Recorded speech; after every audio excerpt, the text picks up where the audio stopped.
deal. For Mordian's honor, they raise their cry against the Tall's fury. They'll never die. With discipline and valor, they'll stand tall. The Mordian 50th, answering the Emperor's call.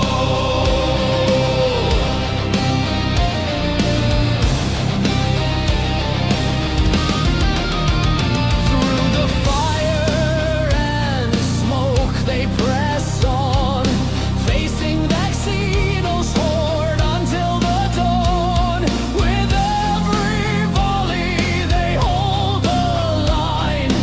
Their determination, an unbreakable sign. For Mordian's honor, they raise their cry against the Tall's fury. They'll never die. With discipline and valor, they'll stand tall. The Mordian 50th, answering the Emperor's call. Though the enemy's technology may be advanced, the Mordian spirit will never be chanced. With faith in the Emperor, they fight as one. Their bravery shining brighter than the sun.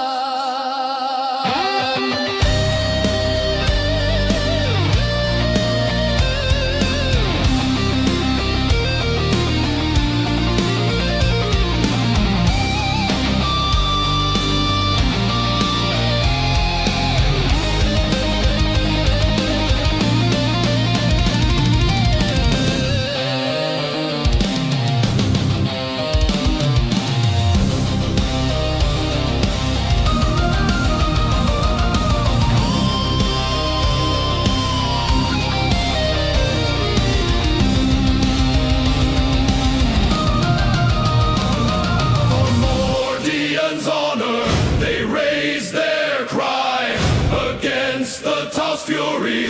They'll never die. With discipline and valor, they'll stand tall. The Mordian 50th, answering the Emperor's call. So let their story be told through the ages to come, of the Mordian 50th rifles and of the wars that they have won.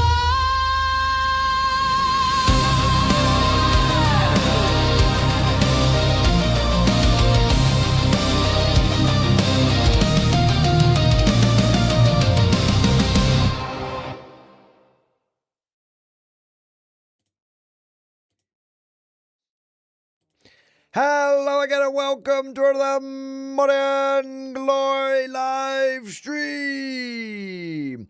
It's an ugly stream, a bug stream, a stream hostile to human life as we know it. Ah!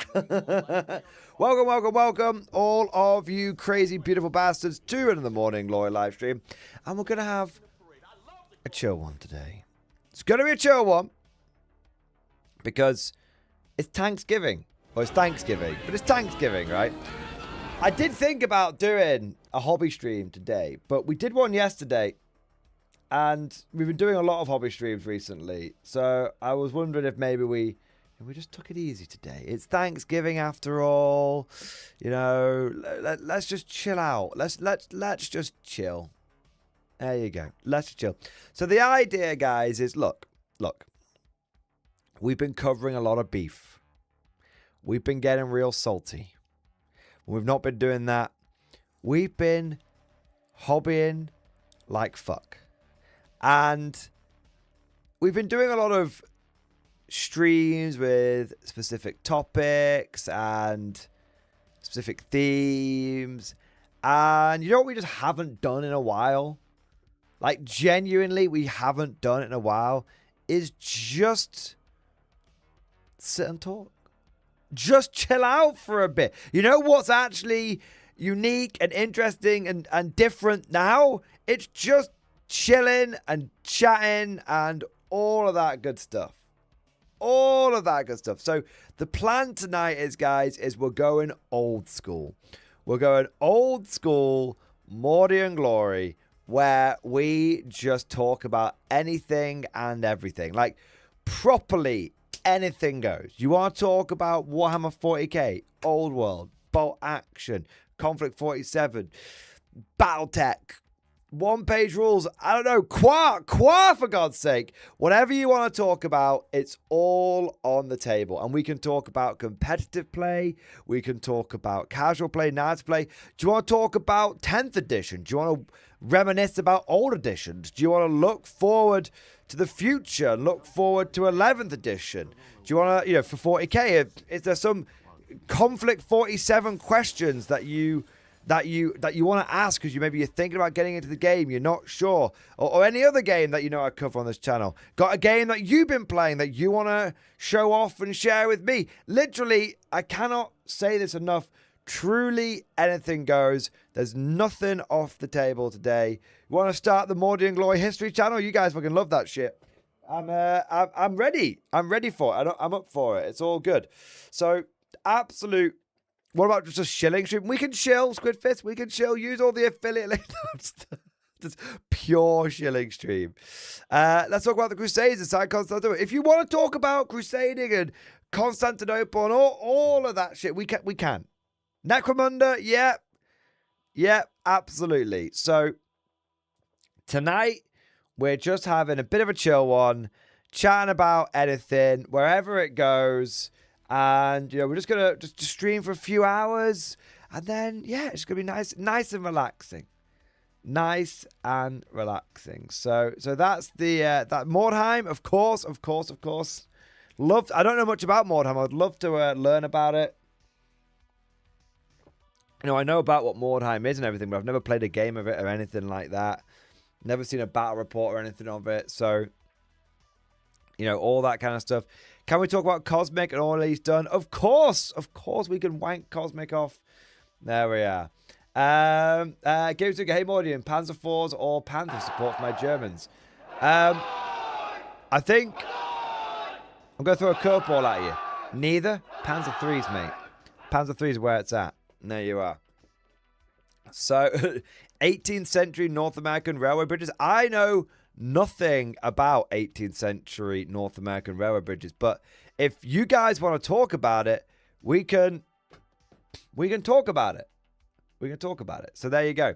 So honestly, guys, because it's Thanksgiving, it's everyone's going to be rolling around like lollipop gravy balloons after eating big fucking turkeys, right?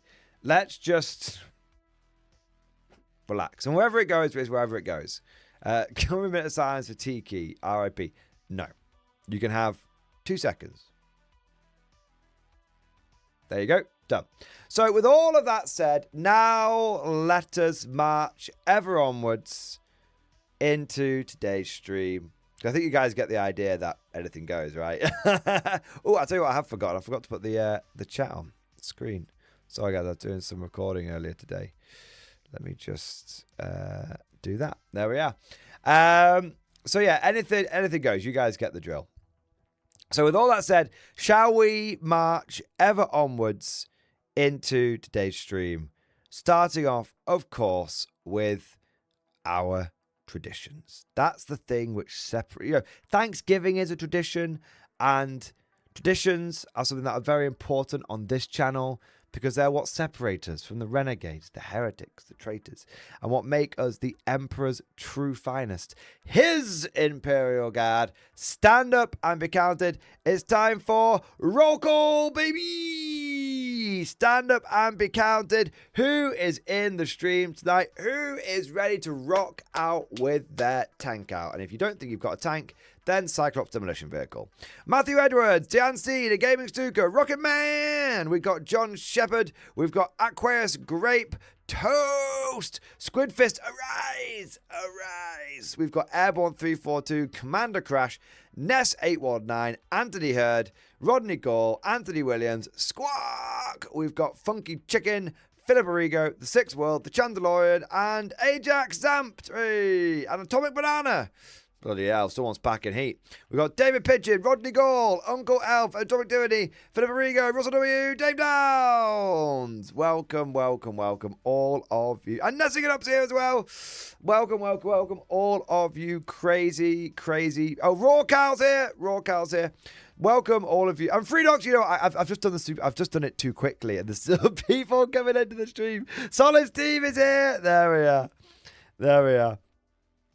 Cosmic is here, of course. Cosmic is here. Here he is. Good old Cosmic. Marold sneaking in. Marold's getting in it. There we are.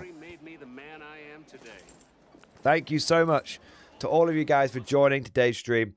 Now, if I could humbly ask you all in a relaxed and serious way for a moment, in a casual way, but if I could all ask you to go ahead and, you know, like the stream, because liking the stream supports the stream, and it's just that simple, and I would be very grateful. There you are. I also want to say a big thank you to all of you guys who have already subscribed to the channel, and if you have not subscribed to the channel, then please consider doing so. And Don't Like Cohen sneaking in it, nice. And the reason why I want you all to subscribe to the channel is because we have, I think, 1 minute. We have got 78,999. So we're 1,001 subscribers away from our channel goal for the end of the year. And considering I'm going to be taking some time off in December, it's going to be close. It's going to be close. So all the likes and subscribes and all that stuff make such a big difference, guys. So any support you can do is amazing. Speaking of support, we've got super chats and stuff. People have got the stream popping up, baby, coming in with super chats and member flexes and all of that good stuff. So let's go through, take a moment and show our love and appreciation for those people who have gone above and beyond the call of duty. Starting off with Anthony Williams, who is going with the Giga Chat. Yes, it is the Giga Chat. Thank you for the 5, mate. I painted some tiny titans and knights in stream discussion. Let's have a look. Ooh.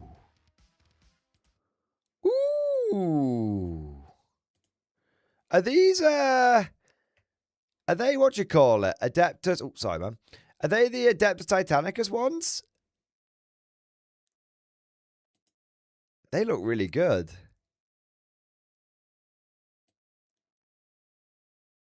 That looks really good. Tiny Warhounds. You know, oh my God. Varak's been going on about them making plastic Warhounds, but what if it's just already been released and it's going to be a Legions Imperialis Warhound. Or it is the Legions Imperialis Warhound, I should say. Nice. They look really cool, man. They look really cool. Yeah, I like that. Nice. Dude. See, this is where Knights and Titans should exist. And Super Heavies and whatnot. No, they are life-size. Anthony is a giant. He paints his... He's like the big friendly giant. You know, he paints his models with a mop. Oh, yeah. That's cool, man. Dude, I love the color scheme, though. I love the hazard stripes you've got going on there. Love the red and the silver. Nice. Very, very cool. Legions Imperialis is a cool game. Whatever you say, Legions Imperialis is a cool game, for sure. I want to say next a big thank you to Russell W. Here we go. Russell W, thank you so much for the 5 gifted memberships, baby. Yes. 5 more conscripts to hold the line. 5 more total core to walk again. Yes. Thank you for your support, man. Thank you for doing your part. Amazing. Keeping us freshly stocked with all those new members. Thank you so much, Russell W. You're a good lad. Amazing. I also want to say a huge thank you to Cosmic, my boy. Cosmic, my boy. Thank you so much for the super chat, man. Hobby update in stream discussion. I forgot to sleep again. Cosmic, please make sure you're sleeping. It would terribly vex me if you just keeled over due to lack of sleep. Let's have a look here. What have you been doing? What have you been doing, son? I made another vow of Konflikt 47, and I've now completed the Riftbuster Mega Bundle. I now have 4 tubes of Fireflies. Next is the War Ape, and maybe I'll paint a tank too. Also, nameplates for Project Paragon get ordered tomorrow, so I spent all night painting. You should too. Also, the last K47 model that I need to paint, then I'll get some more. Let's have a look. Wow. So, Cosmic, have you actually painted all of your Konflikt 47 already?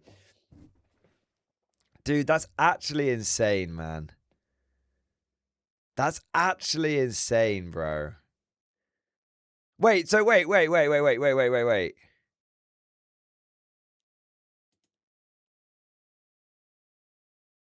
Did you already paint these ones? Are these the ones you... Oh, these are different ones. No, these are the same models, right? Fuck's sake. Just Kong left. Oh my god, man. Cosmic 47. Wow. Holy shit, man. You've been busy. You have been busy. All painted in one night. Holy shit, bro. You just hit that stride, man. I know exactly what you mean. Like you just hit that stride. You just like go. Like no interruptions, nothing. You're in the fucking zone, baby. Yeah, man. They look great as well. I'd love to see a family photo. I'd love to see it because you've added like so much to your Konflikt army in such a short space of time. It's wild, man. It's so cool. Cosmic, honestly, 10 out of 10 for effort. Unbelievably impressive, man. Fucking fantastic. And you say I should paint all night as well. Honestly, like I was thinking of doing a painting stream. I've only got two Style Trooping left to complete my 2 Style Trooping, and all I need to do is put the transfers on them and then base them and then base my Daughters of the Motherland, and then that's my vow done, and then I could start on another vow, and I have loads and loads and loads of I've got loads and loads and loads of what do you call it, of Konflikt stuff already built and primed, ready to go. So, you know, if we want to make it a hobbying stream, we can do. If we want to make, I'll leave, like I said, anything goes tonight. Anything goes. So if you guys want a hobby, we can do. If you guys want to chill, we can do. Really, I'm just playing it by ear. I'm just going to play it by ear. Yeah, you obviously need to buy some more stuff. Well, Aquarius Grape, you do jest. You do jest. But there is a sale right now on Warlock. I was just looking at this, guys. So there is a sale right now on the Warlord Games website, Black Friday sale. And it covers so much stuff. Like you've got Tanksgiving. So you buy 4 tanks and get the cheapest one free.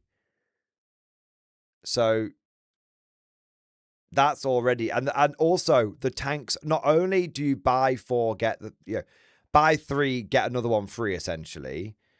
But also the tanks themselves are then on discount. And I'm just like, I really want a Hetzer. I've got a Yag tag. I've got a King tag. I've almost got all the tanks that I want.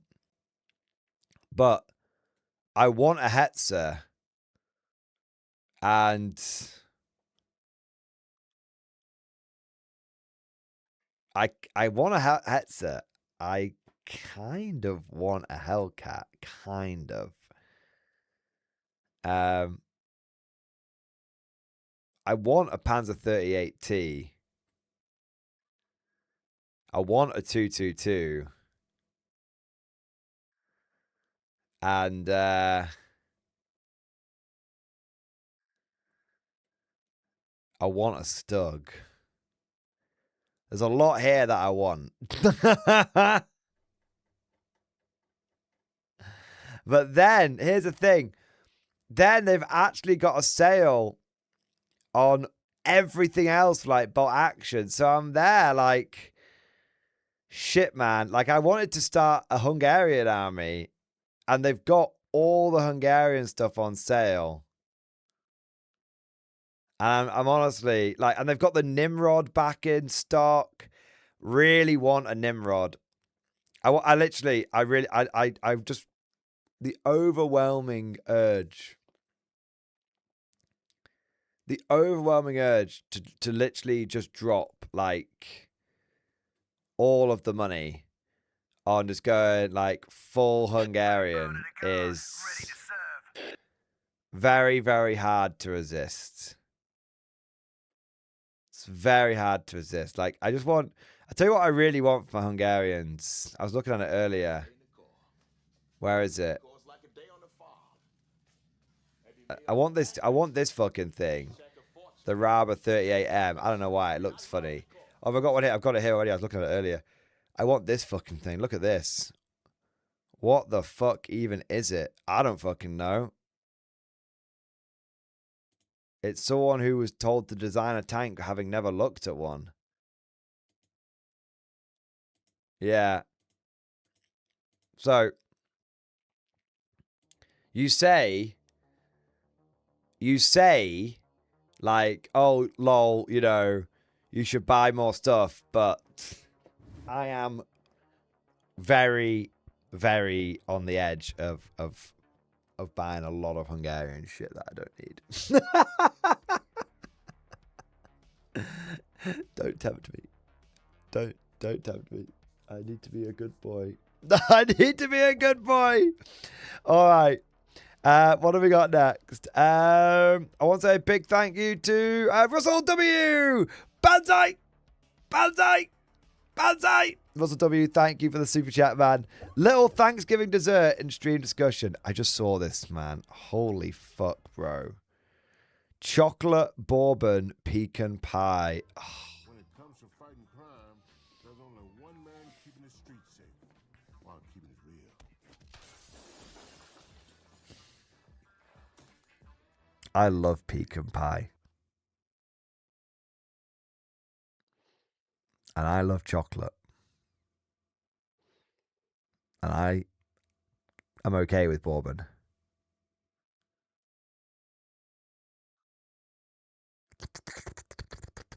That looks very delicious. That looks very, very delicious, man.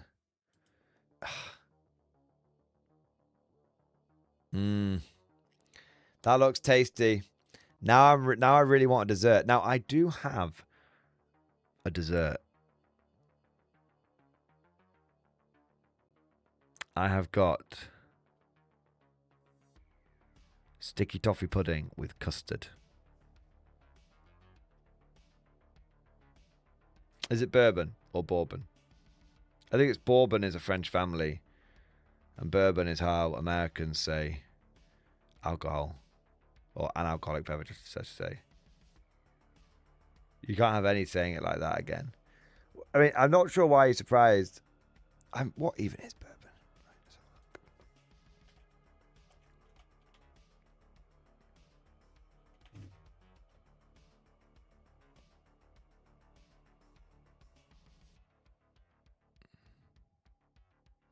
Oh, no, I think I am right. I'm sure it's the House of Bourbon. Maybe it is bourbon, I'm not sure.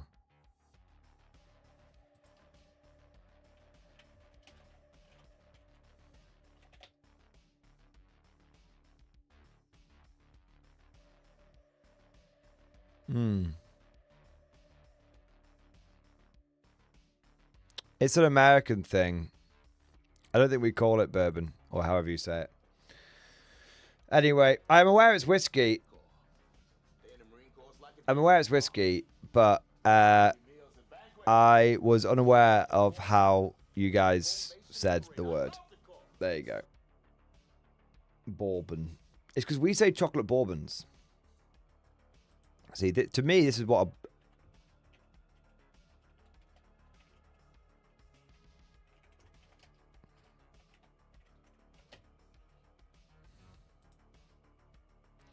See, to me, this is what a bourbon is. And we say chocolate bourbon. We don't say chocolate bourbon. That's what we say. That's what bourbon is / bourbon is to us. Yeah. They're very tasty. So that's why I sometimes say it differently to you guys, because I'm trying to square away bourbon, the drink, with bourbon, the biscuit, and they're both spelled exactly the same way, but they mean two different things and are pronounced two different ways. So that's why sometimes you will hear me say bourbon differently to you guys. There you go. Say pecan. Is it? Do you guys say pecan? I say pecan. But yeah. Pecan pie. I could say it really incorrectly. Is it pecan? Is it pecan? Pecan pie.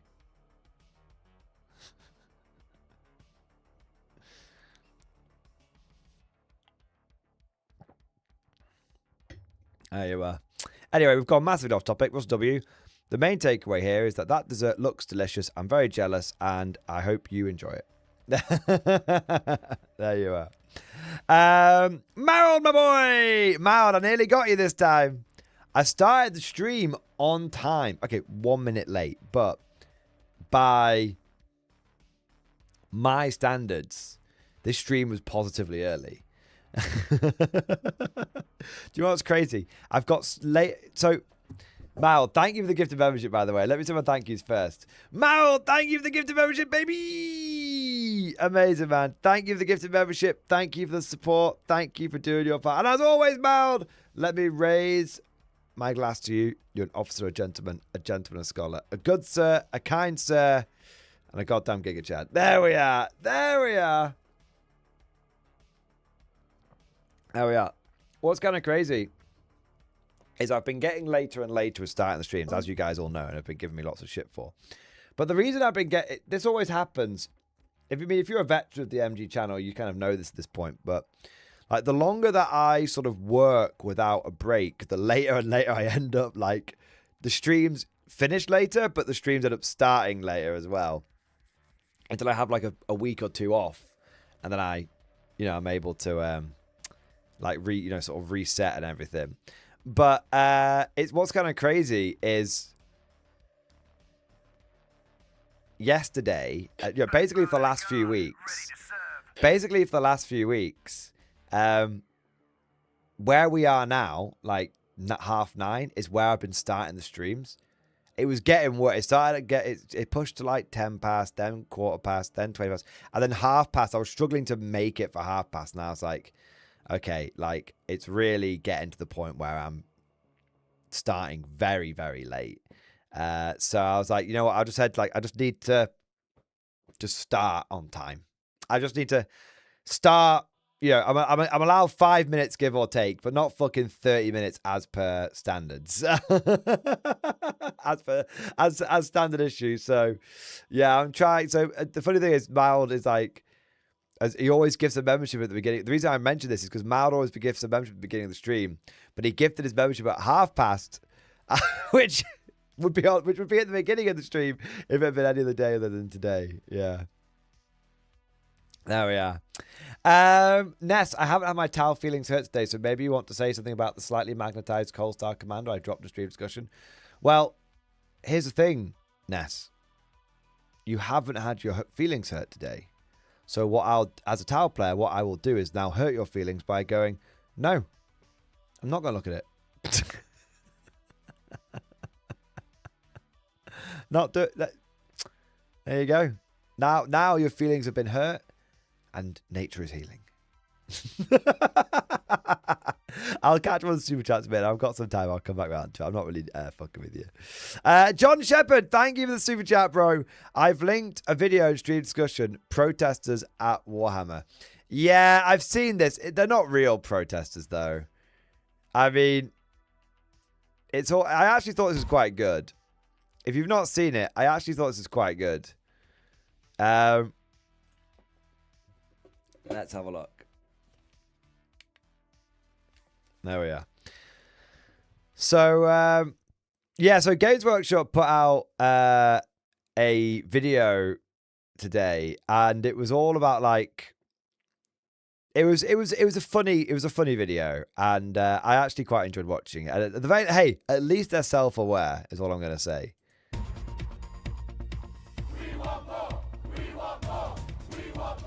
Fans protest outside Warhammer World. A very passionate crowd behind me at Warhammer World, turning this place of pilgrimage into a site of protest. Can you tell us what's brought you here today?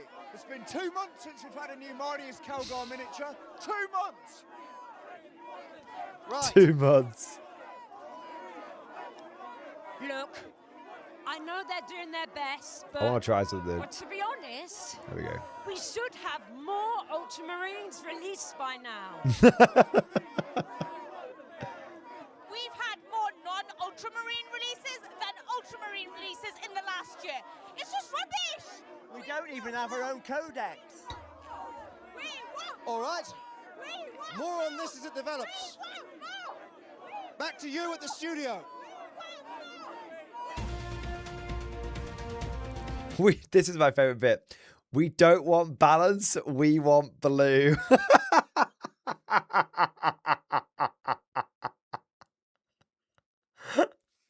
that was actually, I thought that was actually quite good. Like that, to me, that was actually the best bit of the whole thing.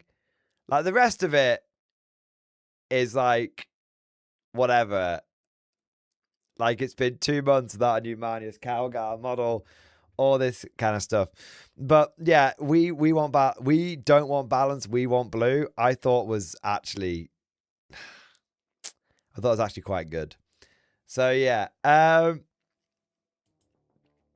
So yeah. Hang on.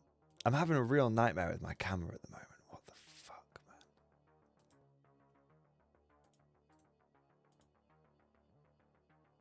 I'm having a real... Fuck it. 1 minute.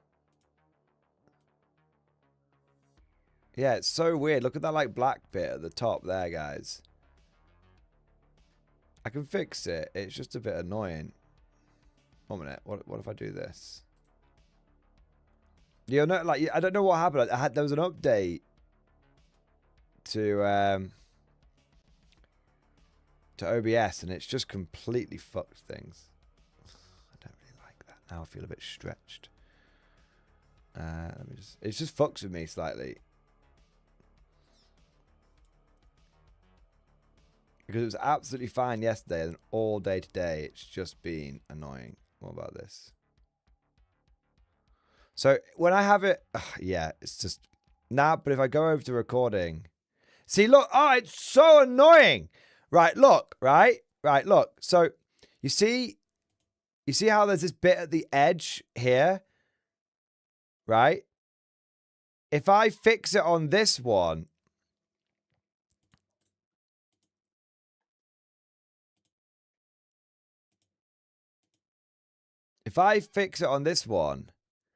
oh man, like this is actually fucking like really fucking with me. So if I fix it on this one here, right? So now no bit at the edge. Then I come back over to here. Now this bit's not right.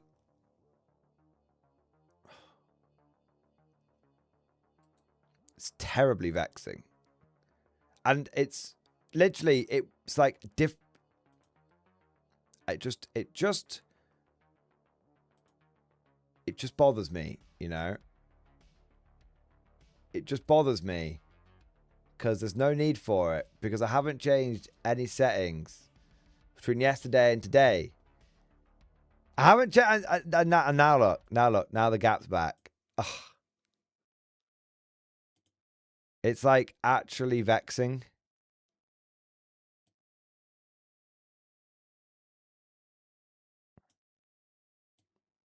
Oh, 1 minute. Oh! Oh! 1 minute. Oh, I am a genius! I am Magos Mordian. Oh!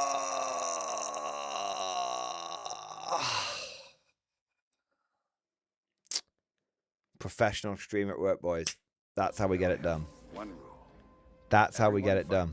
No one quits. Okay, 1 minute now. 1 minute. Don't do your job, I'll shoot you. That's how we get it done. You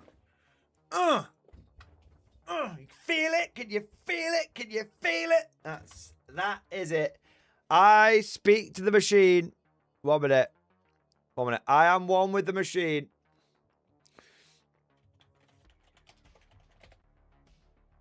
Yes.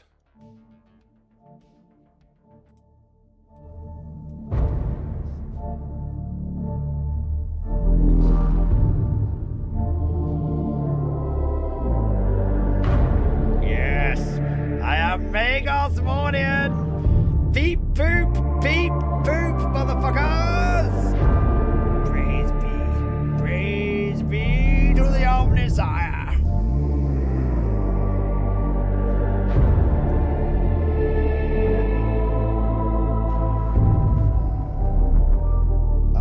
I'm trying to have an extra enhancement. I've over-enhanced myself.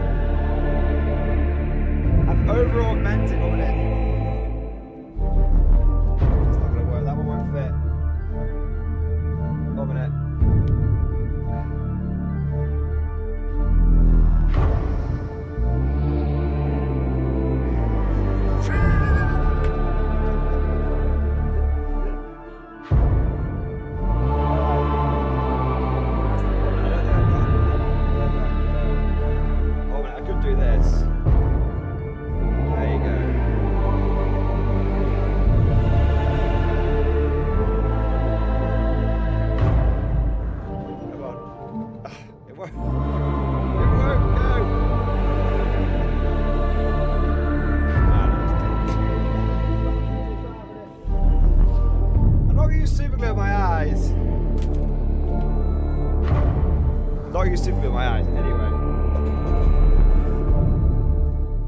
Praise be to the machine. Praise be. Right. Praise be to the machine. Anyway, where were we? Before I went off on a massively autistic rant about how the camera size was not quite to my specifications, I did quite like that video that Games Workshop put out. Now look, it's definitely an element of, like, you know, Silence brand. There is an element of that. But truth be told, I think it is actually a good joke, because it's not just like jumping on a current popular meme, but it's actually like that. It's quite a specific Warhammer meme that they do too much. They do too much like Ultramarine stuff. So yeah, like overall, I actually thought, look, credit where credit's due. I actually thought GW made it funny. I thought GW made it funny. So there you go. Good on them. I thought it was well done and most titillating. There you are. And Tom Activity, thank you for the super chat, man. What do we got here? Bolt action, terrain, hobby update, and stream discussion. Ooh. Ooh. Bolt action terrain ready for a big winter game on the weekend. Battle of the Bulge style. Big Bulge boys. See objective markers in the message below. Nice. I like the trees. I really like the trees. Cool, man. Feels very like Bastogne without the trees fucking exploding. The river's cool. River with the bridge going over it. Nice. Ah, oh, so cool. See, I would love to I'd love to play with something like that on 40k, because in 40k you used to have rules like amphibious and stuff on like chimeras, and no one ever used to use it because it's like, huh, no, who plays with the river? And now the thing is, do you know what I think it is, guys? I think that maybe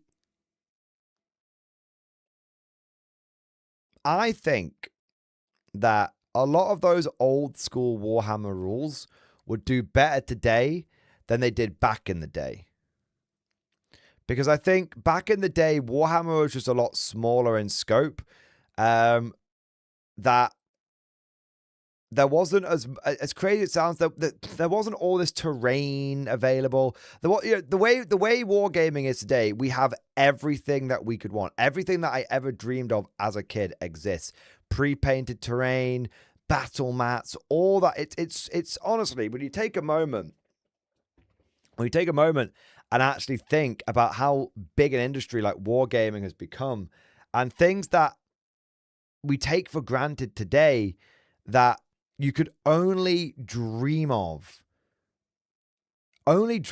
like a few years ago. Like when I used to play on tournament boards, you know, it was 2 sheets of MDF painted green. Like that was what made up the 6x4 board. And the terrain was just whatever TOs just had. So it's the way, but the thing is, there were all of these like fantastic terrain rules, but there just wasn't really the resource that outside of like, you know, the kind of people that like to make like hobby, model train sets and stuff, really dedicated, like in-depth kind of shit. There was just not that, like, there wasn't the infrastructure. Do you know what I mean? There wasn't, back in the day, wargaming had all the ideas, but none of the infrastructure. And now it feels like things have flipped, where we've got all of the logistics and infrastructure that we could want, like all the different kinds of terrain, everything. And then with Warhammer specifically, we haven't got the interest in like rules and shit. So this is why I think, and I'm not going to go on about this too much. I really want to focus on the beautiful terrain here. But this is why I really think something like a Warhammer 40k Classic Edition could do so well, because it would allow you to have it would allow so many wargamers, new and old, to actually, you know, with the proclivity of modern resources for wargaming, it would allow you to create the boards of your dreams.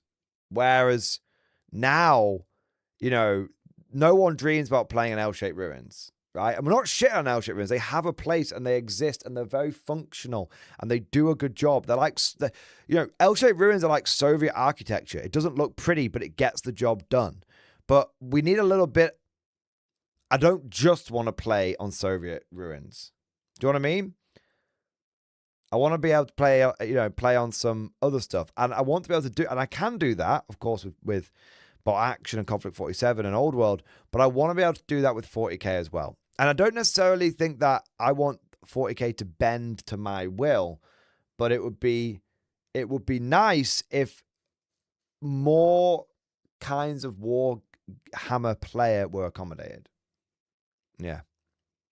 So in Entropic Tyranny, this is awesome, man. Really, really, really awesome. And I think it's always the sign of good terrain when it gets a conversation going. And it inspires and it makes you want to wax lyric and all that kind of stuff. So, dude, you've done a great job with this stuff, mate. Really, really, dude, really cool. Dude, the sandbags, man, are sick, bro. Those sandbags are really, really cool. Like turning this into like a proper strong point. Yeah, that's crazy, man. Let's have a look at some of the objective markers. Yes! I need to get some proper objective markers for bolt action.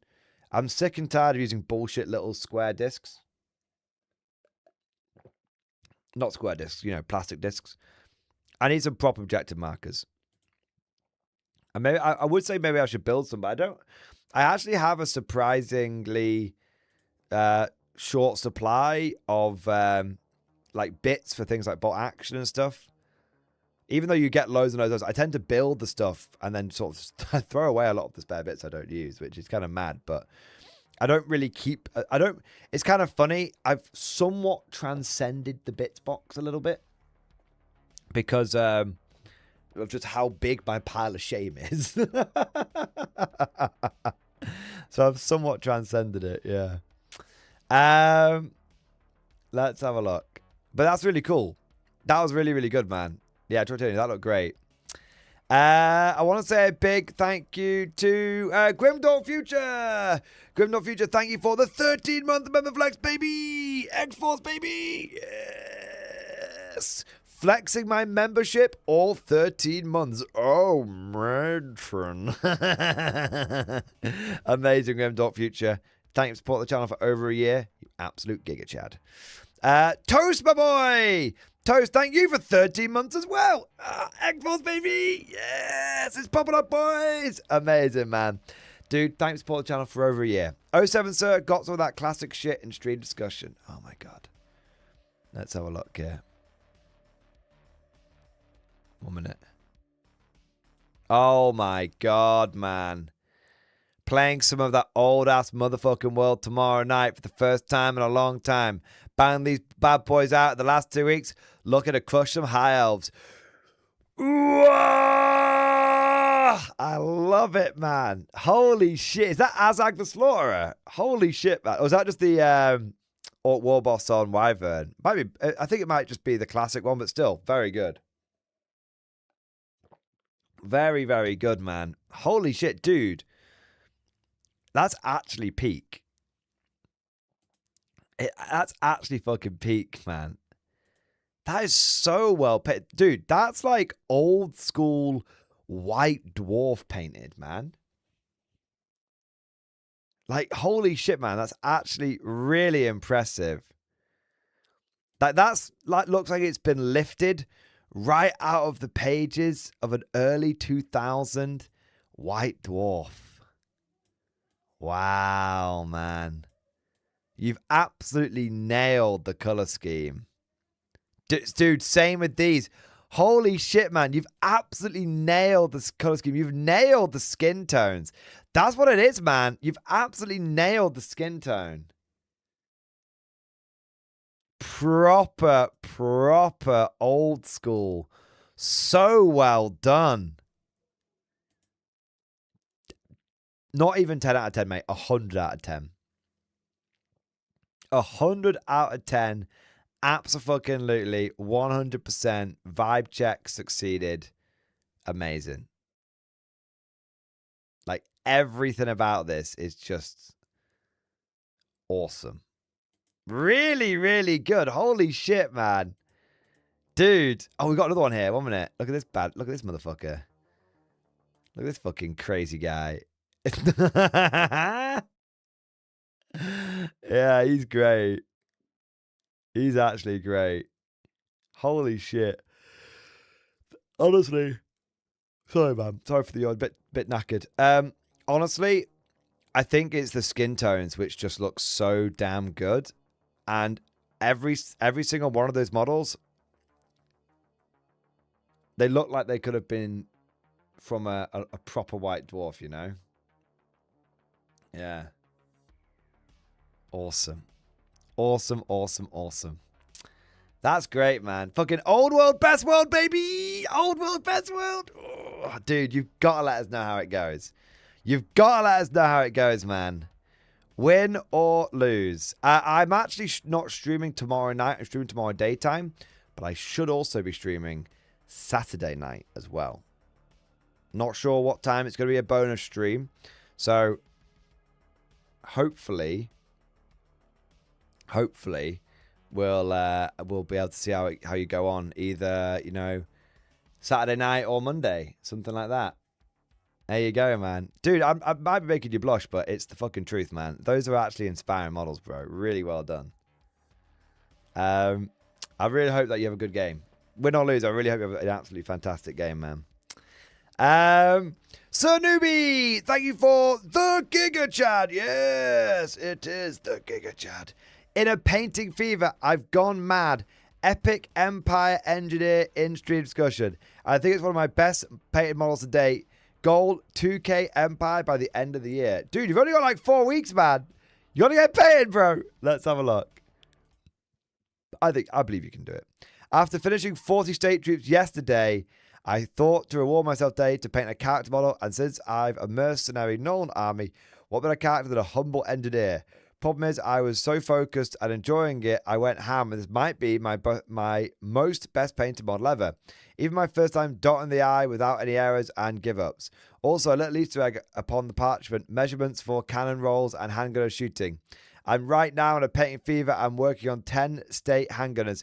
Might be finished in 2 to 3 hours. Yes, mate! Oh. Dude, right? I love it when that painting fever hits, man. I fucking love it when that, you know when you're just in the fucking zone, the paint's just flowing, you're just going, just like, you just go. Yeah, man, I love that. Nothing like, I always enjoy painting. Like, because I always enjoy it because I always find it like, I get to the end and I look down and I've got something to show for it. And it's really funny, like, I used to play video games loads and paint nothing, and now it's the other way around. And I think it's because I'm someone that always has to feel like I've been productive, and so I get to the end of a video game and I've not really got much to show for, and I almost feel a little guilty. It's stupid, but it's just my silly brain. No, time enjoyed is not time wasted. That is true. But I get to the end of painting some models, and I look down at them, and I'm like, they look pretty fucking sick. You know? So, yeah, I always love that. And I love having the painting fever and just like, especially when you're painting like a new army. Yeah, there's nothing like just starting a new army and just painting. Yeah. It's why I'm always starting new projects, you know. I'm addicted to that new army high. God, this guy looks so good, mate. He looks so good. He's a really cool model. I'd love to know where he's from, man. I've not seen this one before. I like the little... I love the little, like, calculations. Like, the X and the Y axis. That's so good. Hey, that eye is really good, man. You've absolutely nailed that. Yeah, I love that he's done the X and the Y axis. And, like, there you go. Look at that. Boom. Holy shit, man. Actually beautiful. Really, really, really good model. And really, really, really well painted. Yeah. He's the one from the War Wagon. Oh. I haven't got a War Wagon. I do feel like I should treat myself to one at some point. Yeah. Dude, he looked great. And I'm really looking forward to seeing your army. I think if you keep this painting fever going, I think you'll have the army done by the end of the year easily. But don't get complacent, you know. I don't want to say that to you and then you end up not quite reaching your goal. Do you know what I mean? But dude, I think you're in a good spot. Yeah. Cosmic, my boy. Cosmic, thank you for the super chat, man. Get some army painter speed paint markers. It's a very good idea, Cosmic. It's a very, very good idea. In fact, I'm going to write it down. I am going to write it down. He says, after losing his pen, apparently. I have spares. That pen, I'd actually managed to hold on to it for 5 minutes before losing it. But apparently that was only a temporary state of affairs. Oh no, I've got it again. Ha ha! Nice. I normally lose a pen every week. I have no idea where they go. But, yeah.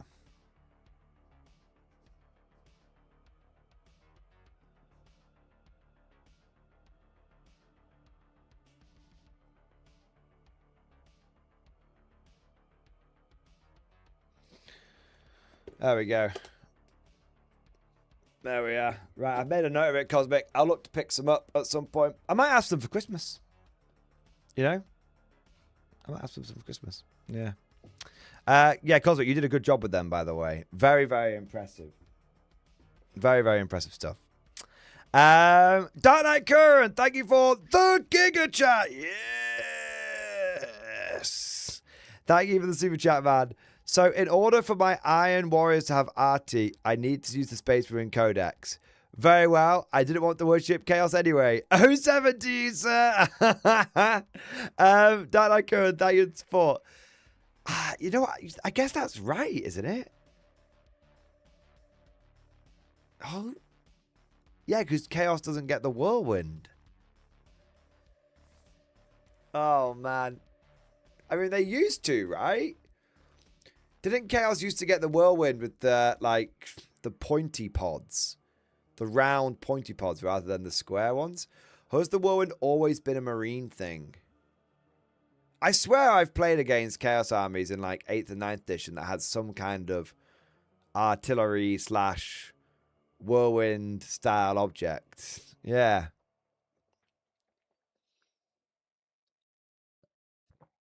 Yeah.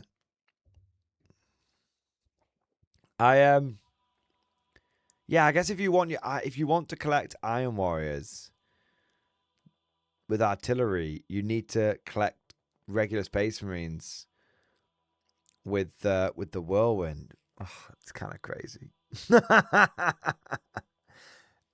I do. Controversial idea. Controversial. But I've just thought of something.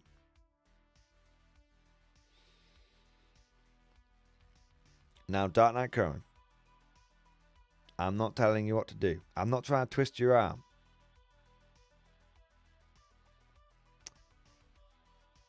But what if you represented your Iron Warriors with an Imperial Guard army? Now, hang on. I know what you're thinking. What if you used guard artillery, like Basilisk and stuff, and then you had guardsmen as like the meat conscripts that, because if you read like the Iron Warriors like trilogy omnibus, they often push the mortals out first, right? And what if you used like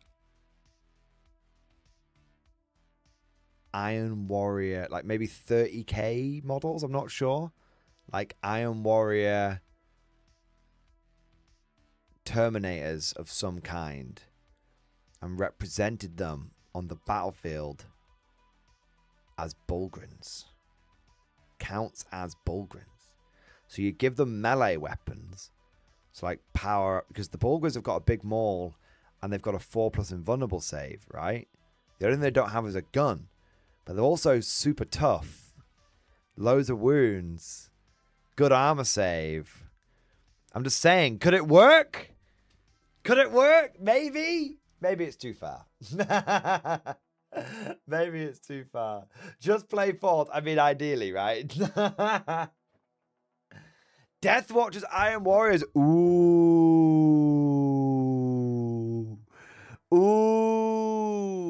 That's an idea.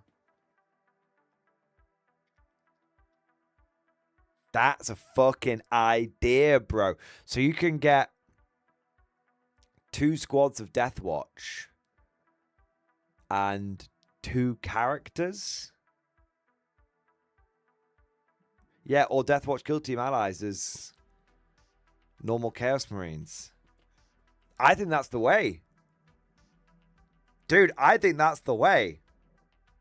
Imperial Guard army with 2 maxed out Death Watch kill teams. Yeah, Death Watch Marines, Iron Warriors. Yeah, I think that's the way. No one quits. You don't do your job, I'll shoot you. That would look pretty sick. You know what? I want to do that now, man. Like, I'm not even kidding you. I want to do that now because I've got my blood pact, right? And I was thinking, I would really like to have like some Marines along with the Blood Pact. And I could paint up some Red Corsairs, because we know the Red Corsairs, not only the Red Corsairs and Huron Blackheart, you know, they have loads of mortal followers and pirates and all that kind of stuff that they've banded together. So that's, dude, you've actually given me a great idea. You've actually given me a great idea. I love it. 10 out of 10. Actually fantastic. This might actually fucking work, bro. It might actually fucking work. Holy shit. And if you just use like Chaos Space Marine models of some variety, you know, kit bash them or whatnot, then it means that if you end up wanting to go down the full Iron Warriors route, you've still got like a couple of squads, a couple of rhinos, a couple of characters in the bank. And I can use the cannon fodder models sold by Wargames Atlantic. Links in the description below. Dude, actually might work. And you're still good to expand into that. You know, you're still good to expand in different directions. And look, here's the thing. You're also, you know, you're not getting into any niche factions that are going to get squatted at any time. Like, you know that, you know, you're getting into the Guard. That faction's going to be around for a long time. You stick to those bread and butter units, you'll absolutely be fine, right? And then even if Deathwatch allies end up getting diddled, because we know there's a chance that could happen, right? With Agents of Imperium and GW being fucky, doesn't fucking matter, bro. Because we know that if you build them off Chaos Warriors, you can just use that as a springboard to actually get into the Chaos Warrior army as well. So there's a couple of ways you could do this. You could start off with Iron Warriors first. Maybe the way of thinking about this is start off with Iron Warriors first and then spec into Guard, or maybe the other way around. Do you know what I mean? There's a couple of ways you can play it. We're just throwing ideas at the wall. Some of it will stick, some of it won't, but there's some good ideas. It's worth exploring, at the very least. It's worth exploring. Yeah. There you go. Interesting. Interesting, sir.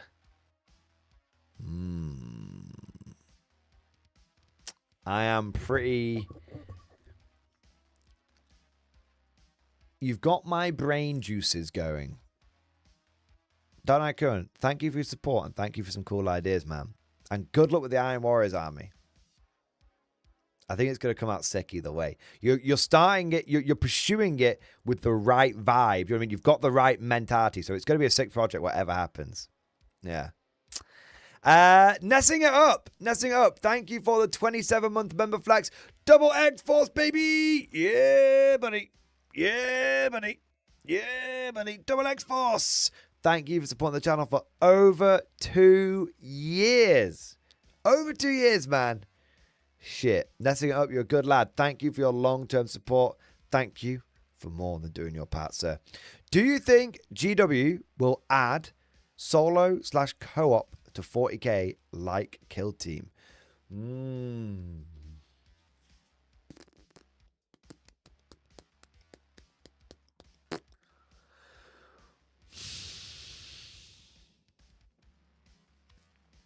It's a good question.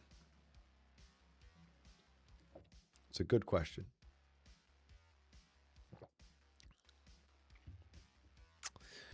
So we've not had anything like that before. 40k's always needed 2 players. But interestingly, I saw a thread on the competitive Reddit day about people talking about how you can play games as like someone with limited time and all this kind of stuff. And they did talk a lot about like solo play and stuff like that. I think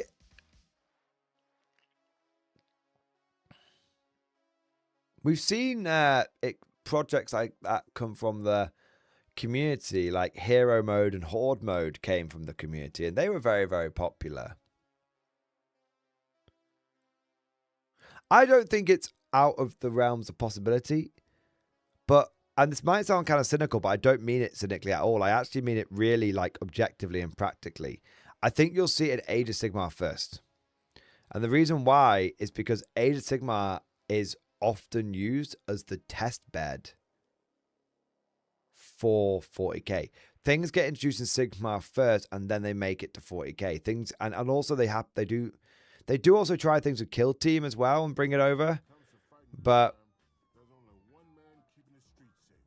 we've seen it in Kill Team. We might get some things similar for it in 40k. If GW was kind of... It's a good idea for Games Workshop to have a solo component. Because then people can just buy whatever they want. Yeah. Will they do... Do I think they do it?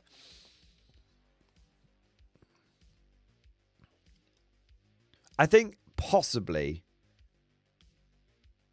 I think it could happen.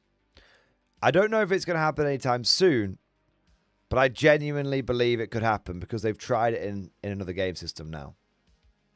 Yeah. And yeah, it's a good question though. I could see it happening. 10 years ago, I don't think so. Now, I think so. Yeah. I want to say a huge thank you to Briars and Bantams. Briars and Bantams coming in with the 10 gifted memberships, baby. Yeah, buddy. Yeah, buddy. Yeah, buddy. 10 more totem core. Arise! The dead walk again. Yes. I actually have 20 more totem core to... well, 12 of them are already built. They're just sticking on bases and primed. 12 of them are already done that. I've got 8 more that I need to build now. So I actually do have a lot of totem core. Brides and Phantoms, thank you for the 10 gifted memberships. I always get fucking distracted, man. Sorry. Thank you for the 10 gifted memberships, man. Thank you for the support. Thank you for the extra squad to hold the line in the name of the Green Vault. Yes. There we are. Speaking of gifted memberships, it's time for... 1 minute. If we're going to do this...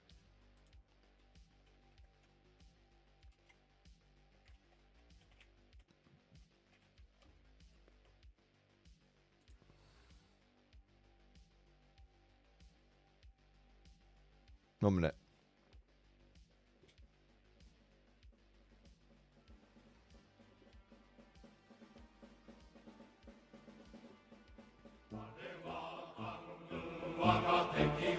Banzai! Banzai! Banzai! Tiki has returned! He survived that sex dungeon in Guatemala. He is here with not 1, not 2, but 10 gifted memberships, baby! Yes! The way of the Bushido. There we go. There we are. Tiki, thank you so much for the gifted memberships. Thank you for the support. Everyone in chat, spam the IJA Japanese emoji. Let's show our love and appreciation for the prodigal son returned, our long-lost bamboo spear fighter. Here he is. Tiki's alive! There we go. When it comes to fighting crime, there's only one man keeping the streets safe.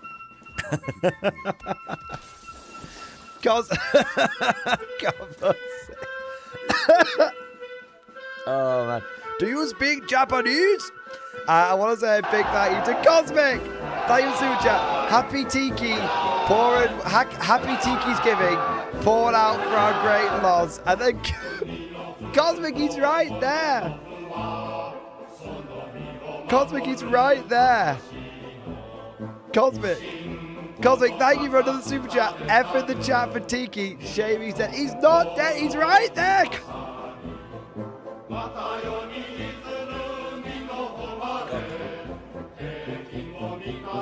God damn it. F in the chat for Tiki. I've got hiccups now. Oh my god. Speaking of which, Tiki. Banzai! Banzai! Banzai! Yes. Thank you for the super chat, man. Thank you for the support. Do not converge with the spirits! Oh my god. I've got the laughing so much. I've got the hiccups now. Oh my god! Happy Tanksgiving, boys. There we are. Tiki, Cosmic, you're all absolutely fucking mad. Thank you. Oh my god. All right, what else have we got here? I want to say a big thank you to to Cosmic again. Cosmic, thank you for super chat. Tell us how Konflikt 47 air support works. How to play. Okay, this is actually quite easy. So, how do the Konflikt 47 air support rules work? Oh no, my rulebook's been damaged. That's annoying. It's not the end of the world though. So, another glorious day in the Corps. Day in the Marine Corps is like a day on the farm. Every meal's a banquet. Every paycheck a fortune. Every I'll find the page number. I love the Corps. Okay. You will find the rules for Konflikt 47. Officers, artillery observers, medics, and air observers, starting on page 94. Now, the specific rules for air observers are on page 96 to 97. Now, it's pretty straightforward. Let me demonstrate. God, these hiccups are killing me. Okay, so. Oh, my face is gone now. 1 minute. I wouldn't do it. That won't work. 1 minute. I need to just fucking sort this out. 1 minute. No. God, these hiccups are absolutely wrecking my ass off. Too big. Oh, there we go. Right, there you are. So,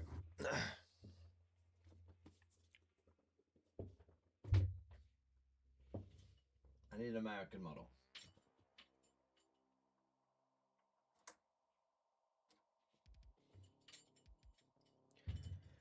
Here we have an American model. We're going to use him to represent the forward air observer.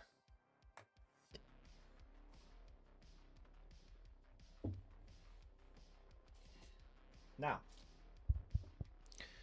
when you pull a dice from the dice bag, you can assign, obviously, any order you want to the any order you want. There's only one man 1 minute. keeping the street safe. We just sort that out a second. When you pull the dice out of the dice bag, you can assign an order to the air observer. Well, you can, or when you give him a fire order, you can shoot his gun that he's got normally, or you could get him to call in an airstrike. Now, if he decides to call in the airstrike, you can pick any point on the board that he can see.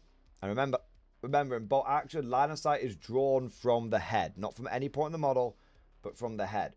Okay, so any point. So if you've got a really wide, if you put him in a really good position, he might be able to see a huge amount of the battlefield. Now, he calls the airstrike in. It doesn't immediately turn up. You have to wait until next turn. He can't call an airstrike in on an advance. Okay? You can't call an airstrike in on an advance. You can't move and call the airstrike in. He has to stay still and call the airstrike in. Alright, so it has to be on a fire.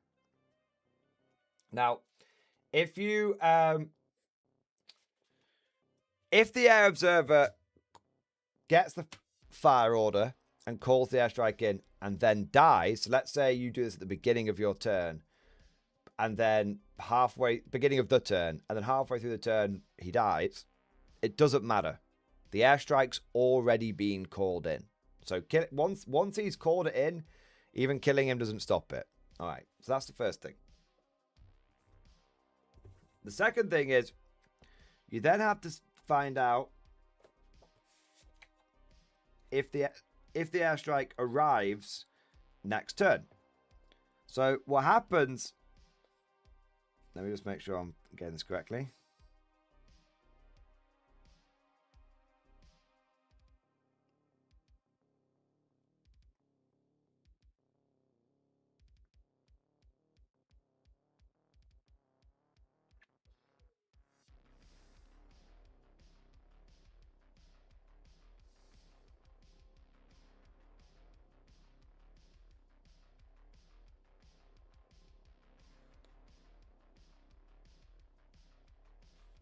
Okay, yeah.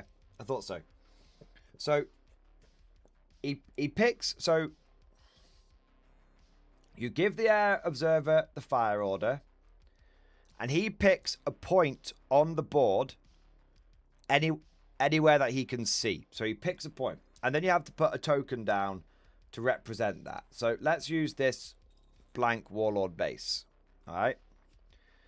You then roll a d6 dice at the beginning of the next turn, and you consult the air observer chart. Let me get a d6 dice here. There we go. So this is the chart that you're consulting. Okay, so at the beginning of next turn, you roll a dice.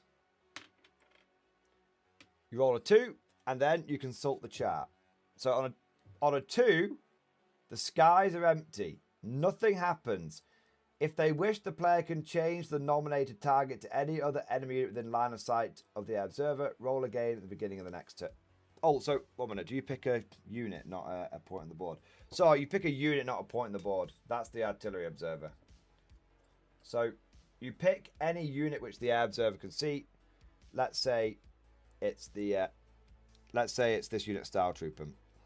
You roll a dice on a 2. The airstrike doesn't come in, but then you roll a dice at the beginning of the next turn and then check the result. So let's say turn 1, you call it in. Turn 2, it didn't arrive. Turn 3, you roll a dice. You roll a 4 plus, a 4, 5, or 6. The airstrike comes in. Then you roll a dice to see what kind of plane turns up, and that's the second chart. And on a 1 to a 2, you get a strafing run. On a 3 to a 4, you get a fighter bomber. On a 5 or a 6, you get a ground attack aircraft, and then you just resolve it as it states. So if we roll the dice here, I got a 3 ground attack aircraft fighter bomber. The target unit takes the equivalent of an indirect fire hit from a medium howitzer. Infantry artillery units can go down if not received an order. The half the hits taken. Armored targets, they held on top armor. So basically, it's like, in that case, you're basically calling in a indirect fire medium howitzer, which is really good because if you remember, indirect fire ignores cover. Indirect fire ignores cover. So that's really good. Now, there is a whole thing about flak, so your opponent can potentially shoot the plane down. And there's a whole thing about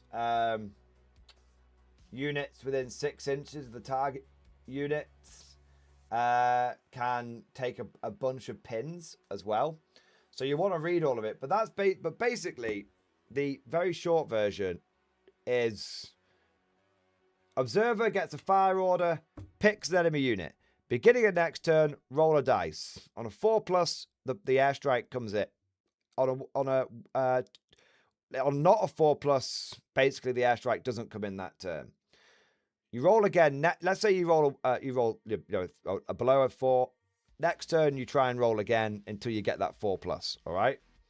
Now, if let's say if you do get the 4 plus, then you roll another dice and you work out which kind of plane comes in, whether it's a strafing run, a fighter bomber, or a ground attack aircraft. There you go. There's a whole bunch of extra pins that can happen around it, and there's a chance that the plane comes in but gets shot down by enemy AA. But that is essentially how air power works. It's air observer. Now, he can only do that once per game. So he can't call one airstrike in, resolve it, and then he gets to call another one in. So it's a one-shot ability. It's like a hunter-killer missile. It's a one-shot ability. There you are. All right, Cosmic. I hope that helps. But honestly, bro, it's really straightforward. If you just read pages, I think it's 94, 95. No, if you just read pages 96 and 97 in the rulebook, it will take you through it step by step very, very clearly. More clearly than I have, to be honest. Yeah.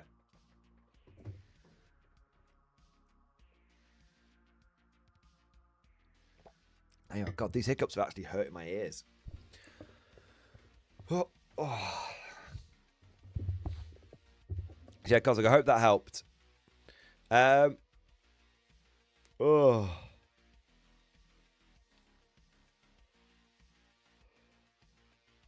I'm trying to just control my breathing for a second, get rid of the hiccups.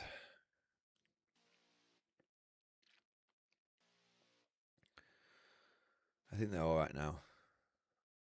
It's because I was hiccuping and talking at the same time, so I didn't get a chance to get a full breath to cure the hiccups. The diaphragm was just going, was just freaking out.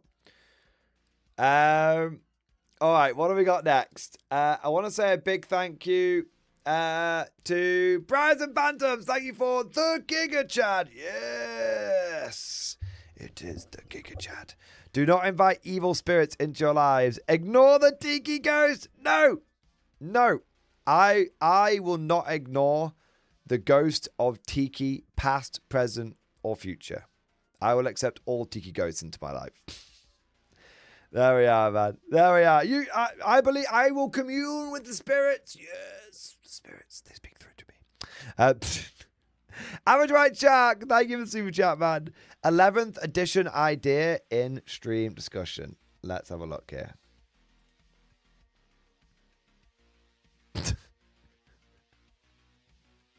I've just fucking seen this thing. Fuck's sake. Make us Mordian.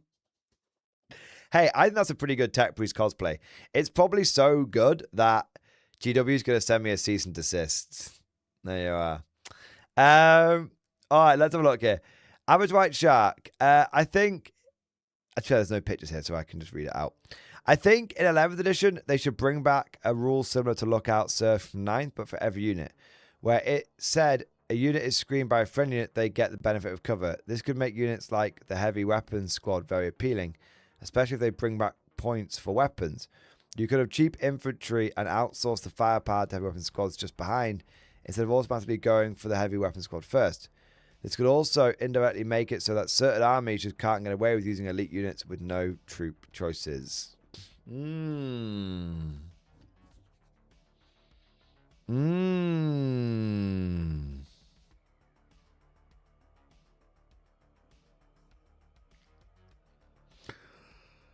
So, I thought it was in 9th. I thought in 8th and 9th edition it was you can't target the enemy character. So basically everyone had lone op as long as they were near another unit, if I remember correctly. But it had to be of a certain size. Which at the time I hated because characters couldn't join units. I prefer characters joining units. I prefer that.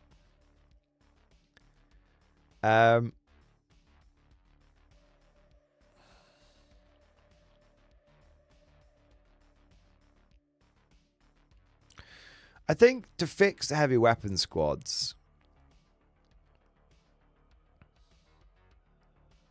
you just give them leader.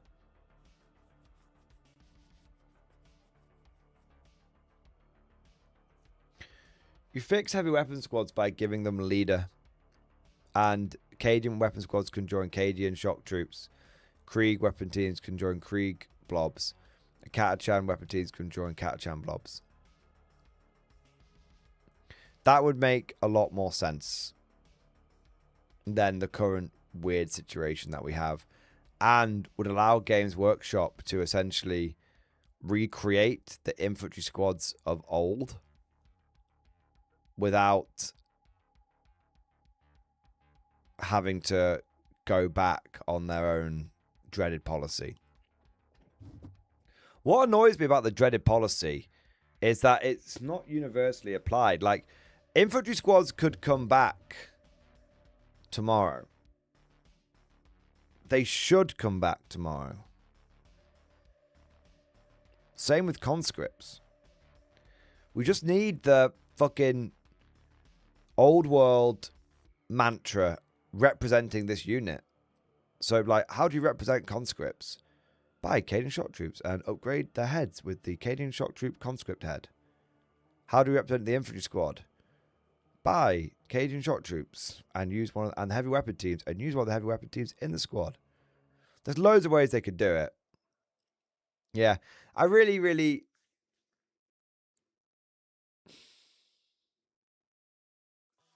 I like your idea, Average White Shark. And I think there's not one right answer.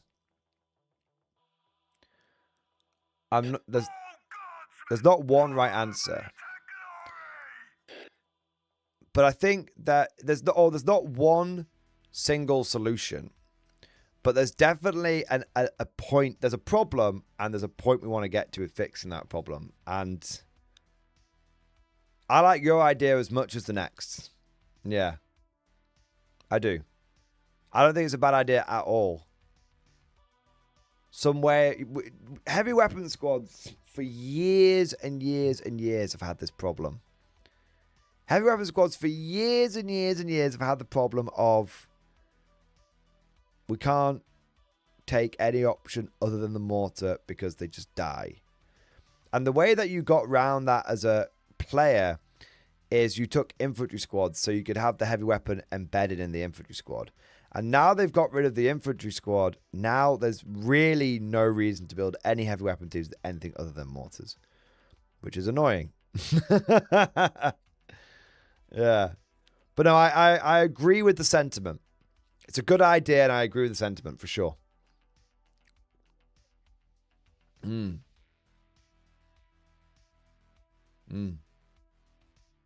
Interesting. Interesting, I was right shot. Yeah, overall, I'm pretty on board with it. Yeah. Dark Knight Current, thank you for the super chat, man. Thank you, or should I say, thank you for the Giga Chat. Yes, it is the Giga Chat. In regards to Imperial Guard plus Iron Warrior Deathwatch, would 3 Basilisks be too much artillery, or is that spot on vibe? Pack the points with cannon fodder. Pardon me. I don't think 3 Basilisks is too much. I mean, it's slightly skewed. Slightly. But Basilisks are generally really good artillery, so it's fine.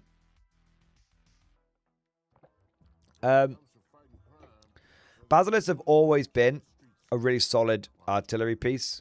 Sometimes they've been the best artillery piece, and sometimes they've been like just decent, but they've never been trash.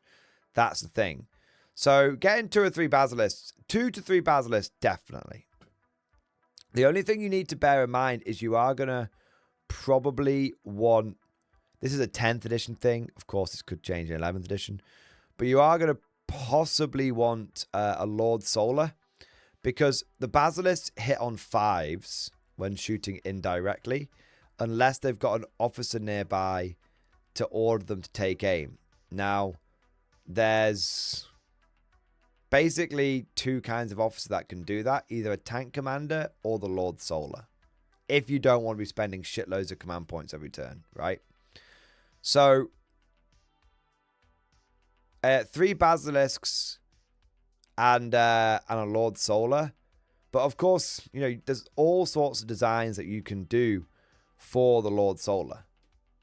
Like, you don't have to actually have the wanker on top of the horse. Loads of people. I know Chansey himself, who's done loads of...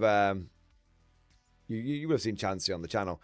He has a Lord Solar, which is an Alpha Legion Marine talking to a bunch of guardsmen around a command table. So if you did something like that to represent your Lord Solar, that could really work. Have an Iron Warriors Marine with a bunch of, like, you know, like, I wonder if I can find the picture. I bet I can't. which is a shame. I'll have a look. 1 minute.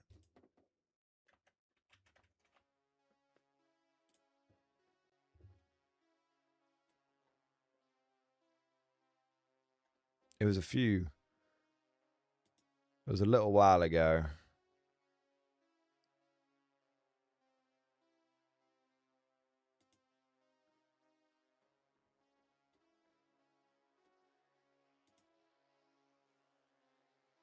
I tell you what I'm going to do. I'm just going to at him in the Discord and show a picture of it when he gets back to me.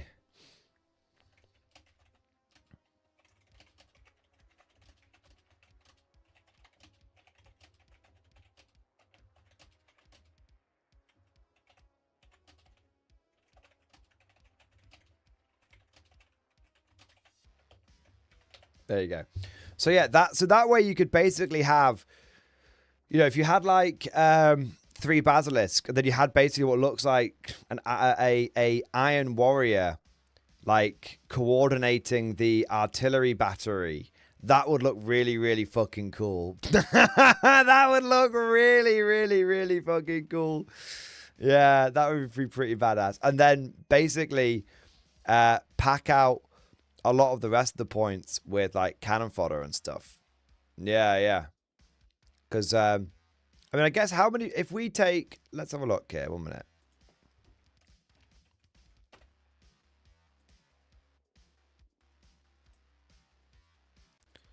I want to go Imperium, Ashmatarum,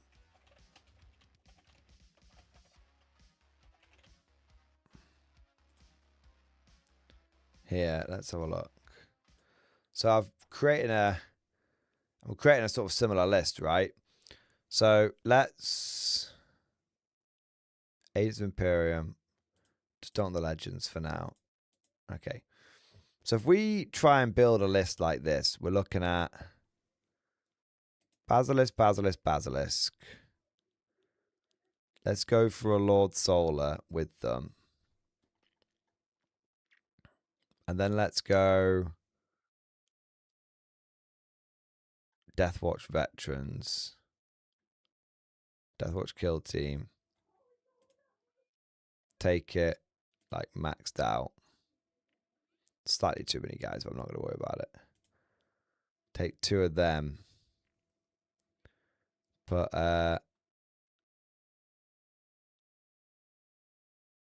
Deathwatch, what's he called? He's called a Watchmaster. Put a Watchmaster in there, and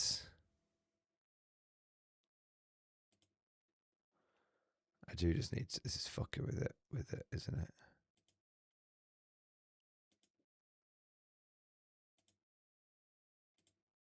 What's the complaint?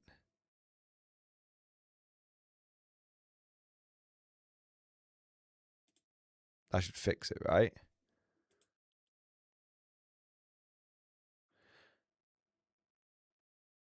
What? Why can't I have... Why is it telling me off for taking 2 watch... Surely, I know you can take this.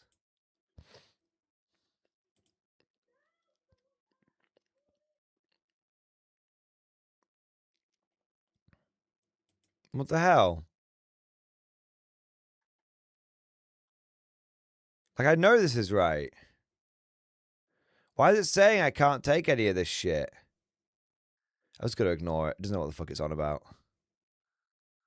Where's the Imperial Rhino?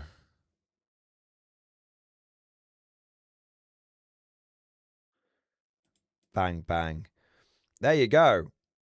That's right. So you're already at like 1,270 points. So then if you just basically fill the rest out with cannon fodder, you're Gucci. I mean, each infantry squad... I mean, each infantry squad, when taking a 20-man brick, is between 120 and 145 points. 145 if you go for Kriegers. If you're looking for cannon fodder, you'd probably go for Caden shock troops, right? So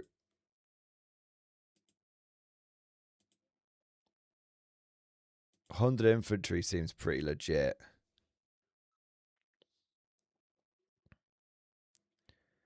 You just need some orders for them now. Might not be able to get quite 100, but let's have a look. Command squads. Command squad, Castellan.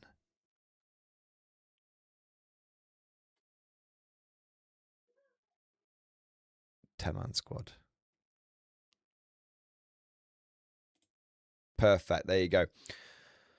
So you take a command squad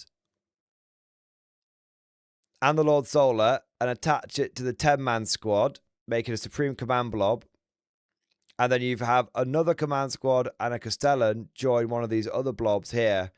And that will give you enough orders for all the basilisks because of the Lord Solar and all of the main infantry blobs because of the 2 command squads and the Cadian Castellan. Then you have 2 maxed out Deathwatch kill teams. Nah, no need for orders on the infantry. They exist to run at machine gun nests. I mean, if you want to. If you absolutely want to. I still recommend... I mean, if you do that, you probably still want the command squad for the Lord Solar. The command squad of the 10-man for the Lord Solar. But then you could just take an extra wave of infantry. So you'd have 100 cannon fodder, a command element, 2 units of Deathwatch in rhinos with characters, triple basilisk. There you go.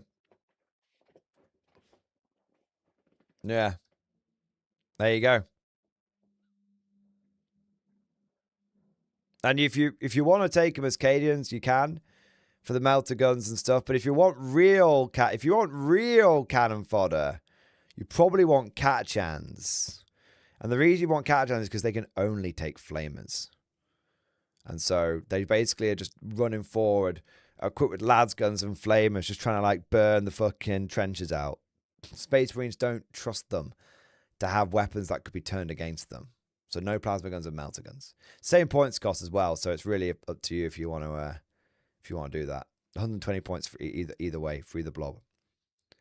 There you go. That's 2,000 on the nose. Of course, things could go up and down, but I think that's flexible enough where if it did go up and down, you'd be okay. And Chansey has very kindly got back to us, and this is Chansey's Lord Solar model. So he's got an Alpha Legion Marine, bunch of guardsmen around a makeshift hollow table. And I think you could do something very similar with an Iron Warrior. Yeah. You know, you've got some good inspiration there. Yeah. So that might work. Yeah. There you go. Thank you very much, Chansey, for the pictures. There you are.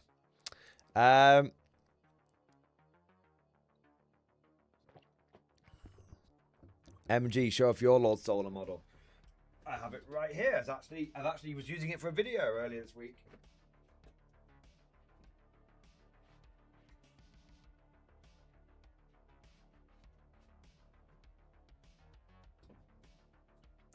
There you go. The Mordian. And I took it to a tournament for the first time in ages, and I had several people say that looks really fucking cool. There you go.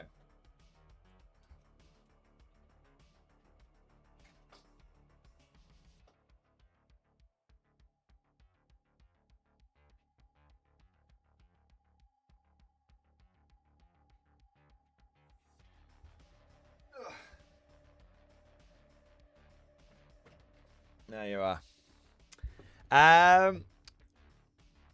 So yeah, Dark Knight Code. I'm glad I'm glad that was helpful, and hopefully there's some good like ideas and like inspiration going on there, man. Fantastic. I want to say next a big old thank you To Ishmael Thompson, thank you for the Bane Blade. Yes, it is the Bane Blade. Dude, thank you for the big old super chat, my man. Dude, thank you for the support. Biggest super chat of the night so far, mate. Fantastic. I want to say I'm thankful for my wife, my little baby, a hobby with camaraderie that doesn't wreck my health and keeps my brain sharp, and the MG community where things stay awesome despite what corpos try. Hey! Dude, sounds like you've got a lot of awesome things to be thankful for, and that's absolutely amazing. And I was gonna make an inappropriate joke. I was like, I'm also thankful for your wife.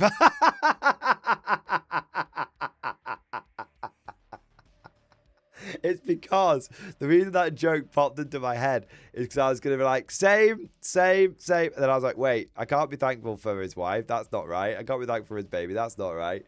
Yeah. No, but I absolutely echo the sentiment, man. Yeah, very grateful. I got a lot to be thankful for in my life, you know.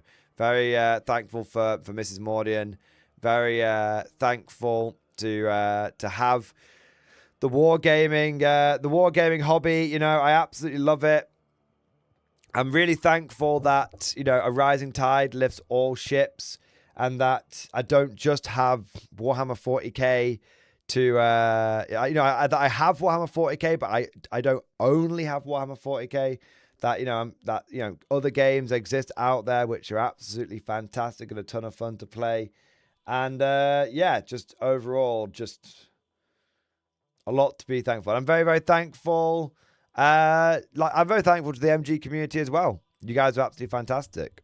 You know, I couldn't do this job without you guys, and I couldn't do it without your support, and I wouldn't want to do it without your company. So there you go. You're all a bunch of degenerate bastards, but you're my degenerate bastards. So there you go. There we are. Ishmael, I'll raise my glass to that one, mate. Yeah, good one. There we are. We've got a super chat coming in here next from Ibram Gaunt. Ibram Gaunt, thank you for super chat, mate. Interesting game mechanics in stream discussion. All right, let's have a look here. Ooh. What's this? Hi, Mordian. Seeing as how you didn't like the Horus Heresy 3.0 scoring system, I thought I'd show you the Victory at Sea scoring system. Okay, no word of a lie. I'm actually interested in this because I'm getting I'm getting to that point in my wargaming career where I need a boat game. You know? I need a boat game. It's kill points on an 8-turn game, but before you make your list, you both roll 2d6 and consult the table to see what your secondary objective will be. Some objectives change how many points you can use in your list. Absolute hell for tournament play, but insane for narrative play. The game works on an initiative system. Both players roll at the start of each turn. Winner moves second and shoots first. It's alternating activations with everyone moving, then everyone shooting. My buddy got VAS and got Victory at Sea and is demoing it at the New Year's party. Played support action last week. The win condition was, do the Germans control the center of the board, which we could tell by looking at the end of the game. Nah, yeah, I mean, that, you know, do you control it? Not have you got one dude on there, but do you actually control it? Yeah. Oh, man. Let's have a look. War at Sea. Now you have learned the rules, it is time to put your tactics into... I'm not trying to do a BBC voice. BBC from back in the day voice, I should say. Well, BBC these days was, hello, children. Let's not do a BBC voice. While many scenarios are possible, covering a range of historically accurate engagements and common actions throughout the conflict, the War at Sea scenario provides a wide range of interesting battles that two opposing fleets can engage in. Victory points. Many scenarios use victory points in order to determine who has won. Victory points can be earned in many ways specific to each scenario, but unless otherwise stated, they are always gained for damaging the opposing fleet. Specifically, victory points are earned for the following. Destroying an enemy ship. Gain victory points equal to the ship's point values. The enemy ship executes a tactical withdrawal. Gain victory points equal to 25% of the ship's point values. I actually already love this game. Like, I'm not actually fucking kidding you. I actually already love this game just because of the victory conditions not being like killer unit gain 1 point. It's killer unit earn its points value. Cripple an enemy ship, gain victory points equal to 50% of the ship's points value. Destroying a flight, gain victory points equal to the flight's points value. I'm guessing that's like the planes. Note that you can only gain victory points once from an enemy ship once. If you cripple an enemy ship and later destroy it, you will gain its points value and victory points, but not 1.5 times its points value. Nice. Love that. Nice little clarification. Tactical withdrawals. Any ship may choose to retreat from the battleground by simply moving off a table edge. By doing so, the ship escapes safely, but your opponent will receive 25% of its normal victory points at the end of the game. Note that some scenarios may have restrictions on which table edges may be exited safely. If one of these edges is not chosen, then the ship will count as if it has been destroyed and thus give up its full victory points. Interesting. So you might be ahead on a bunch of points and go, I'm going to tactically withdraw some ships. That's kind of cool. All right, let's have a look here. Objectives. Both players should agree on total points value for their fleets, and then each should roll on the fleet objective table to determine their fleet's objective during the battle. Each objective will provide the player with a set of victory conditions needed to fulfill in order to win the battle, as well as whether the objectives are considered high, medium, or low priority by fleet's high command. That's cool. In all cases, the number of ships required to complete an objective is rounded up and does not include ships dispatched for scouting. This already sounds amazing. Just the idea of scouting, all this kind of shit. This is the language used. It's just cool. Fleets with a higher priority objective gain a plus 10% bonus to the total number of points available for their fleet. Fleets with a low priority objective suffer a minus 10% penalty for the total number of points available for their fleet. Once players know exactly how many points they have to build their fleet, they can start choosing which ships and aircraft to take. So you know what your secondary mission is going to be. Oh, that's crazy. So it's like, okay, we're going to play 2,000 points today. All right. Now, what's my secondary objective? Oh, it's a high priority mission. Oh, I better get an extra 10%, 2,200 points. Or, oh, this is a low priority objective. Oh, shit, I've only got 1,800 points. Oh, dear. All right. And so there could be a 400 point difference. The thing is, you don't have to play with these rules. You can just kill each other. Yeah. Destroy. The enemy has gathered an assault force amassing a great deal of their strength in one place. Sink every ship, and the enemy will be irreparably weakened in this theatre. Cripple or destroy every enemy ship to achieve a major victory. Secure the most victory points to earn a minor victory.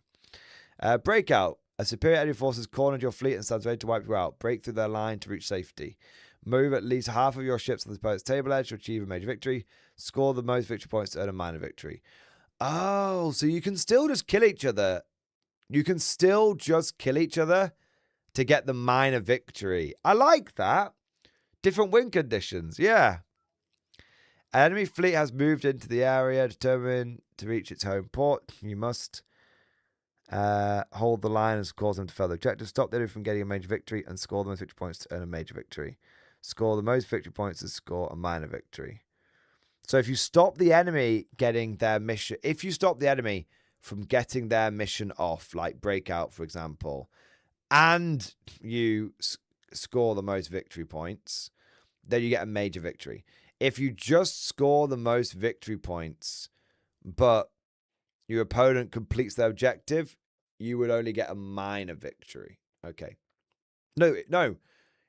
If you just get the most victory points, then you score a minor victory. So I guess, like, destroy. That's an interesting one. Yeah. Attrition. Interesting.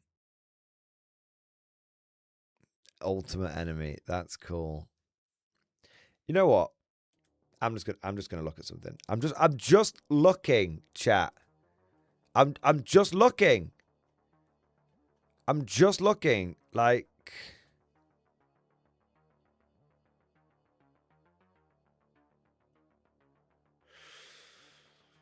I'm just looking. I'm just looking. You know, what's the harm in just having a little look? I mean, it's on sale right now. Oh, man. I could get the Kriegsmarine.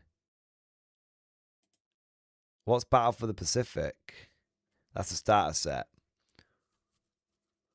You get 15 ships. The USS Indianapolis, the USS Northampton, the USS Chicago, and then you get the Mogami, 1939, the Kumano, 1944, the Forukataka, 1939, the Fubuki class destroyer ×3, the Fletcher class destroyer ×6. You get a mat, A0C mat. Oh, this does look quite cool, doesn't it? Oh, it does look quite cool.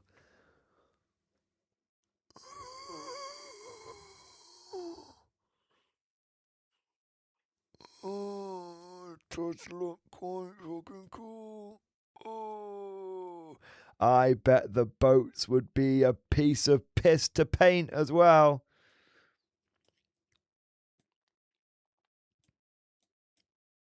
I mean, Americans love their boats. And I have quite a substantial American audience. American viewers, is it time for me to get into a boat game?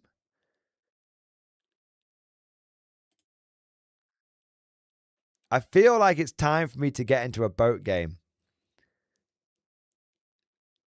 What have we got here? The Royal Navy. Oh, man. Oh, man. I can get the fine British Navy. Yes.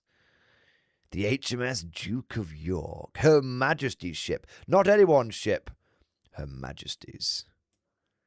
Oh, little biplanes.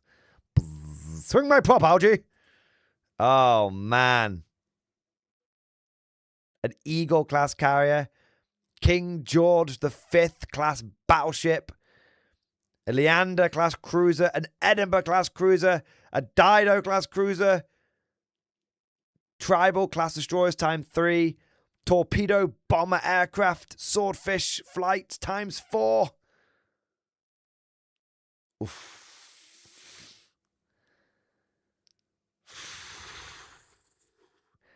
I'm feeling very boaty right now. I'm feeling particularly boaty. What are is there other starter armies here? IJN Fleet. I kind of interested in the Kriegsmarine. I know, Midwinter's crying right now, but I always felt like the Germans had really, like the boats looked like boats. You know, like some boats don't look like boats. You know, but they really look like fucking battleships. The Admiral Hipper. The Admiral Hipper. The Blucher. The Prinz Eugen. The Scharnhorst. The fucking Scharnhorst. Oh, dear. Stukas. Oh. Oh, man. IJN looks cool. You get a fucking look at that giant fucking carrier. Absolute fucking beast of a carrier. Oh, Cosmic. Dude, they've got your boat, man. They've got your boat, the Congo. It's actually Cosmic's Congo boat. And the Zeros. This looks so cool. Are they U-boat models? There's a lot of different options here. What the fuck's the Conti di Cavour? Is that an Italian boat? Oh, no way. Can we get El Duce's boats?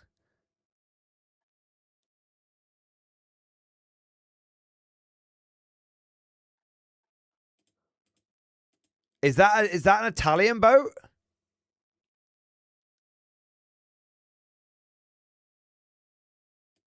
Oh, is that an Italian boat? I can't tell. I mean, I'm guessing it's Italian boat. The Luigi Cadorna. The USS Enterprise. Captain Jean-Luc Picard of the USS Enterprise. Captain Jean-Luc Picard of the USS Enterprise. Ooh, there are submarines. Some of you were asking about the submarines. I found one. The Gneisenau. Mate, there's a lot going on here. There's a lot going on.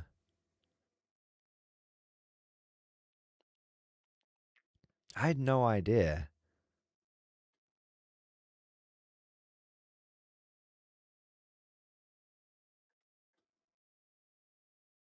Let's have a look at the submarine. It's not bad. It's just, you know, just above the water. Mystery boxes are back, by the way. Yeah.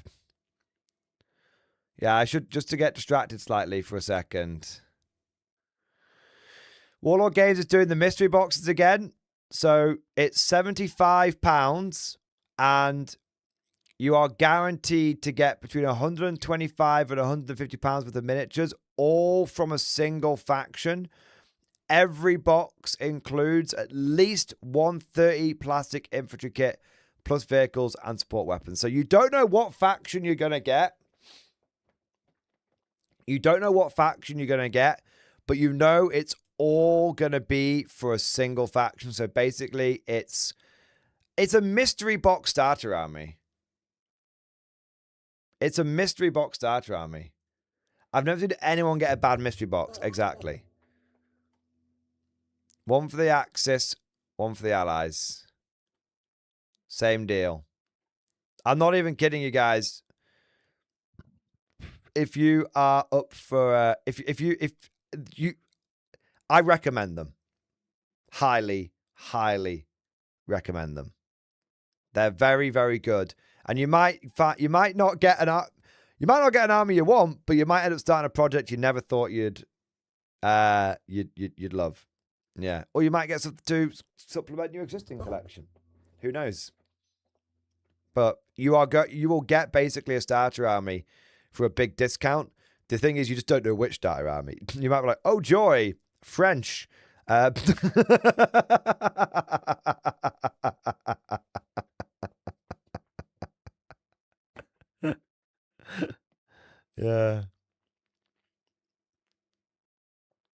Let's have a look.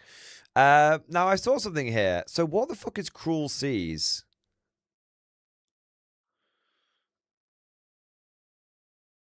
So Cruel Seas... Is that bigger boats? Oh, I think it's bigger. Ah. So they don't really do Cruel Seas anymore, do they?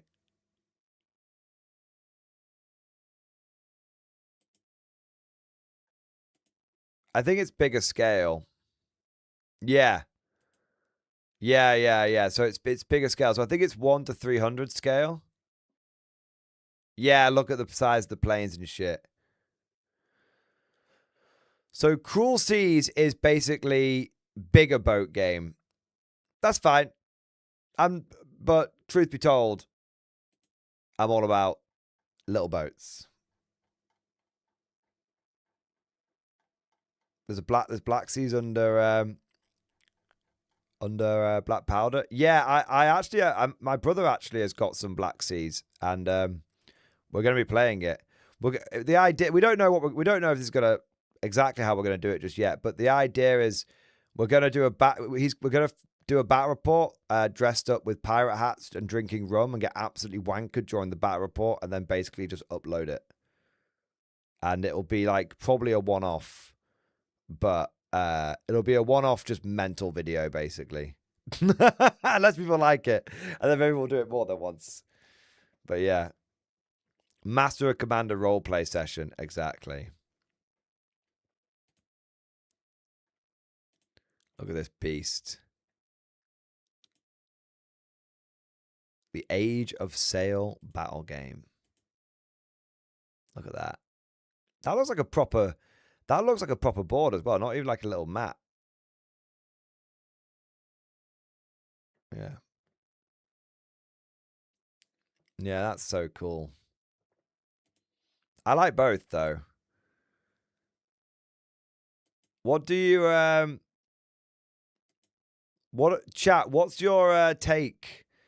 Do you prefer sailboats or do you prefer World War II boats? We should do a poll actually. Let's do a poll. 1 minute, I gotta close a few tabs here. I've got a lot of tabs open.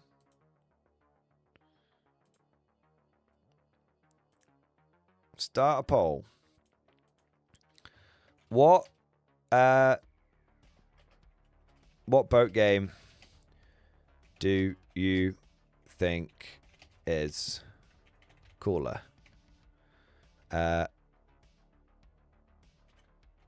Victory at Sea, World War II,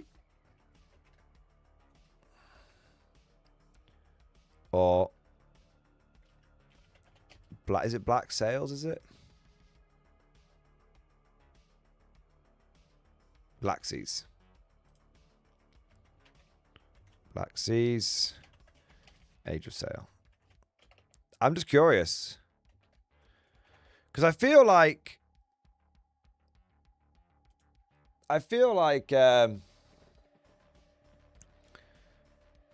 obviously on this channel, because we cover a lot of bolt action stuff, people would be more interested in like the World War II shit, but Age of Sail's pretty badass, right? Age of Sail's pretty badass, yeah. This ship is England. Yeah, yeah. Never date twins, Commander. Nobody showing Blood and Plunder or Port Royal? I've heard good things about those games. Isn't Port Royal just... I can't remember which way around it is. One of those games is basically Mordheim with pirates, right? Yeah, I've heard good things. Very good things. Sailboats would go with your Epic Napoleon collection you're painting as your next Kriegsman's pledge. I do need to paint some more Epic Napoleon. That's true. I not only need, I desire to as well. I've just got so much Konflikt 47 right now. I can't believe I have completed my Konflikt 47 pile of shame about 3 times already, and then more keeps turning up. I'm just like, by turning up, I mean I've bought it. Yeah. Okay, we've got some more super chats coming in here whilst that poll's running. I want to say, but Ibram Gordon, that was really, really cool. That was really, really cool, man. Yeah, boat game is cool. What for? You take a look at Dystopian Wars. My brother has all the Dystopian Wars in the world. I could literally do a Dystopian Wars battle report like tomorrow. Like, let's play Dystopian Wars. Yeah. What have we got next? Commander HHL, thank you for the super chat. Banzai! Banzai! Banzai! Always up for a good Banzai, mate. Cosmic Boy, thank you for the super chat, man. Fuck the hood, play some Bismarck. See, I would love to do... See, the thing is, with Victory at Sea, I'd love to do the Kriegsmarine, but the Kriegsmarine spent a lot of time just in port. Because the Royal Navy was just like so fucking dominant that if they came out of port, they just kind of got mashed. And it happened in World War One, and then it happened in World War Two. So a lot of the time, if you did Victory at Sea, like honestly, the Pacific Theater seems like the best place. The Pacific Theater kind of seems like the best place, right? Because there was a lot of naval battles that happened over a long period of time between lots of different factions. You know, the IJA versus everyone. But yeah, I mean, it's not really about playing the historical side of things. It's about just playing with your fucking Kriegsmarine and just fucking boating people. Yeah. I'm definitely up for... I wonder how well it would do as a battle report. I wonder if anyone's done any battle reports for it. I'm kind of curious. Victory at Sea battle report. Oh, man, not in a while. There's some. There are some.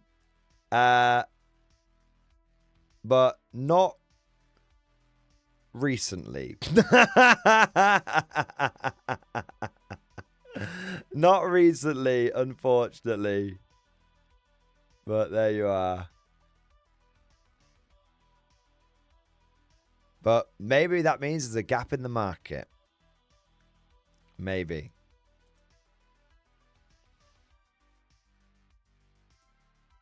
Yeah. Yeah. Victory at Sea, North Atlantic convoy missions. That's true. That's true. Mordian at Midway. That's cool. Yeah, man. The dude just like Mordian at Midway. Let's play Victory at Sea. Yeah. Oh, we just had the cat open the door. Hello, sweetie. You gonna come say hello? Hello. Is the cruel one not giving you food anymore? She's not fed you, has she? You've not been fed, have you? Well, I can feed you with cuddles. There you are. Oh, there you are, sweetie. I know. Tell me all about it. Tell me all about it. You're alright. No need to panic. There you are. I know you're very good at tolerating it. You don't really like being picked up. The other one likes getting picked up, but you're not a big fan of it. Yeah. Well, you are purring, so it can't be so bad. There you are. I'll put you down in a second.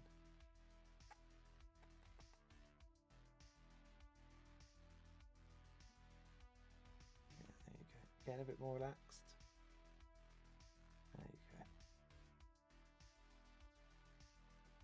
You going down in a minute?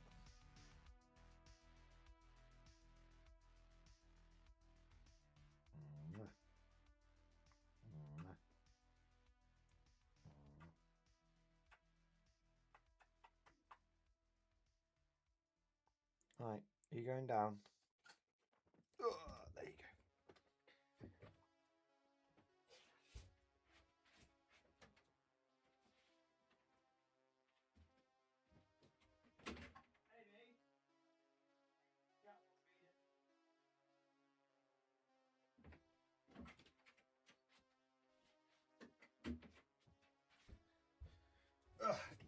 All right, there we go. What have we got next? MJ Sinclair, Matthew Sinclair. Thank you for the 33-month member flex. Double X Force, baby. Nearly triple X Force, baby. Yes. Dude, thank you for supporting the channel for nearly 3 years, man. Holy shit, how time flies. How time flies, sir. What about Black Seas proper ships? Well, we were just looking at Black Seas, weren't we? I actually didn't realize you'd done the member flex around it, man. Yeah, I mean, my brother has got. I think he said he's got the British and the Americans for Black Seas. So I think we're going to have a go at doing a battle report for that. Yeah. So that would be cool. And yeah, I love Age of Sail. I do like the idea of boat games. That's why I've always been interested in like Battlefleet Gothic, for example, because it's like the sci-fi boat game. Like this is why it's crazy that GW just doesn't do like BFG. Yeah, but it is what it is. I don't think they're going to bring it out. I don't think Battlefleet Gothic's coming out. ever. I think if they were to do it, it would be 30k only. And after like Legions Imperialis, which wasn't great, wasn't terrible, I don't think they'll do it. I know, but there you are. Yeah. What was in the Battlefleet Gothic Star box, actually? That's a good point.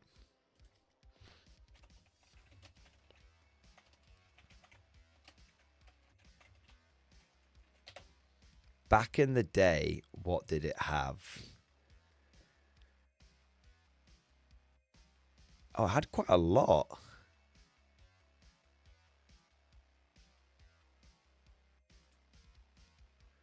It had quite a lot, actually.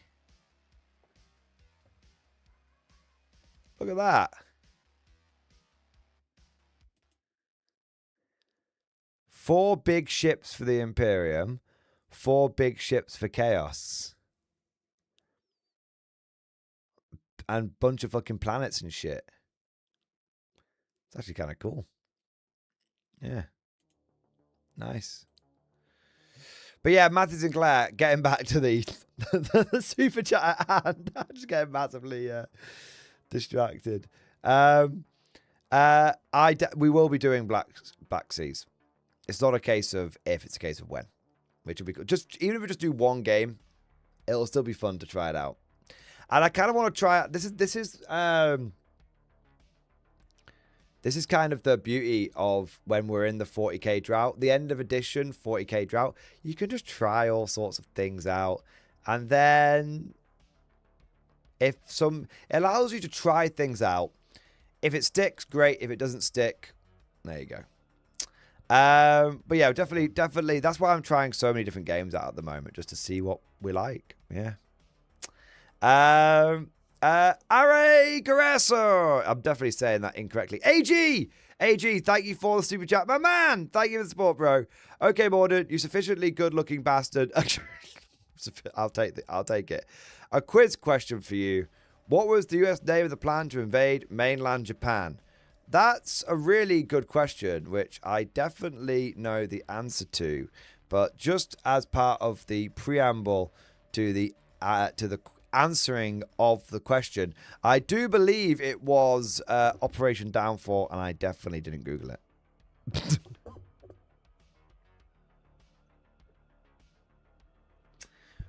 I didn't know that. I mean, obviously they had a name for it, but there you go. Operation Twin Suns. Fuck's sake. Yeah.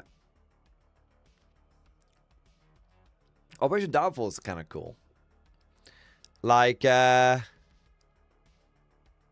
that the name of the operation in, what do you call it? What the fuck's it called? Edge of Tomorrow? Projected 4 million casualties. Let's have a look. Well, I'll Google it again. I mean, for the first time. Let's have a look.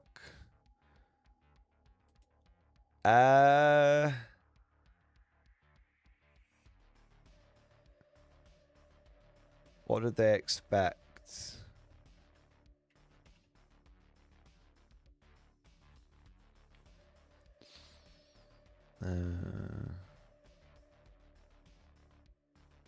Estimated casualties. Due to the nature of combat in the Pacific theater and the characteristics of the Japanese armed forces, accept that a direct invasion of mainland Japan would be very difficult and costly. The Allies would not only have to contend with all available Japanese military forces that could be brought to bear, but also the resistance of a fanatically hostile population. Depending on the scope and context, casualty estimates for American forces range from 220,000 to several million. And estimates of Japanese military and civilian casualties ran from the millions to the tens of millions. Casualty estimates did not include potential losses from radiation poisoning resulting from the tactical use of nuclear weapons or from Allied POWs who would have been executed by the Japanese. So the Americans were expecting a minimum of 200k and probably several million. And the Japanese were always in the millions. Yeah.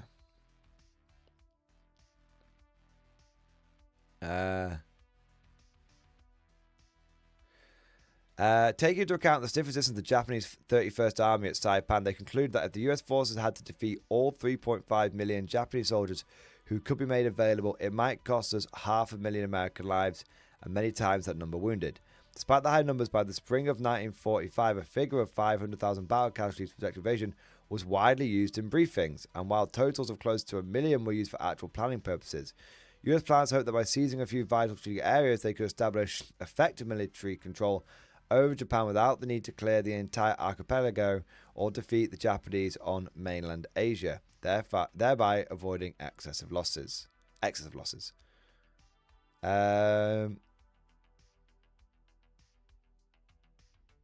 Covering only the US Army, the ASF planning document of January 15, 1945, redeployment of the United States Army after defeat to Germany, expected that an average of 43,000 replacements for dead and evacuated wounded would be needed each month between June 1945 and December 1946 to carry out the final phase of the war against Japan.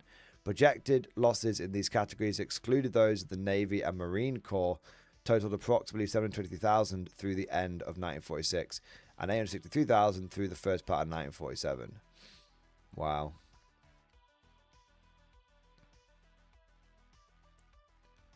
So yeah, it was they didn't really want to do it. I mean, they'd do it if they had to. But yeah, that's a lot of dead people. That's a lot of casualties. I don't say that flippantly or silly. It's just a lot, you know. Yeah. It's just a lot. Yeah, there's a whole, I don't know if it's an urban myth, Matthew Sinclair, but I've heard the same thing as well. I heard they're still using the purple hearts they made for the casualties expected in that invasion. Yeah. I don't know if that's still the way, but I've heard the same, like, I call it like an urban legend, but it might be true. Are we still using the purple hearts from World War II? Apparently, yeah.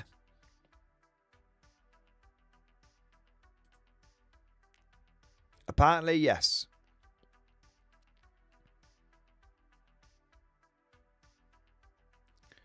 They made 1.5 million purple hearts in anticipation for the invasion of Japan.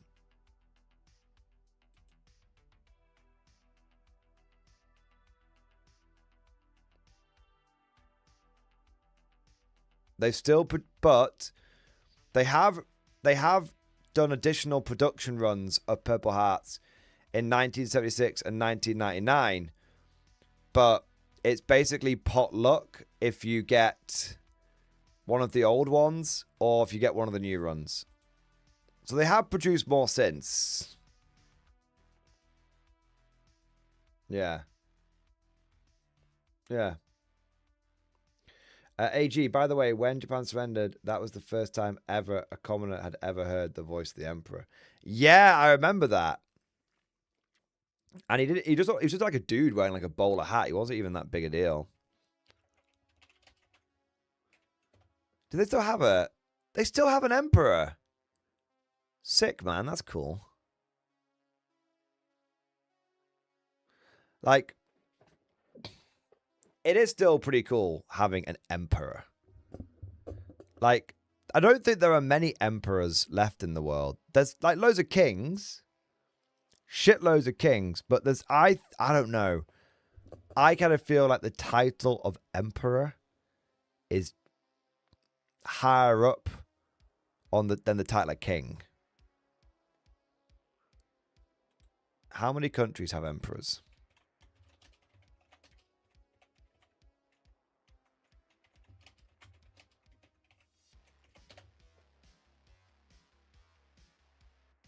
Only one country in the world currently has an emperor, and that is Japan.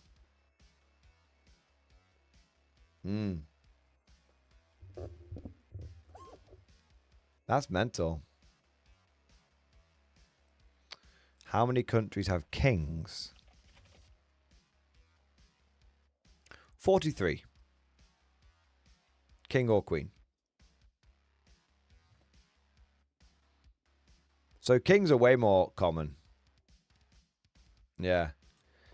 Kings are everywhere. The god emperor of mankind is Japanese. There's only one emperor. There you go. Yeah. Only one. Let's make it two. I'll throw my hat in the ring. There you go. Yeah.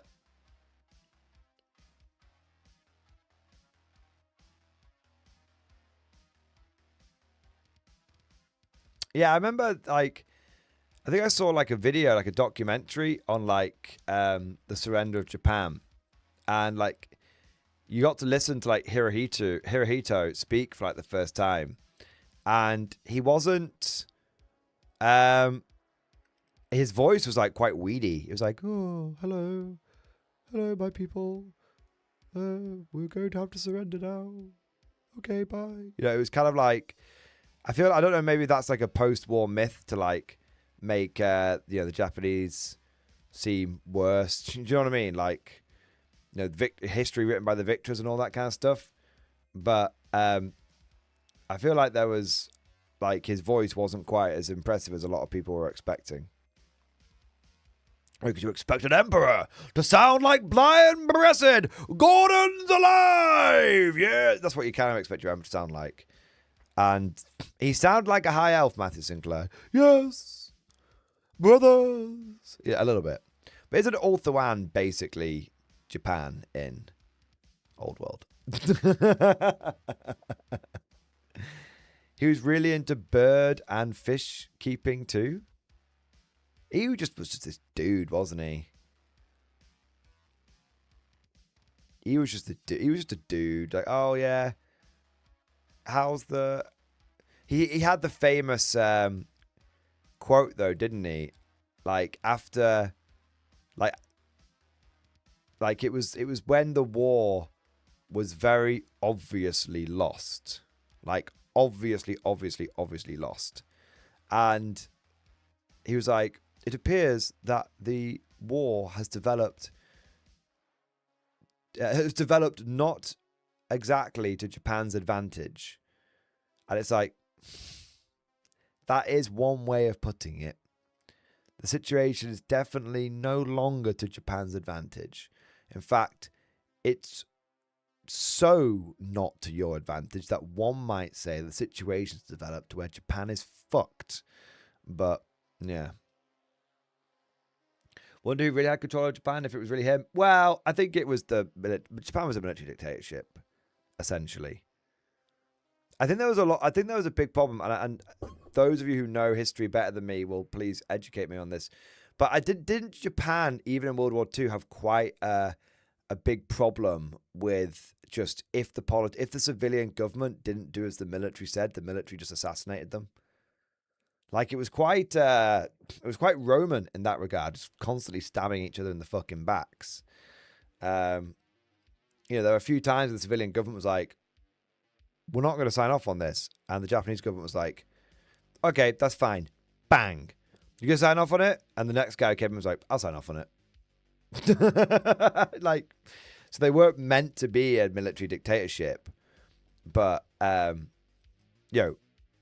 technically they weren't. But actually, they were. Kept assassinating people who wouldn't just get in line. Yeah. He didn't forget about Kokoda again. Kokoda's not relevant right now. God damn it. Commander HHL, thank you for the super chat, bro. We got the super chat going in here. But can it fit through a hole in a piece of paper? What can? Japan? Probably. The whole of Japan could probably fit through the hole in a piece of paper if you made a sufficiently large piece of paper with a sufficiently large hole. I think it would technically be possible. Right. It was mostly a power struggle between the army and the navy. That's true. The army and the navy hated each other. Yeah. Like the Japanese army probably could have done a lot better, but the navy got priority for funding, didn't they? The navy always got the priority for the funding. And then really the Navy kind of just shipped the Army to where it needed to go, because whilst the Special Naval Landing Force did exist, and they did do, obviously, military actions, the vast majority of the ground fighting was done by the Army, and yet the Army got basically the leftovers of the military budget, which is why the Army was so, like, obsessed with, like, training and, like, warrior spirit, because they were like, well, fuck it, we can't give you better equipment because we can't fucking afford it. But we can, like, basically train you to be an utterly mental bastard who's really, really physically fit. Because it's not free, but training is basically free in, you know, in some ways. Because, like, you're already paying the soldier to be there. So if you just make him jump up and down, do like 1,000 star jumps and fucking break bricks with his forehead and all that kind of stuff, then, you know, like, that's cheaper because you're already paying him to be there, right?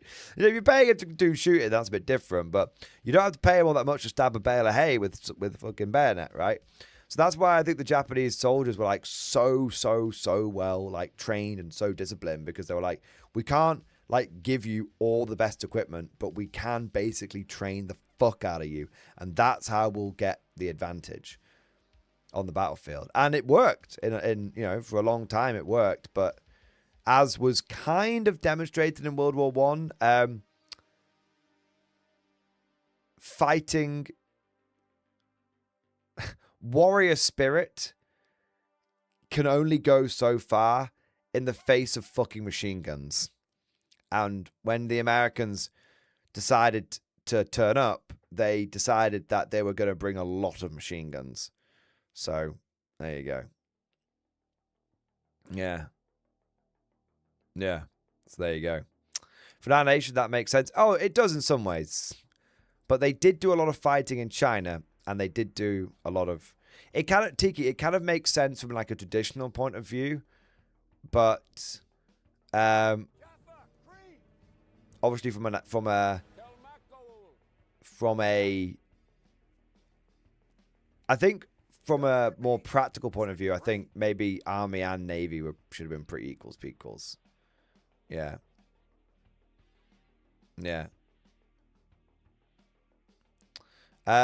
Tiki, fun fact, the IJA boot camp involved a lot of night fighting training since they knew they had less submachine guns and less machine guns. So they turned their melee and rifles to their advantage. Yeah. And that's absolutely true. And not only that, but they trained their guys to be unbelievably physically fit, especially at the beginning.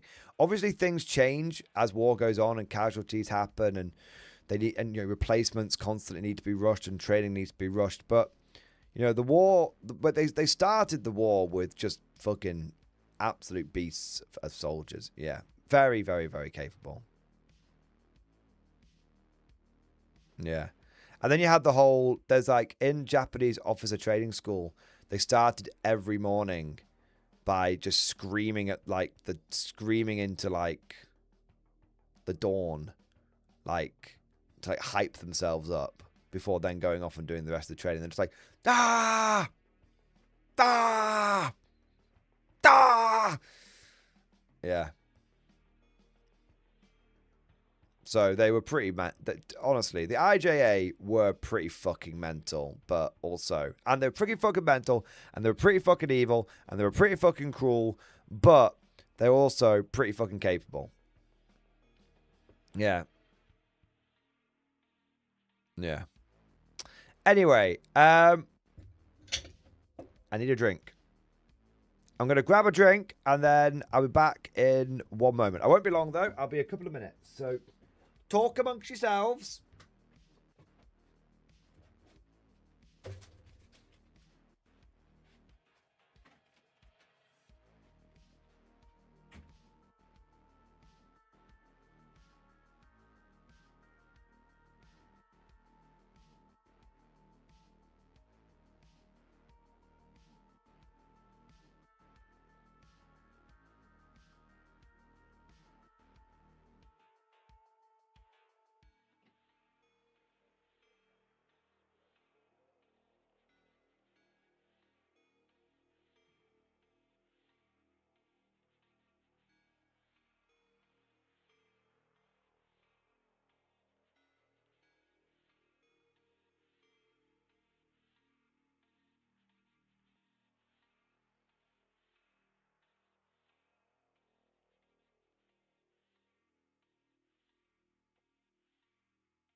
one man keeping the streets safe while keeping it real.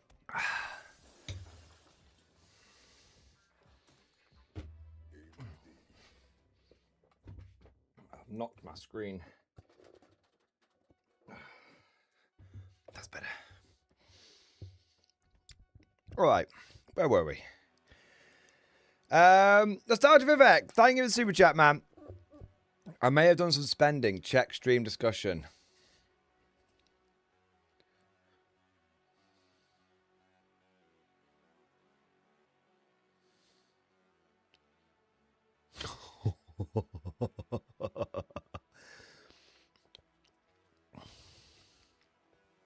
Let's have a look.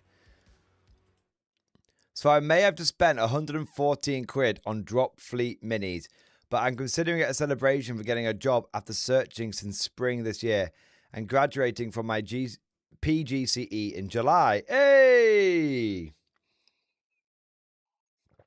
007, mate. One for the job and one for the graduation. Hey, amazing, man. Very, very good effort. Good effort finding a job. Excellent. The first four are event exclusive minis, but just alternatives instead of FOMO. I do have a good sized fleet now, around 24 ships. I do love the look of Drop Fleet. Like, I really, really do. First is the UCM Atlantis, which is a prototype of a battlecruiser called the Johannesburg. Second is the UCM Avalon, a prototype of the Perth battlecruiser. I do have a Perth already, but it looks cool. Isn't that? It's good though when you just get like some alternatives. You know, like it's good. It's almost like having a set data sheet and then selling like alternatives for it. Like, you know, imagine if the Guard had something like the Infantry Squad, which you could then produce different kinds of models for to appeal to different kinds of war games. It'll never catch on. Anyway, I'm not here to yuck your yum. I'm not yucking. Third is the Athens light cruiser, an alt sculpt for the Osaka class cruiser. Fourth is the Saratoga class light cruiser, an alt sculpt for the New Cairo. And finally, I folded and bought a Dreadnought. Yes. This ship is in universe 1,750 meters, and the game is 1 to 9,150 scale. It's a nearly 20 centimeter long ship. I can either build it as the Washington Supercarrier, loads of fighters and bomber hangars, or the London Dreadnought, loads of guns. Well, obviously, the carrier will be the better option because carriers are OP. But also, fuck Washington. Praise be to London. In game, of course, you know, not in real life. Loads of good. No, on a serious note, Dreadnoughts, even though one of the great tragedies of World War II is it's the death of the battleship, because battleships are really cool. I do have names of both, as I have one of each. If I make a Washington, it will be the UCMS Manifest Destiny. If I make it London, it will be the UCMS Empire. For the Empire, I'm thinking about starting with the Washington, but I've not made my mind up yet. Let's have a look. Wow, these things are cool. They're so obviously cool. That's a big fucking gun, isn't it? That's a fucking big ass rail cannon motherfucker. Nice. That's cool, man. Drop fleet ships are just cool. Hey, I like that one. The Saratoga. I like that one, yeah. And there it is. The absolute mega chungus. The absolute giga chungus. Mate, that's going to take you a while to paint that bad boy up. Holy shit, man. These are the regular sculpts. Yeah, that's pretty cool. So that one versus that one. I like both. Yeah, it's literally just aesthetical preference, essentially. That's the big penis gun one. Again, I like both. It's a slightly different design, that one, especially with the end. Yeah. That's cool. The underslung guns there, very nice. That's kind of cool. Yeah, I like that one as well. They all look great, honestly. They all look great. Super heavy laser, nice. Not just a regular laser, not just a heavy laser, a super heavy. That's it, man. Drop Fleet looks fucking cool, man. And I'm definitely in like a boat game kind of mood. So maybe it's like, maybe we get some space boats. Maybe, do you know what's kind of crazy? Maybe I just get all of them because at the end of the day, they're not that expensive and they don't take that long to build and paint. Do you know what I mean? Like, I could play a practice game. I could play some basic games of Drop Fleet and of Cruel Seas. Not Cruel Seas, Victory at Sea. And of Black Seas as well. I'll just get all the boat games. Like, I was doing a video with Mordy Bro today. And, he was talking to me about all these different games he'd been playing. And I was like, because he was like, oh, yeah, well, last week I played some D-Wars with the boys. And then yesterday I played a little bit of, Cruel Seas with Sam. And then I played a little bit of Burrows and Badgers. And I was actually jealous. I was actually jealous. I was just like, man, like, it really is. It really is. It really is a case of you either play 40k or you play everything else. Yeah. It's fucking wild, isn't it? That's not to say 40k is bad. Please don't get the wrong end of the stick. I don't want anyone thinking this is another Mordians going off on one about how much he hates 40k. I don't hate 40k. Literally been recorded back on the Imperial Guard tactics videos again. Been really enjoying them. I'm not saying that even slightly. But what I'm saying is it really does feel like, you sort of have to pick between 40k and kind of everything else. But that's why I'm so in a crazy kind of way. And I know a lot of other 40k and wargaming content creators that probably think I'm absolutely fucking mental for saying this. But I see myself as a wargamer first and a content creator second. Like, I'm a wargamer who sort of happens to make content in a funny sort of way. That's why, I just talk about whatever I want. I don't worry about, is this going to be good or bad or anything like that. I just talk about whatever the fuck I want. And, I talk about and discuss. I don't think I'm right about everything. That's why that's why I feel like I can talk about any topic and have discussions about any topic, right? Wargaming related, of course. It really, that's why, so going back to what I was saying, that's why, in a funny sort of way, I'm actually really grateful for the big 40k drought that we're experiencing at the moment.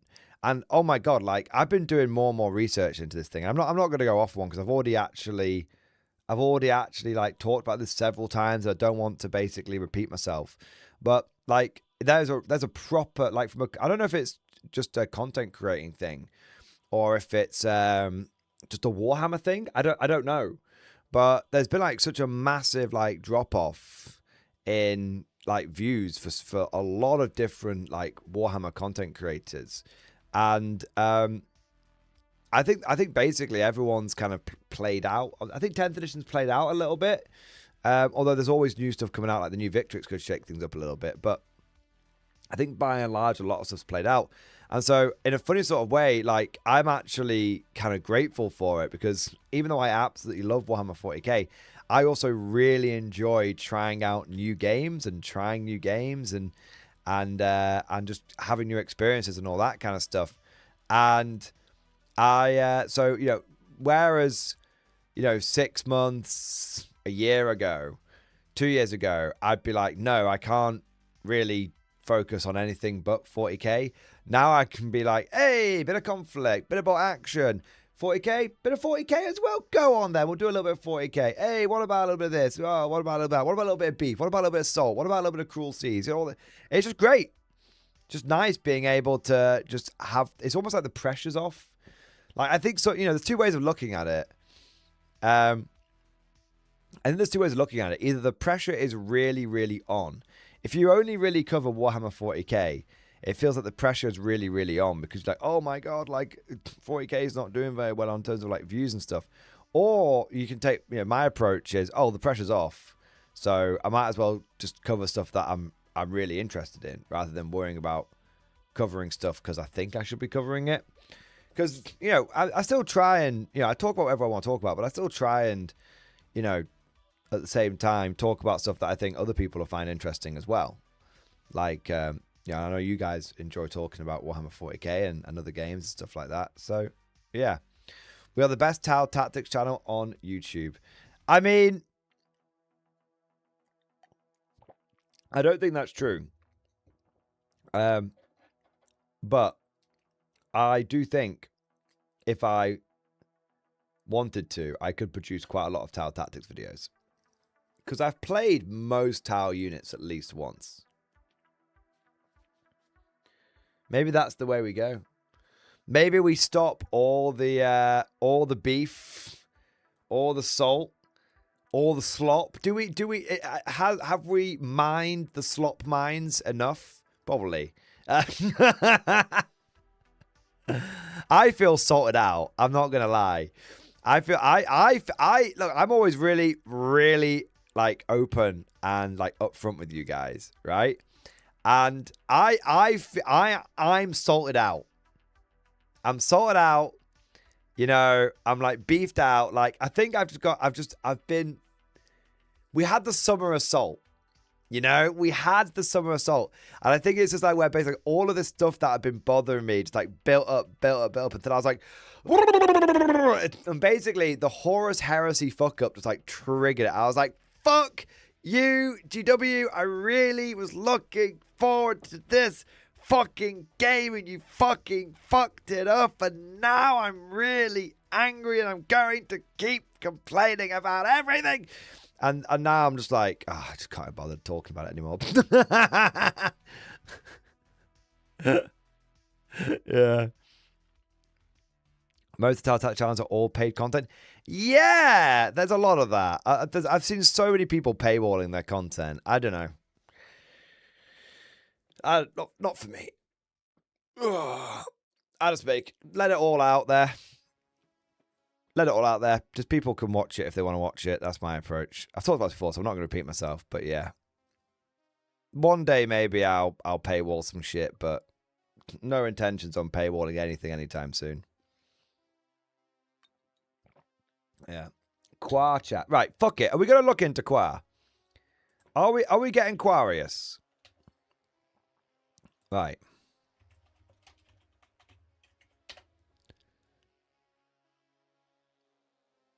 Okay.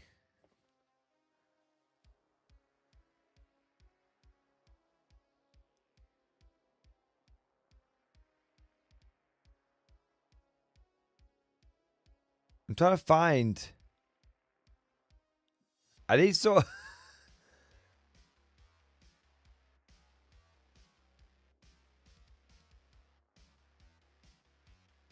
I'm having a look here, so I can find a half decent one.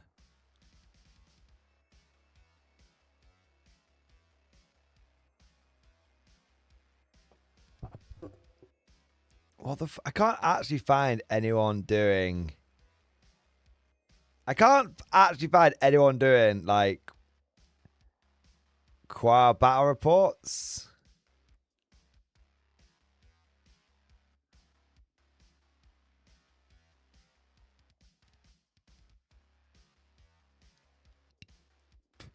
There's one here.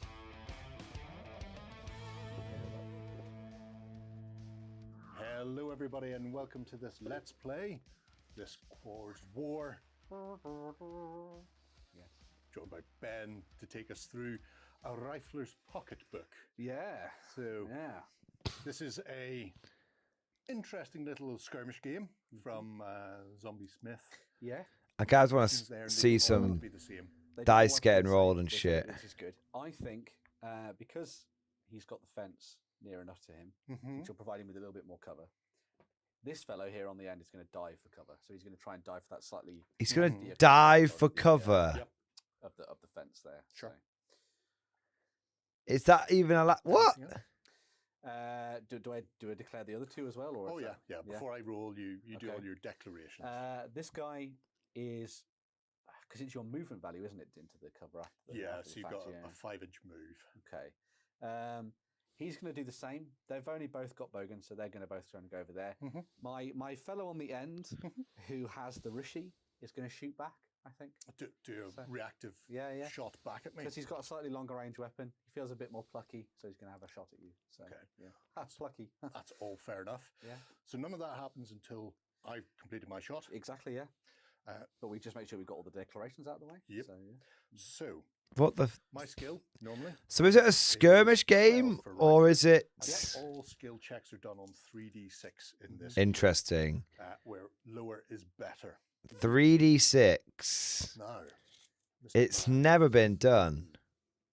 you are somewhere 12? between 12 and about 13 13, 14. at the highest, yeah. Yeah. So, weapons have range bands. mhm. My range band is 8, and for every range band, it's an additional -1 to shot. So Yep. 2 range bands away, so it's a -2, Mhm. and then -1 for everybody in the group. Yes. Okay. So, that's -5 currently. but no cover. No cover. But 2 of them are diving for cover, which will Yes. give an additional -4. Yes. What? I'm so glad. The downside of this is that they're going to have to pull themselves out of the dirt after the fact. If But they survive, if yeah. they survive, yeah. Let's not think about that just yet. That's crazy. So you do? Is it like Minus one shot at a time kind of thing? Yes. -5 for the guy who is shooting back. Yes. Yeah. My support will change those to a -8 and Okay. -4. Cool. Yep. Makes sense. Yep. I think I will do supporting fire for pluck Okay. Makes sense. because I really want to try and push Mhm. another in there if I possibly can. Makes sense. Yeah. Go for it. It's Yeah. +2 to my skill. Cool. That's a lot of Takes +1 the and hit on your dice a little bit Yeah. less. I'm sure So- it's quite intuitive. But it sounds like it sounds very reminiscent of Bolt Action, like 2nd edition, where it's like +1 this, -1 this, +3 this, -2 this, up and down, up and down, up and down. Look, I like maths. Okay. But that's like it's a lot of fucking around. I don't know. It feels like a bit of fucking around. 3 attempts. A little bit of fucking around. Start with the lowest. So you want to get? Yep. Okay. So the lowest one to hit is The guy shooting back. Yeah. Yes. That's cool enough, Rubik. That is cool. so my skill. And I is saw that 12, thing about the 10 or starter less, set it's as well. nice. Oh. Oh, that's a bad miss. We'll get to that in a 6 minute. to 3. Yeah. 15. That is not going to be good for me.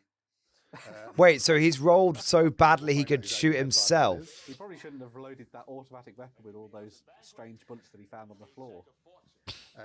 Failed the skill check, and it's over 13 or more. So, that's okay.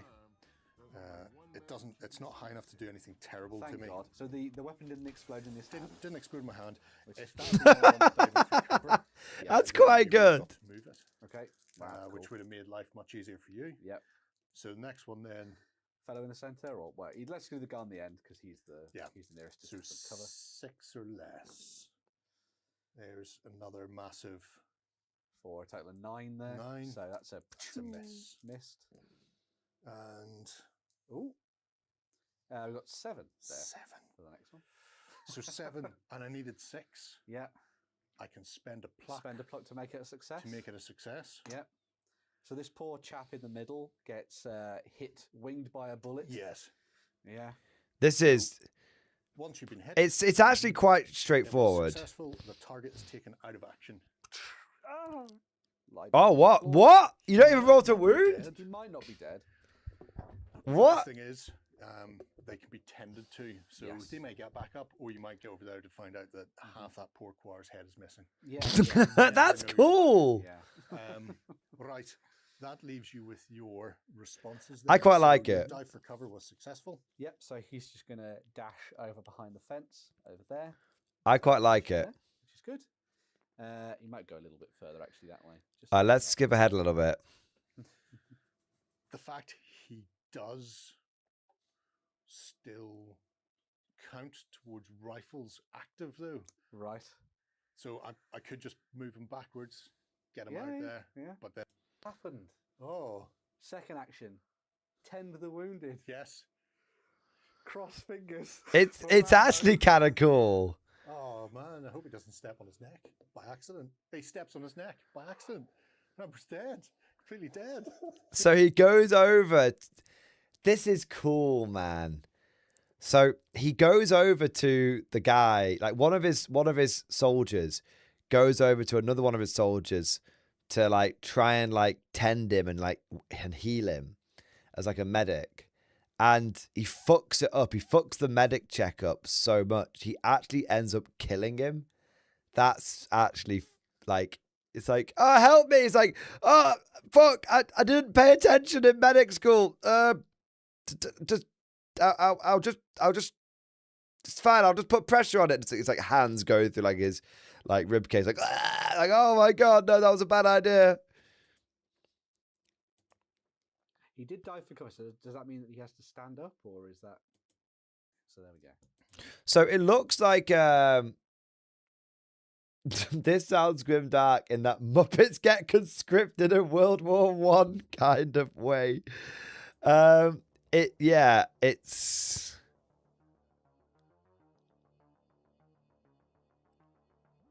It's kind of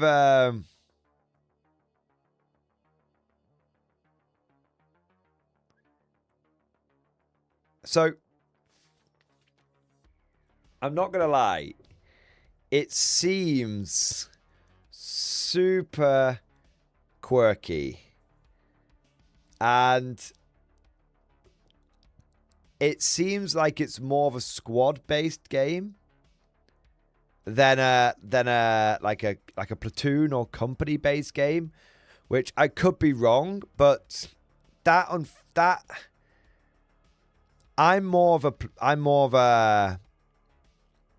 like collecting an army rather than a squad. So that's a little unfortunate because I was hoping it would be more like Konflikt 47, bolt action sort of scale. But I'm still kind of interested. There's both? Is there two different game modes? If there's two different game modes, then... If there's two different game modes and one is like maybe more of a battle-orientated game mode, then rather than a squad-orientated one, then I could definitely see myself trying it out. Yeah. It's interesting. It seems pretty, it's interesting. I agree with Dark Knight Curran here. Thank you for the super chat, man. And I agree with this completely, but not in like a negative way at all. This sounds grindy and autistic as fuck. So yeah, I absolutely agree. But like it sounds, when you say grindy, like it sounds like there's loads of like mechanics and stuff. And like, hey, look, right? I'm someone that thinks 40k has gone way too shallow. And having a game which is the opposite of that, can get really deep, really nitty, really gritty.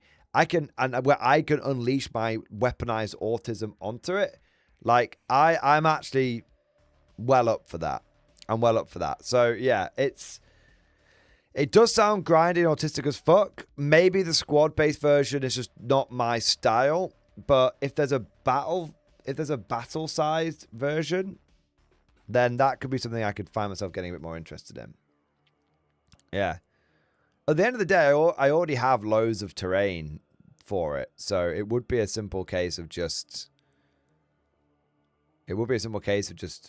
getting a few of the Quar models. Yeah, that's the only Quar battle report I could really find, though.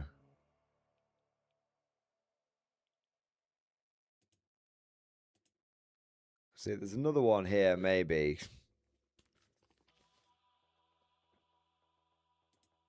No, this is squad-based as well. It's like everyone only plays the... Yeah, no one plays the big version. I literally don't think there's a single big version battle report. Everyone's doing Clash of Rifles.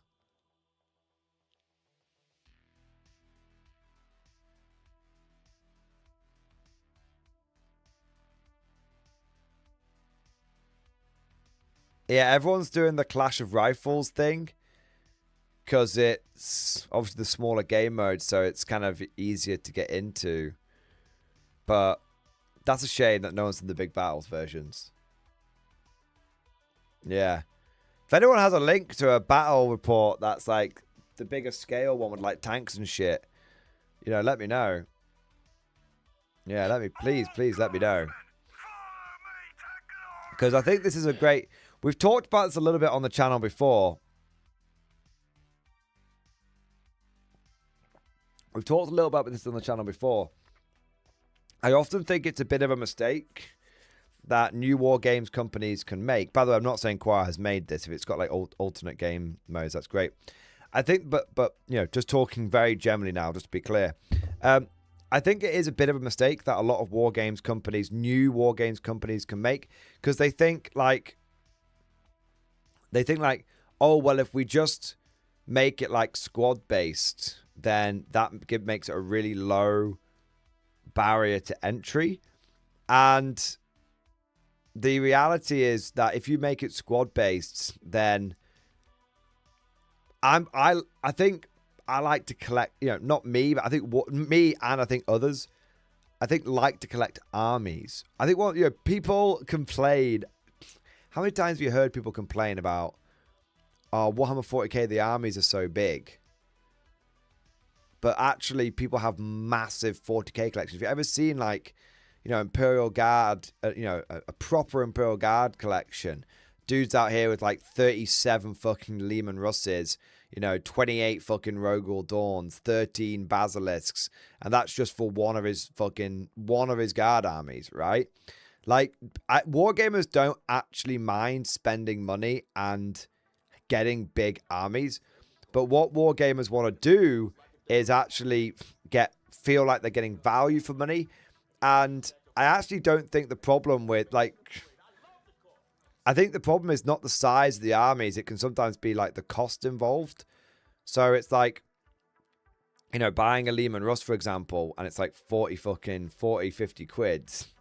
It's like, the barrier is not, so it's not this is so expensive. It's, well, I want 6 of these, so it's going to get really fucking expensive, right? That's what the barrier is. It's not the individual cost, it's like the overall cost, but knowing that you're going to want to have more and more and more. That's why, like, you know, if you look, I think if I was to use myself as an example for this, but I know there's many people who could give their own examples down in chat, and I fully encourage you to do so. But, like, if you look at, you guys can't really see here, but this shelf here is full of German infantry for bolt action. And off to the side here is all my German tanks. Now, bear in mind that bolt action is a game where it doesn't change a huge amount. So any squad loadouts that I had from 2nd edition still work in 3rd edition. And bear in mind that it's a game where, you know, 30 infantry is enough. 30 infantry, couple of weapon teams, couple of tanks. So if that's the case, why do I have over 100 German infantry, dozens of German weapon teams?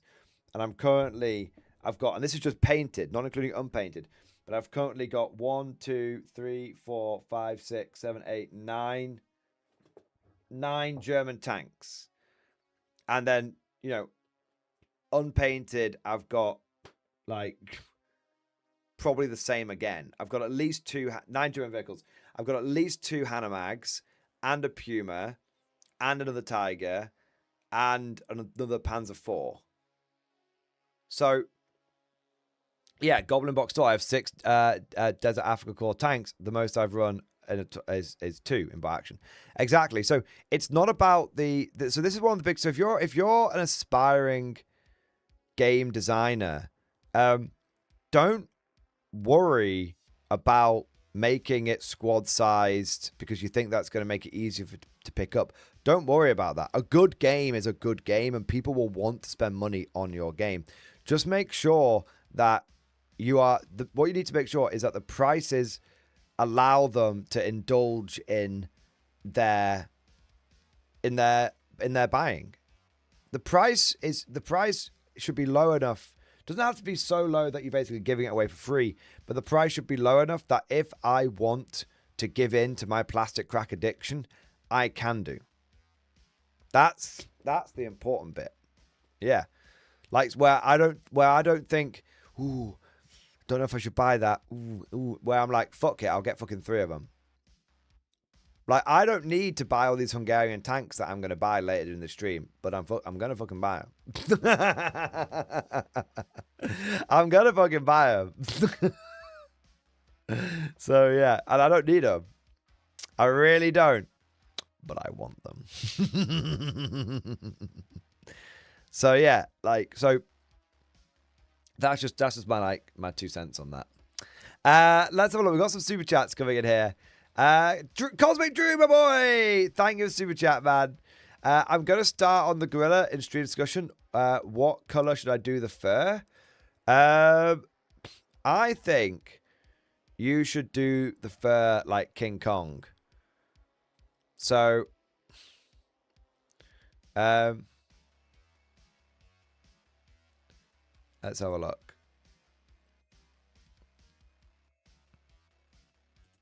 So this is for the big monkey guy.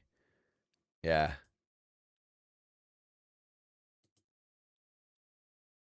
It's a cool model, man. I love the conversion. The jetpack monkey. So, I do like King Kong. So I'd say you want...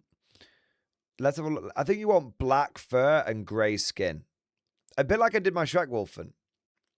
So I can actually give you some advice on the colours if I can just find 1 minute.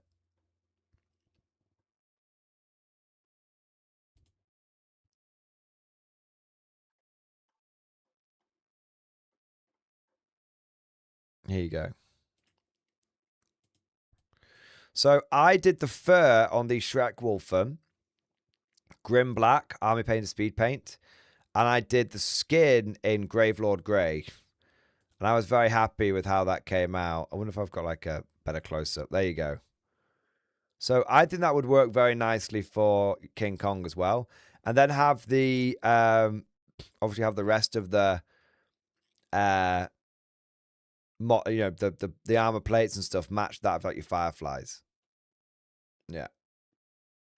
That's what I'd do, man. I'd do Cosmic. Should look good, though. I think it's going to be a really good centerpiece model. Yeah, for sure. There you go, Cosmic. Yeah, if you've got both those markers, then fucking go for it, man. Yeah. Cosmic. I look forward to seeing it, man. I think it's going to be such a good centerpiece. Yeah. I want to say a big thank you to Vladimir. Vladimir, thank you for the Giga Chat. Yes, it is the Giga Chat. Hey, Mord, just want to say I'm enjoying the vibes. I was painting up some terrain for the boys for Friday's game. Hey, amazing. Vladimir, thank you so much for being here, man. Thank you for the support. Glad you're enjoying the stream, man. And good luck with the game, my man. My man. 07, you magnificent bastard. I raised my glass to you, sir. There we are. Yeah. Ultra Smooth Paint. The speed paints work really well with Konflikt 47. Yeah. Really, really good. I even paint vehicles with them now, bro. Like, dude, let me show you something, man. Not to wank myself off, right? Not to wank myself off, but let me wank just a little bit, all right? Right. No word of a lie. No word of a lie. Every single model there was done with speed paints, including the vehicles, including the off-white on those vehicles. Look 0 streaks. 0 fucking streaks, man. Like I'm telling you now, the idea of speed paints don't work well on vehicles is very much a holdover. Is very much a holdover from GW contrast paints, which are very, very streaky. But I think speed paint's fine. Truthfully, I think they're absolutely fine. Yeah. So there you go. What have we got next? Merlin! Merlin, thank you so much for the Bean Blade. Yes! Thank you for the big super chat, you absolute giga chat. Yes, Merlin. Oh, 07, mate. Thank you for your generosity, sir. Absolutely smashing it, bro. Really, really fucking appreciate it, man. What have we got here? What have we got here? What have we got here? The Last War by Wargames Atlantic is an interesting game. Mix of a skirmish game, max 5 models per player versus evil NPCs with roleplay elements, and it has a biblical angel as one of the main bosses at the end of the campaign. What? That's crazy, man. I don't even think of Wargames Atlantic as like... I don't even think of them as like, what do you call it? Like a game company. I kind of think of them as just like a model production company. But let's have a look here. So, what's it called? The Last War.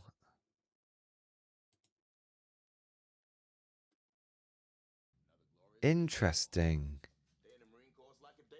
It's very well reviewed.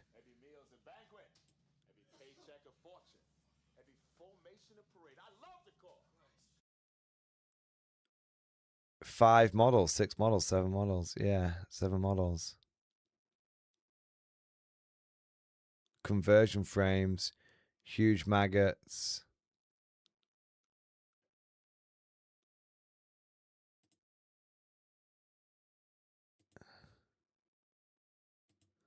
It's pretty cool. The big maggots, that's interesting.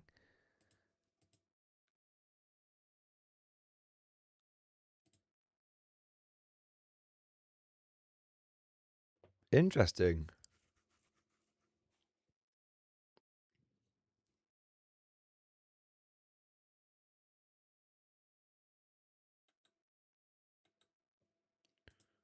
I've never heard of it.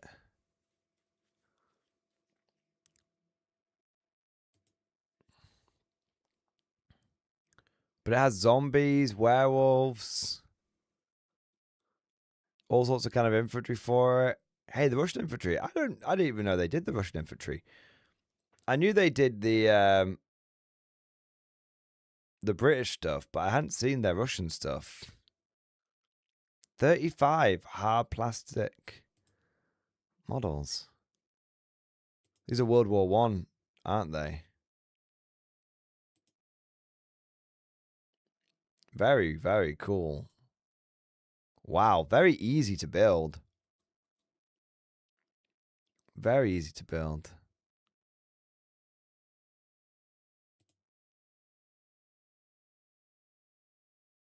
Man, it'd be...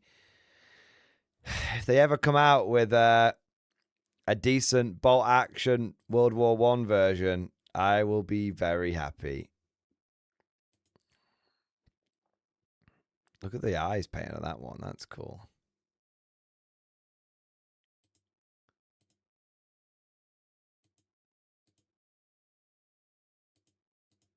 I'd do them with the hats. You guys know I love a good peaked cap. Yeah, they're really good.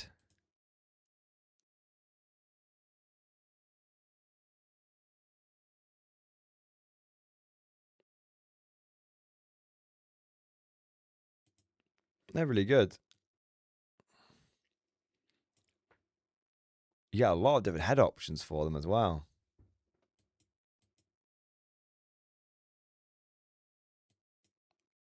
They're really cool.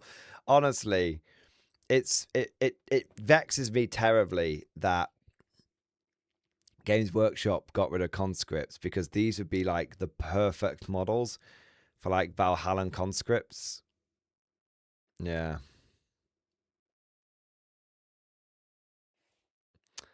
Yeah. Merlin, this is really, really cool stuff, man.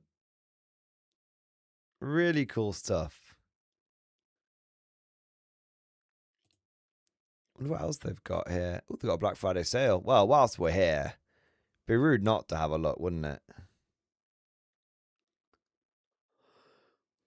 No, that's kind of cool. You can get like special agents and stuff. Ooh. Ashigaru? I think they're the small scale ones, aren't they? Yeah. Aztec Warriors are kind of cool. Though that's the Second World War. Oh, they do Boxer Rebellion Infantry? I think... Oh, I do remember these guys. The guy in the tiger onesie is a bit silly, but... Yeah. I'm sure it's not a tiger onesie, but... you know, at the same time. Feels a little bit like what? Citizens of Rome? Kind of cool. Hey, they've got the cannon fodder on sale right now. Oh, is this the fucking Qua shit? Yeah. So I think the Black Friday sale, they've just... all they've done the Black Friday sale is just given the discount, a bigger discount for the bulk buy. Which is still very nice, don't get me wrong.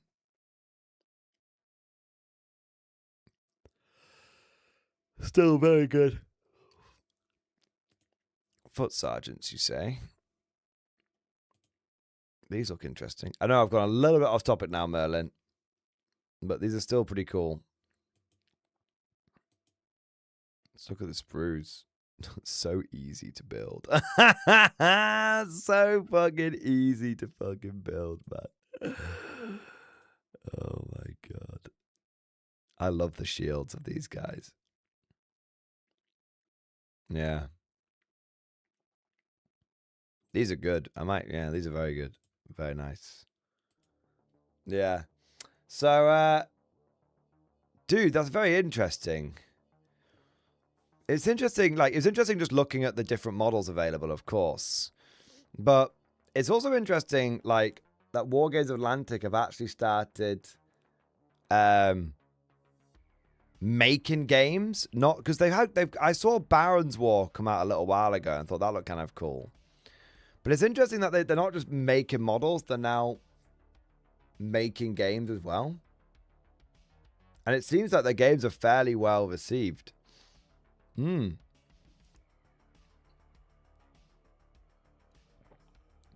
Yeah, very interesting, man. Thank you for the support and thank you for the heads up. Lots of stuff to mull over. So many games. So many games. So many games, man. Trench Rat, is Warlord doing any Black Friday sales? Yeah, loads, man. Actually fucking loads. If you go to the Warlord website, it's the first thing that's on there, basically. So they've got the Black Friday sale banner. If you click on it, not only are they doing mystery boxes, which honestly, don't even hesitate. The mystery boxes are amazing.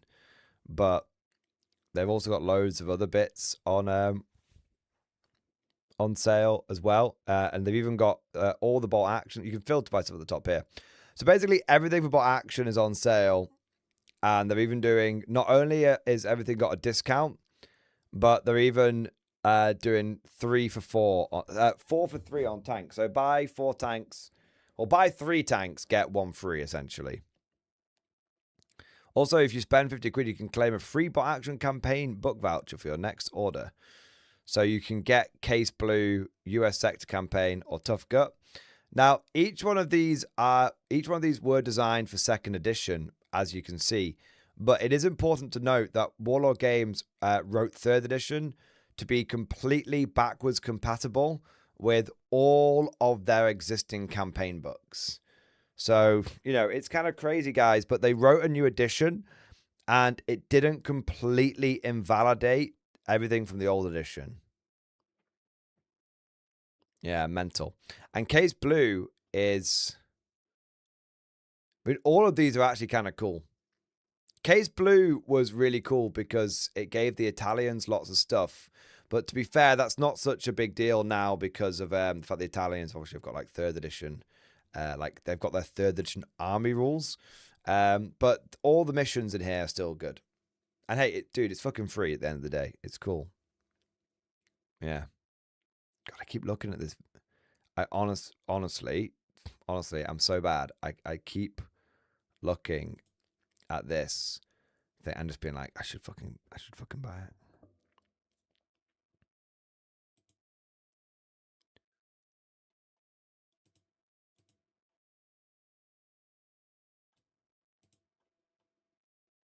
I bet it would be so much fun.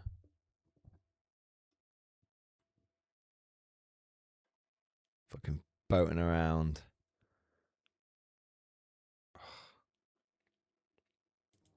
Gotta resist. I've got to resist. There's other things that I actually need. Oh, yeah. There's so many games right now I would be spending money on if I wasn't already deep into. Yeah, exactly, Small Hornet. Exactly, right?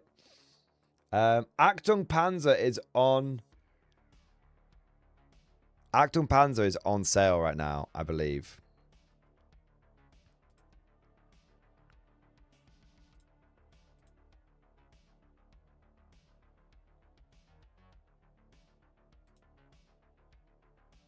Oh, it is. Ah.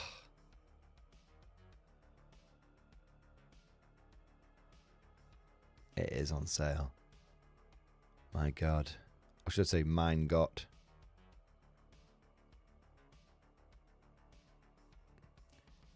Five tanks.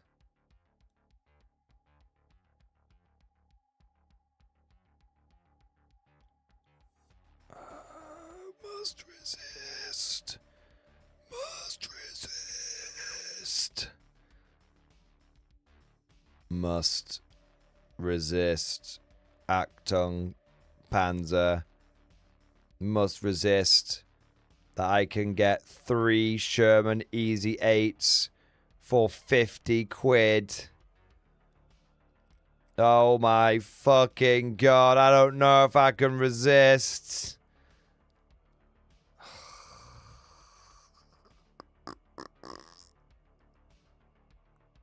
Must resist. Must resist. I've got too much already. They are bot action scale money dingbat. It's complete. Every model in Achtung Panzer is completely compatible with bot action and vice versa. Every tank model. Yeah.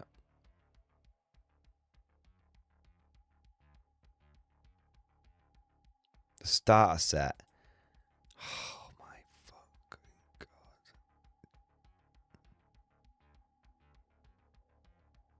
Look, I don't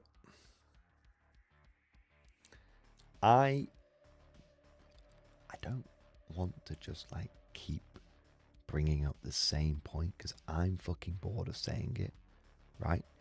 I'm fucking bored of saying it. I'm fucking like, I'm so sick of it. I don't even want to say it now. Do you know what I mean? Okay. But like for real, okay? Like for real.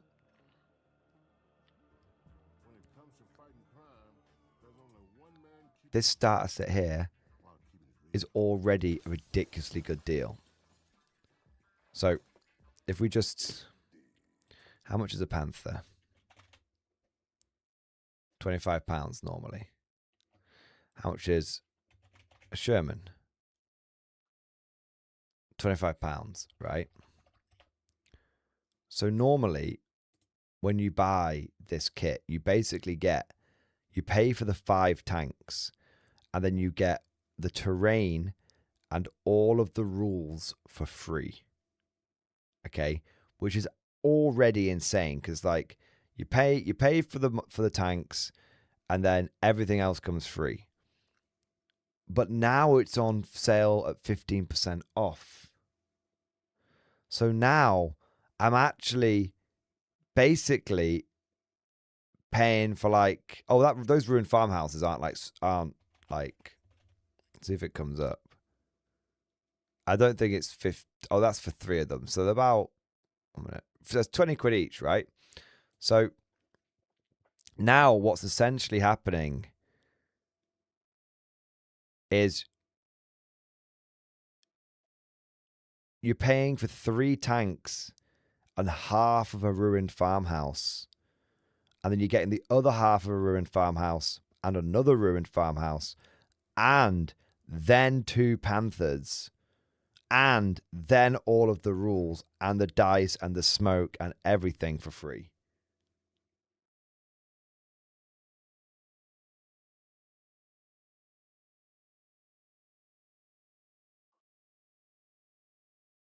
Like, what the fuck? That's insane, man. And the reason why, like, I was saying I don't even want to fucking mention it and go on about it. But it's like, you know, not to be a massive fucking raging fanny about this, but you know, panthers are like the equivalent of Rogel Dawns. Well,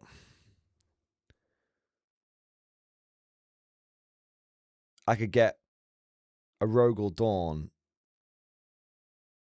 or I could get like 3 Churchills, or like 3 Panthers. I could get 3 King Tigers. These are normally 30 quid each. I get 3 King Tigers. I'm never, ever going to need 3 King Tigers. Probably need 3 Shermans. For sure, man. It's just mad. Just madness.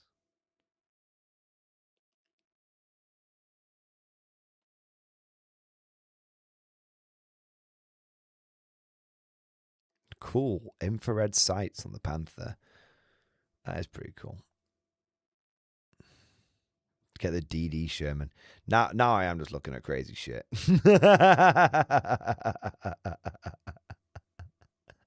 Now I am just looking at crazy shit, to be fair. Yeah. Anyway.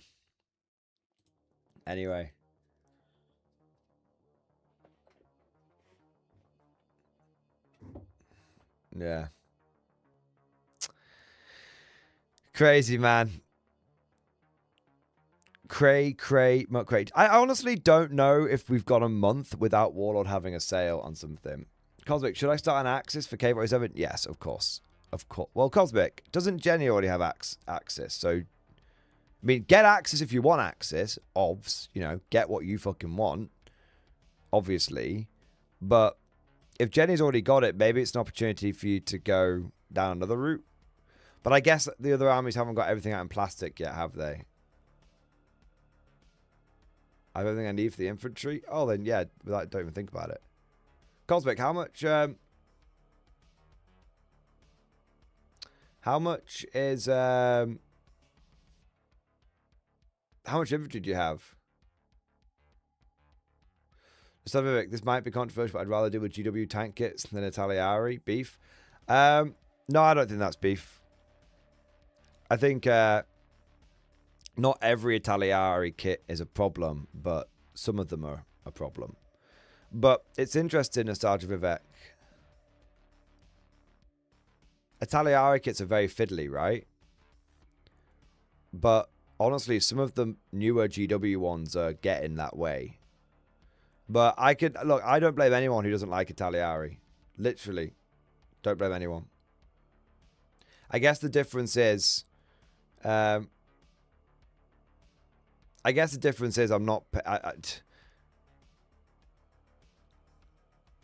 paying a third of the price. Do you know what? Maybe half. I'm paying half price. I can deal with a bit of fiddliness, you know. Yeah. You found the Panther was bad? I thought the Panther was fine. I didn't really have any major issues with the Panther. Not that I can remember. You know which one you should build, mate? I kid you not, you should build the Warlord T-3485.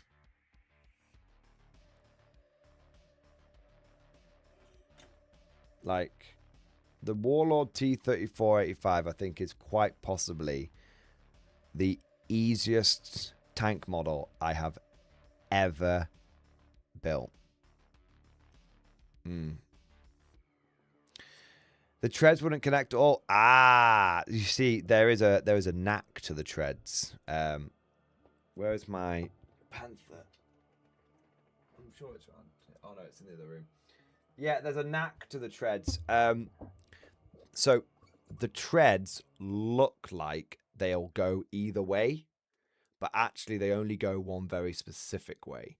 So what you have to do is kind of like dry run. Do these ones go together this way? No, turn that one round. Normally that fixes it, right? So there's a bit of a knack with, the first Sherman that I ever built, there's like a gap that big in the tracks. It's like a gap that big in the tracks. And then ever since I was informed of the knack, I found the tracks not a problem at all. Yeah.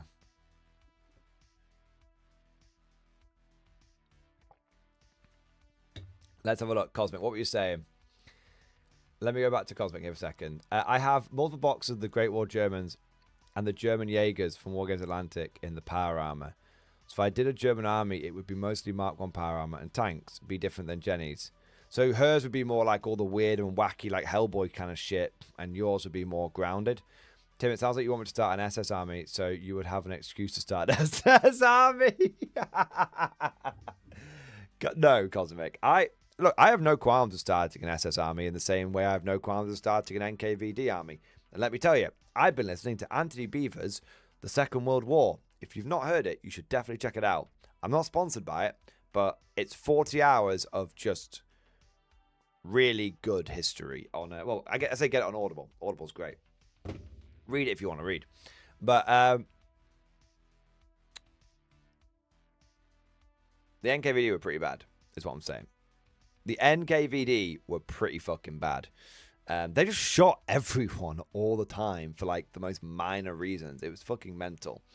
Anyway, if you already have a bunch of regular infantry, Cosmic, and you've got the power armored guys that you could use, then honestly it sounds to me like you should be getting some tanks and the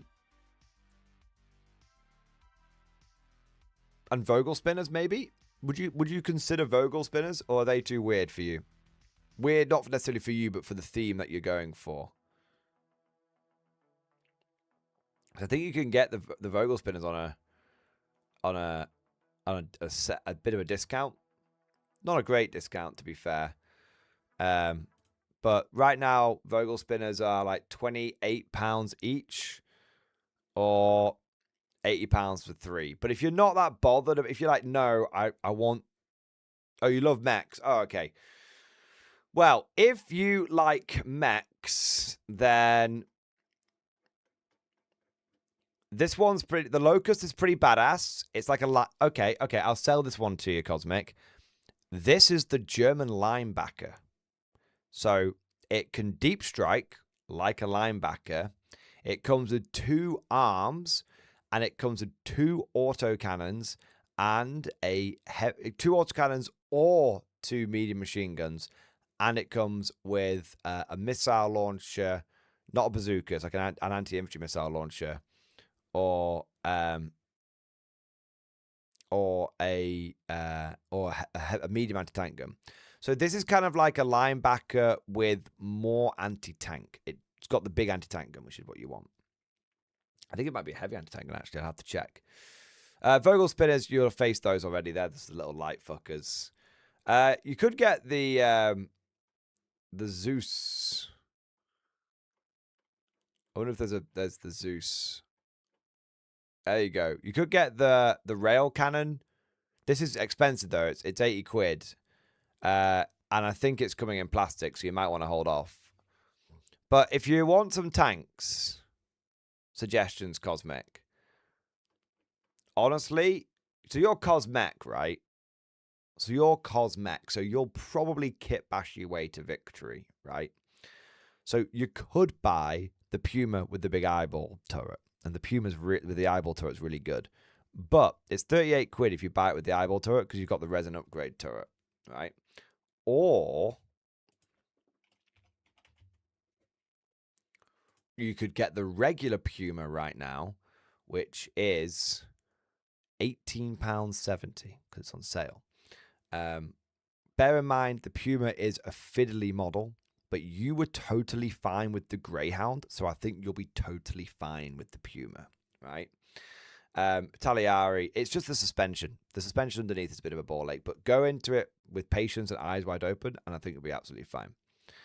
So Puma, and then you could kit bash this turret so it has some kind of rift gun. I imagine you've got some sort of spare las cannon or plasma cannon or something, right? If you find some sort of sci-fi gun and kit bash the turret to have the sci-fi gun, and you've got yourself a Puma with the gravity cannon. Great, right? So I definitely consider a Puma. After that, I mean, I'd recommend a Panther. Again, Cosmic. I'm sure you will have no issue with kit bashing a rail cannon onto the end of this thing. You know? Maybe you will, maybe you won't. But it comes, the Puma, with the rail cannon's like 40 quid because it's not on sale and the rail cannon turret is made out of resin. But if you've got the plastic Puma, it's looking at 21 quid. And again, you could kit bash that so it has the rail cannon on it if you wanted to. Or you could use it as a regular Puma. It's really up to you. But I definitely recommend the Puma and the Panther. Then I would recommend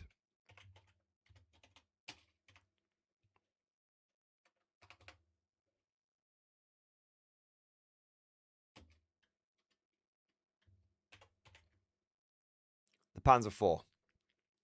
Then I'd recommend the Panzer IV. I'd recommend the Panzer IV because, frankly, it's just a solid tank.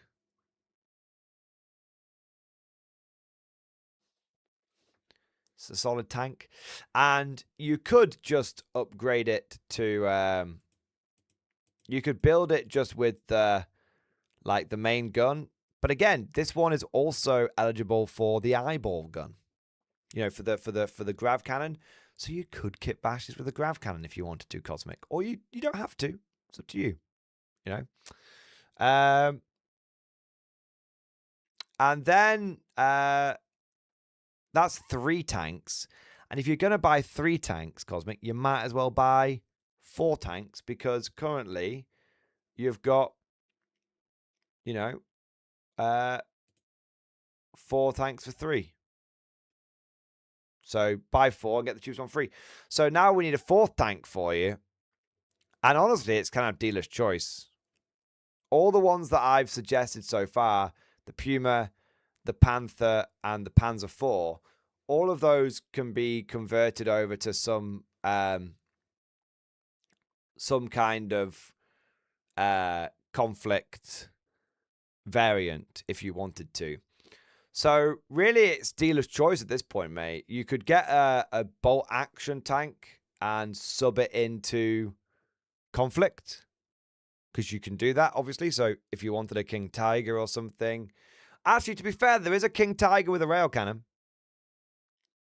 There is a King Tiger with a rail cannon, so you could do that, or you could get yourself a truck. The Opel Blitz truck, it can be built in 2 different ways, as a truck or as a half track. Yeah.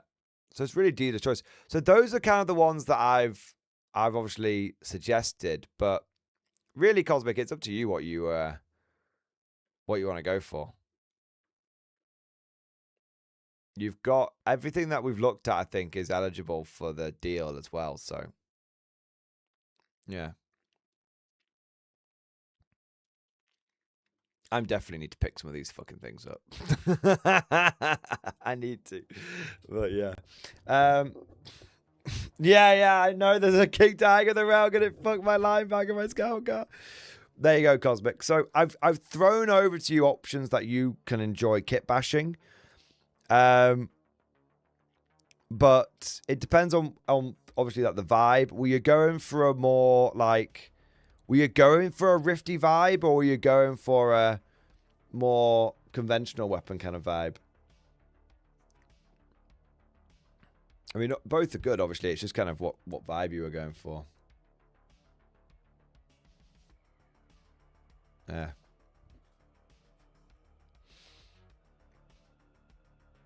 Just having a look. But yeah, they're all on sale, Cosmic, so you can have a look and get which ones appeals to you. Don't know, I just models lying around and we'll see if I get to it. Yeah, there you go. We've already got the infantry, so... You've already got the infantry, you've already got the power armor, so I guess slinging a few tanks in there makes sense. Yeah. Well, Cosmic, whatever you go for, I look forward to seeing it. There you are. Now, I've got some super chats coming in here. I want to say a big thank you to Robert M. Thank you for the Giga Chat. Yes, it is the Giga Chat. My lord, incoming Vox transmission from the front in stream discussion. Cadia stands. All right, let's have a look here. My Lord Castellan, our forces on Puntera are beset on all sides. Trying to regroup with our reinforcements, we were engaged twice more. Hedrigastati sought to make off with our recovered assets.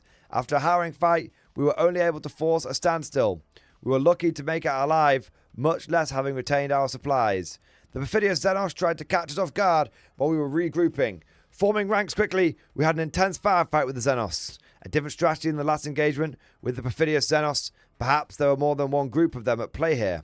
Leveraging our heavy guns, we were able to rout them and continue our rendezvous with the reinforcements command granted us. 7th Company remains unbroken. We await further orders. For context, we've wrapped up the first phase of the crusade and ended with 3 wins, 1 draw and 2 losses. Only played 2 40k games before this. Been a blast. Thank you to your community and to yourself for the constant encouragement to get painting and playing. Yes! Dude, amazing, man. Dude, amazing. The fact that you came at the end of a crusade with like 3 wins and a draw and then a couple of losses, like that's like a 66% win rate, mate. Absolutely fucking smashed it, bro. Sounds like you had a ton of fun.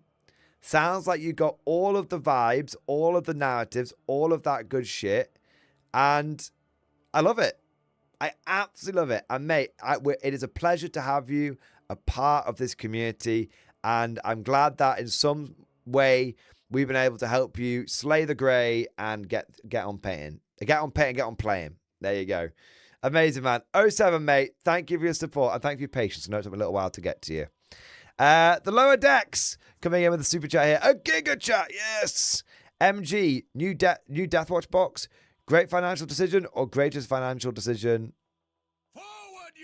Great financial decision or greatest financial decision for my Deathwatch. Wait, there's a new Deathwatch box?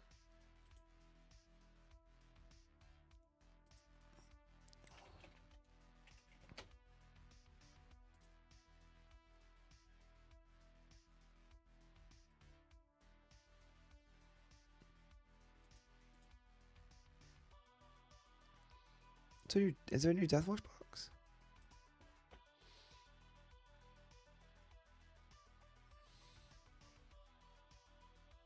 Yes.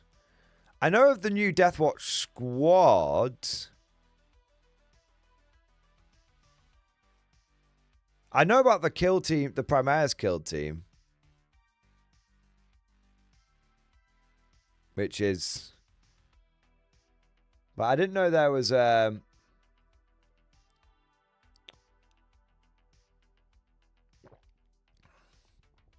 Yeah.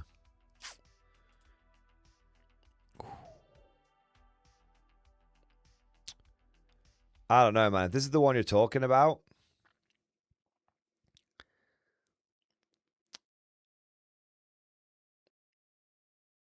I mean, look.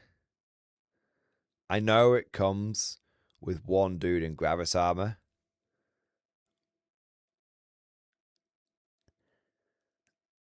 but I don't want to yuck your yum. And you should do whatever you want to do.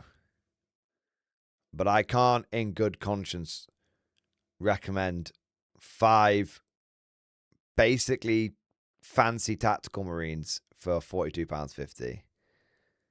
I'm not going to say you can't. I'm not going to condemn it. I'm not going to condemn it. I'm not condemning it. I just can't condone it either. Okay? I can't. I feel like you'd be much better off kit bashing these motherfuckers. Yeah. I feel like if you want these guys, you should get them. But if you can kit bash your way to victory, I absolutely fucking would. Because the thing is, the reason they're so expensive is not just because of typical GW bollocks, but it's because of this. You get, it's like with the Kazakin. So Kazakin are also super duper expensive over a normal infantry squad, like 10 models here versus they're like a 10 or more. And the reason they're a 10 or more is because they come with the kill team. They come with the kill team thing. So with the kill team like extra bits, right?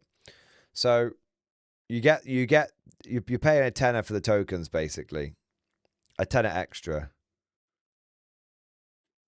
To be fair, you're paying a little bit more than a tenner extra when you think about it, because 5 Primaris Marines should come in at 20 quid. I mean, to me, I think that box should be £30.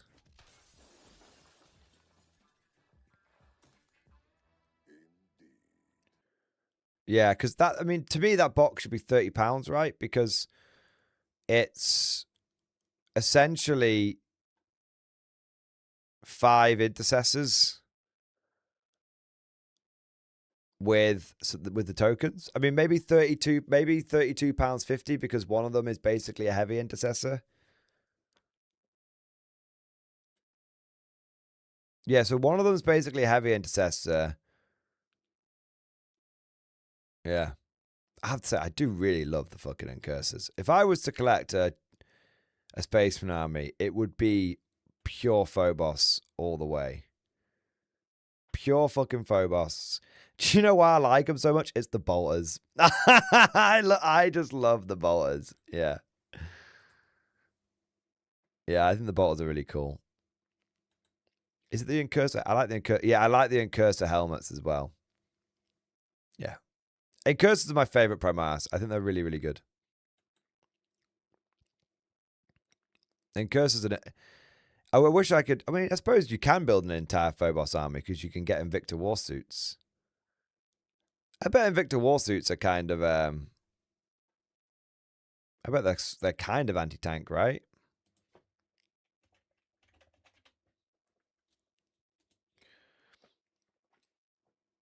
They've got a big fist. The fist will be some sort of anti-tank kind of bollocks going on.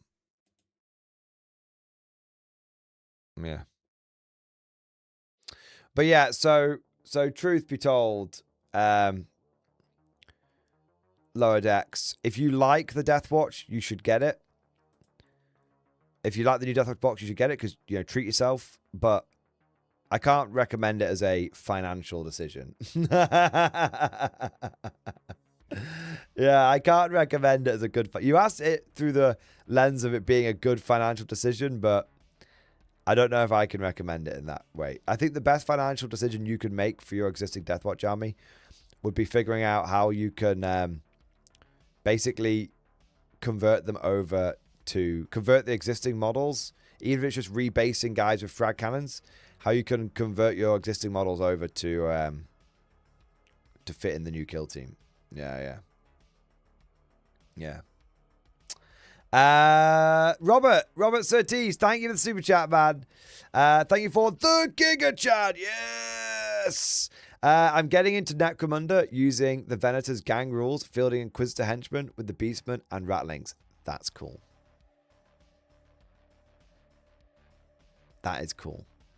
That's really, really fucking cool, man. That's really fucking cool. Necromunda, I think my destiny is to end up playing Necromunda. You know? Simon really wants to get into it. I really want to get into it. I feel like my destiny is to get into Necromunda. What gang should I get if I got into Necromunda? Let's have a look.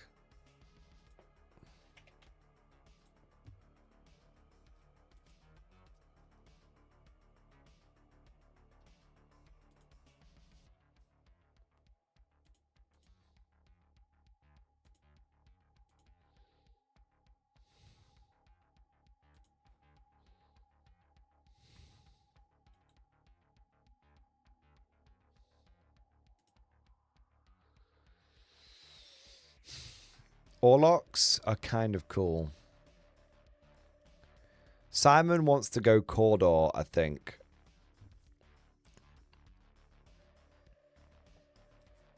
I think Simon... Tickling my chin. Simon wants to go Cawdor.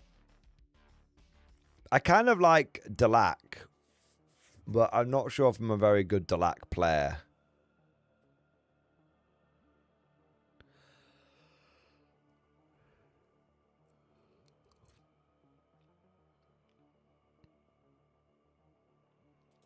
I kind of want to go Cawdor, I'm not going to lie, but if Simon wants to go Cawdor... I mean, I've got Jeeves to LaCourt already.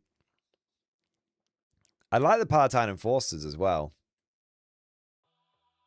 Man, there's so many cool models in this game.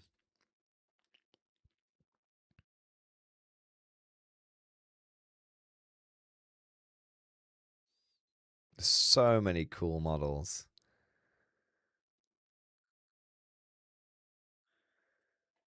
I mean, look at this stuff, man. There's so many cool models. See, this is one of the things where I wouldn't mind. I could see myself dropping obscene money on Necromunda. And the reason why I could see myself doing it is because it very much feels like I'd only ever need like one or two of each thing. So it's like, oh, you know, if I want the extra champion, I'll get this one.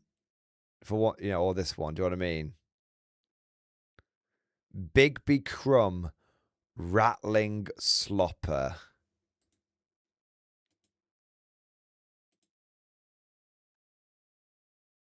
This is the greatest model that Games Workshop has released in the last 8 years.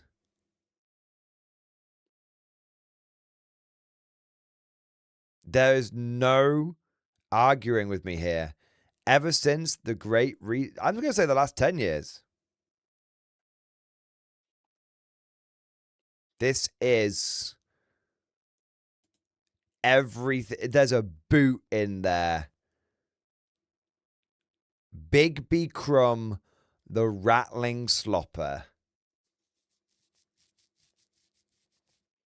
Wow. Yes.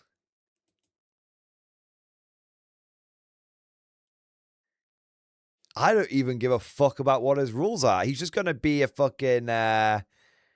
he's just going to be a fucking objective marker or something. See, look at what happens. Right, just let me just talk for a moment. Look at what happens when a game is just left alone. Do you know what I mean? Like, look at this guy. This guy's actually insane. That is awesome. That is actually awesome.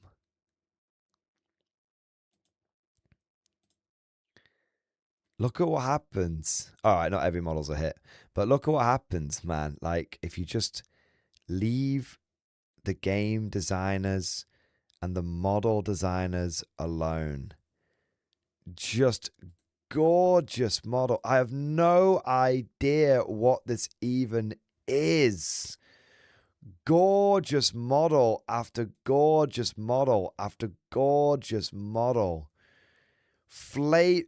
Every single model that I am seeing here right now has more character in it.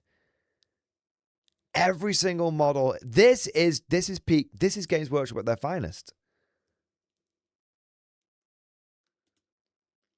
This is actually Games Workshop at their finest.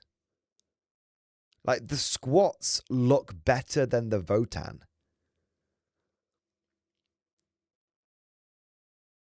I don't give a fuck that Necromunda has like this insurmountable amount of books to get through. I look forward to getting into the books.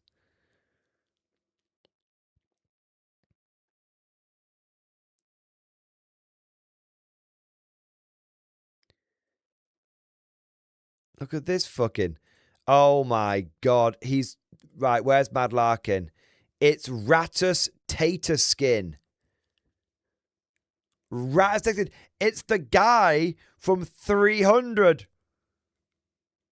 It's the fucking guy from 300.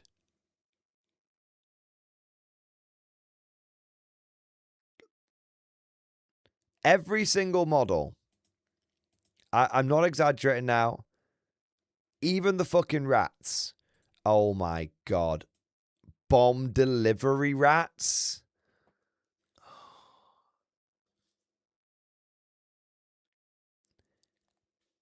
Every single model in Necromunda, bar that fucked up dude with like the pipe going to the bottom of his throat, who's a bit rough around the edges, which I bet looks way better in real life than it does in the pictures. It's just probably a bad paint job. Every single one of these models has more character, more passion, more love, more vibe than everything put out in the last 2 years from GW combined. Like this right here is better than and this isn't going to say much, but it's better than the entire Blood Angels range refresh. This model right here has more character in it than the Space Wolves refresh. And I don't even know what the fuck it is, but I won't find out. This is where all the talent's gone. This is where all the talent has gone. I mean, look at this. Even the paint jobs and the photography is good.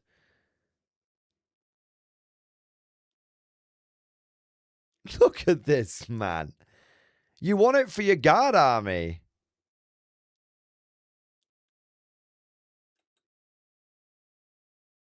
What the fuck is this?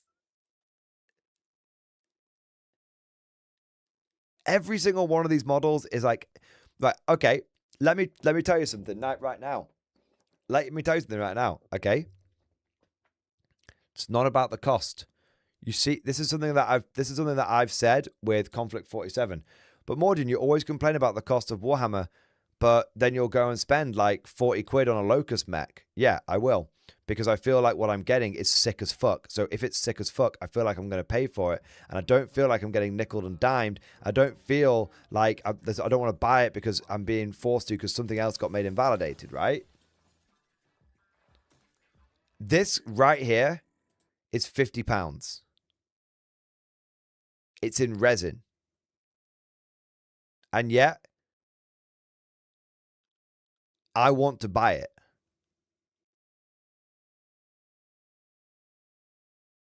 I want to buy it because it's cool as fuck. And I don't need to buy 6 of it. Like, 1 is cool. It's a treat. Do you know what I mean? Like, I can spend all my money, right? I can spend my, like, bread and butter money on, like, getting myself, like, my gang sorted out. And then I could just go through and just start buying all of these things and just enjoying building and painting them. Look at the Deluxe Spiker. It's super gnarly. I just saw this fucking thing, man. I'll get to that in a moment. But look at this. Looks like a fucking... Looks like an alien thing. You say Spire Spiker. Let me have a look. I'll just search it.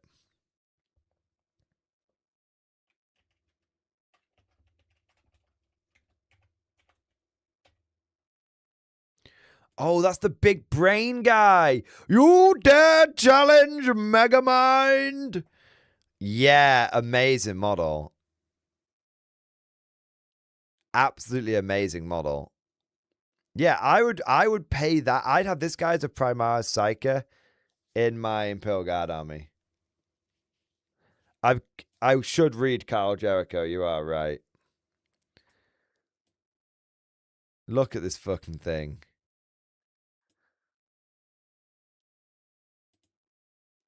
It's so good. It's like, it's not even that many pieces, it looks like. It might be a one-piece resin model. Maybe the brain is something else. So cool.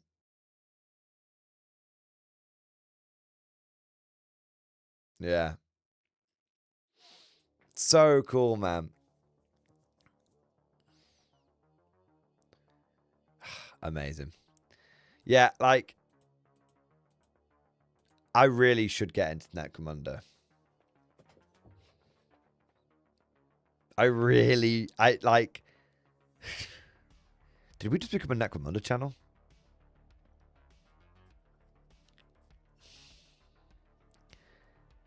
Did we just become a Necromunda channel? Fucking hell. Oh my god. Hey, you should look at Drop Fleet some more now. Everyone's like, hey, Mordian, check out these different games. Check out these different games. Like, you need to buy my game, Mordian. It's like, I will get them all eventually, chat. Okay, I need to do... I'm being a bit slow on my super chats here. I want to say a big thanks, so I do apologize. I want to say a big thank you to Commander Crash. Commander Crash, thank you for the super chat, bro. Any suggestions on getting the most bang for buck out the K47 starter box, specifically Axis, making more models with the spares? Let me have a look, mate. So, any suggestions on getting the most bang for buck for the K47 starter box, specifically the Axis, making more models with the spares? So, the problem you've got at the moment is like with the Style Trooper, for example. So let's have a look at the starter set. Okay. So basically, I'm not sure you're going to get much more out. Pardon me. I'm not sure you're going to get much more out of the Vogel Spinner. It already comes with all 3 turret options. But the Style Trooper, you can actually... it's the only limiting factor in the Style Trooper is the torsos. And there are actually 3D prints available. And I'm sure if you ask in the Mordian Glory Discord nicely, someone will be able to share with you the files. But there are actually 3D prints available for those torsos. So either you can print them, or if you've got a friend with a 3D printer, they can print them. Now, if you get a couple of spare... If you get 4 spare torsos, you could actually build 4 more Style Trooper, because each sprue of 3 Style Trooper comes with like enough legs where you could make 5. But you get loads of extra arms and legs, but no bodies. Yeah, Commander Crash. So there is actually, I think there's people that 3D print the torsos, and that, so if you got 4 torsos, you could get yourself 4 extra Style Trooping. I think that's probably the only way you can make the spares go a little bit further with that. But that's an extra 4 Style Trooping, bringing you up to like 10, which is like loads. Yeah, old man's already going already. Oh, so if you're, you're already, dude, if you're already printing out, actually, didn't you tell me about the torso thing? I feel like I've got that. I feel like I've, you know, I feel like you've told me this already, so apologies, mate. So I think if you're already making the Style Troop and go a bit further, I think that's fine. I guess the next question is, obviously, where do you go, like, next? where do you go next? And I do think that you do want to go for the starter army. Now, the reason I suggest the starter army is because you'll get another 5 Style Trooper. So you'll have 15 Style Trooper in total. Now, you'll have 2 platoon commanders, but do you know what you do? You don't use them as 2 platoon commanders. You use it as 1 platoon commander with an extra bozo, right? Or you use 1 platoon commander and then one's an extra Style Trooper. So you have 16 Style Trooper. Then you'll have 2 Vogel Spinners. Then you'll have the Panzer IV, which you'll want to take as veterans so you can take advantage of your army rule. And then you'll have the Nachtelbahn. And I'm pretty fucking certain that will come to 1,500 points.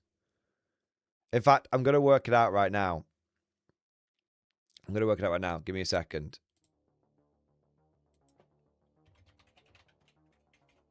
We'll work it out together.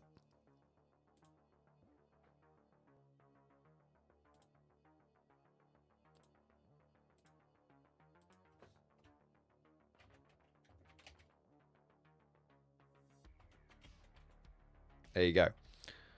So give me a second. So on the Warlord app, if we go for the Assault Platoon, we go for Platoon Commander, we go for Platoon Commander Style Trooper. We upgrade him with a point of Rift Mastery. And we'll just take the one guy for now, just for the sake of it.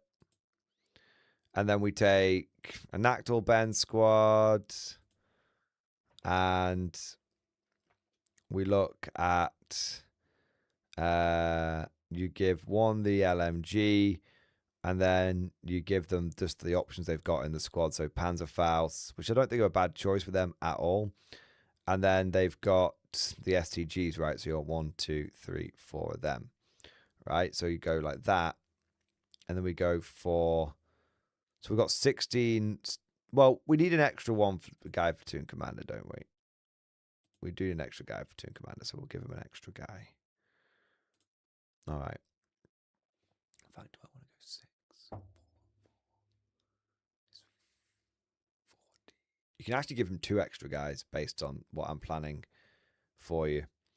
So 2 extra guys. We might come back and give him some more upgrades in a moment. Style Trooper. All right, we want to go for an assault squad here, so we're just going to go 3 additional Style Trooper and make them Fanatics. And then we're going to go for select units here. And then we're going to go for another Style Trooper squad. We're going to give him, we're going to have 1 regular dude, 2 with LMGs, and the light anti-tank gun. And we don't need to give these guys Fanatics, that's fine. But we are going to take that twice. So that's all of our infantry sorted. So now let's go for the assault platoon. Not assault platoon, armored walker platoon. And I'm looking at Panzer IV, and I'm looking at Pintle, MMG, and Veteran. And then I'm looking at Vogel Spinner. It's always 115. So that's fine. I am going to need to make this the command vehicle as well. So how many points are we on right now? 1,414.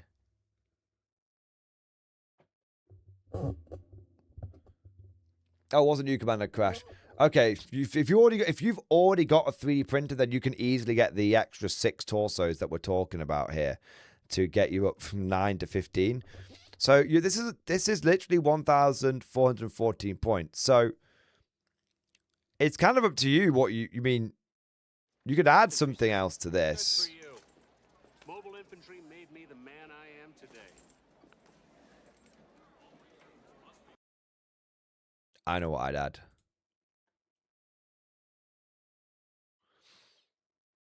I know exactly what I'd add.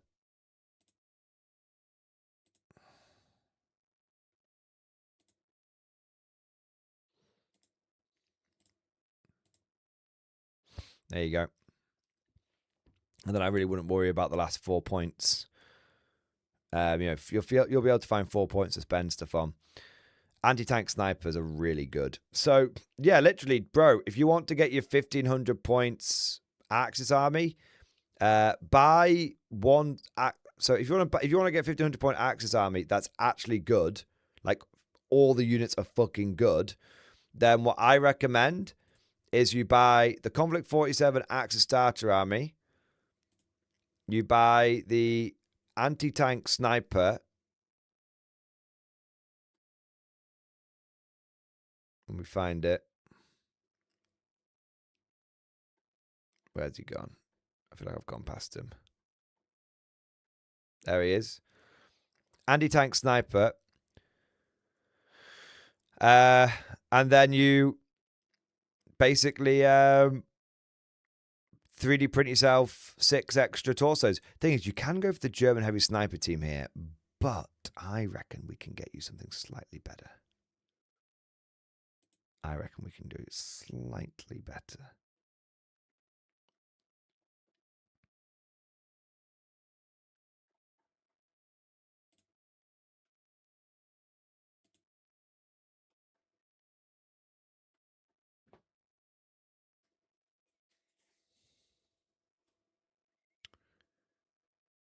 We are, after all, trying to get the most bang for our buck, are we not?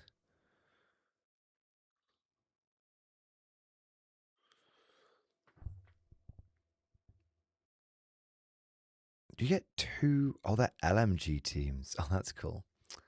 Thought they were MMG teams. I mean, honestly, that's a double LMG team. Double MMG team if I ever saw one, but we'll come back to that in a moment.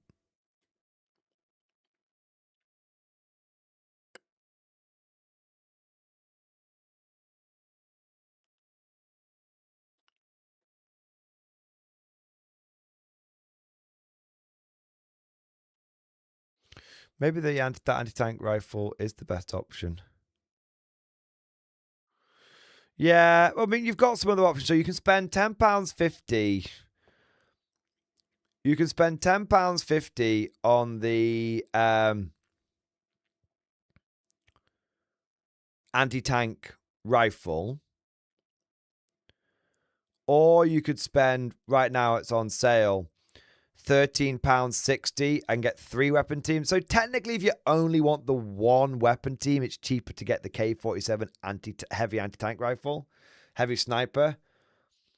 But if you want to get the most bang for your buck, you're probably best just coming over and getting yourself a bolt action weapon team. Because at the end of the day, a sniper's a sniper. A sniper's a sniper. It's and you could use an anti-tank rifle team to represent it, or you could use a sniper team to represent it. Either or. I mean, and then actually, if you, funny enough, you actually get in some of these weapon teams, you get both. So you see here, if you get the Blitzkrieg German weapon teams, you'll get an anti-tank rifle and you'll get a sniper and you'll get a light mortar, all of which can be fit inside your platoon here, because you can take a sniper team and you can take a light mortar team, and you can take an anti-tank team. Now here it just says Panzerschreck and power armored Panzerschreck, but remember, anything for bot action can be subbed into Konflikt 47, so you can absolutely bring that anti-tank rifle over. No drama whatsoever. BUF anti-tanks are cheaper than heavy snipers. That's true. That's true. That's what we saw those earlier, didn't we? How many did you get with the BUF anti-tank, guys?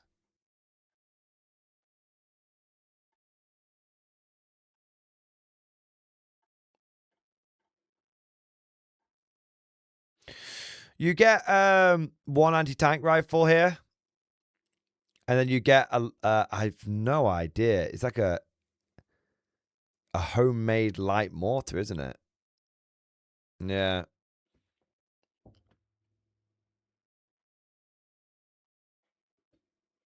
Yeah.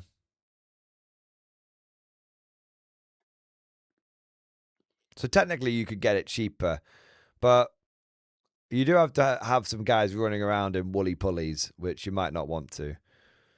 I would personally, even though this is cheaper, even though I'm not a big fan of the models myself, so I would probably still go for the ones that we looked at.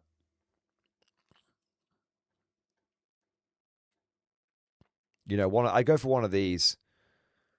All of these weapon teams can be used in Konflikt.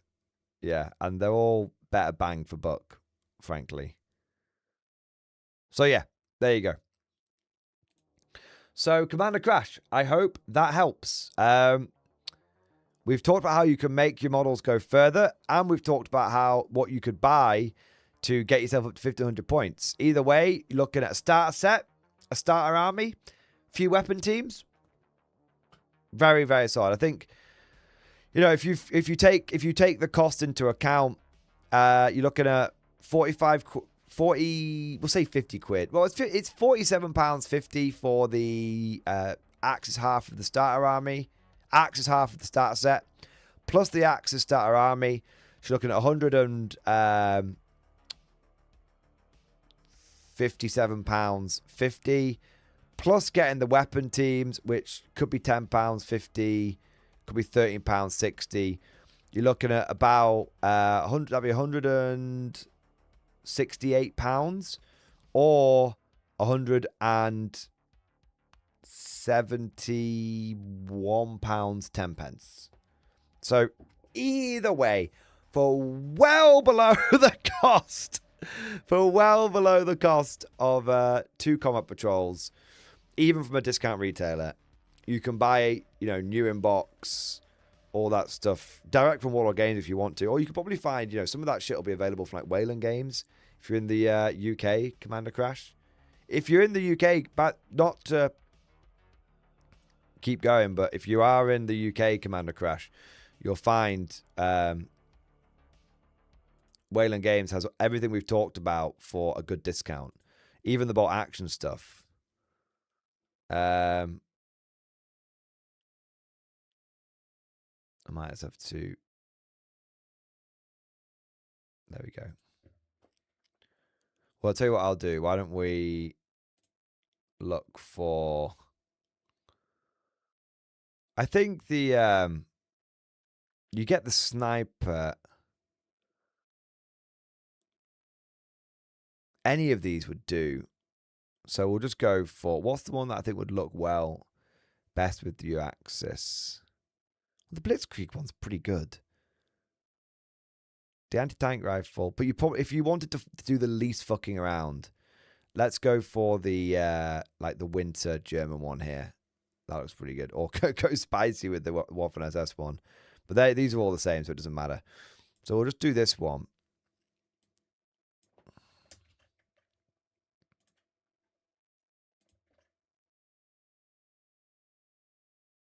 There you go.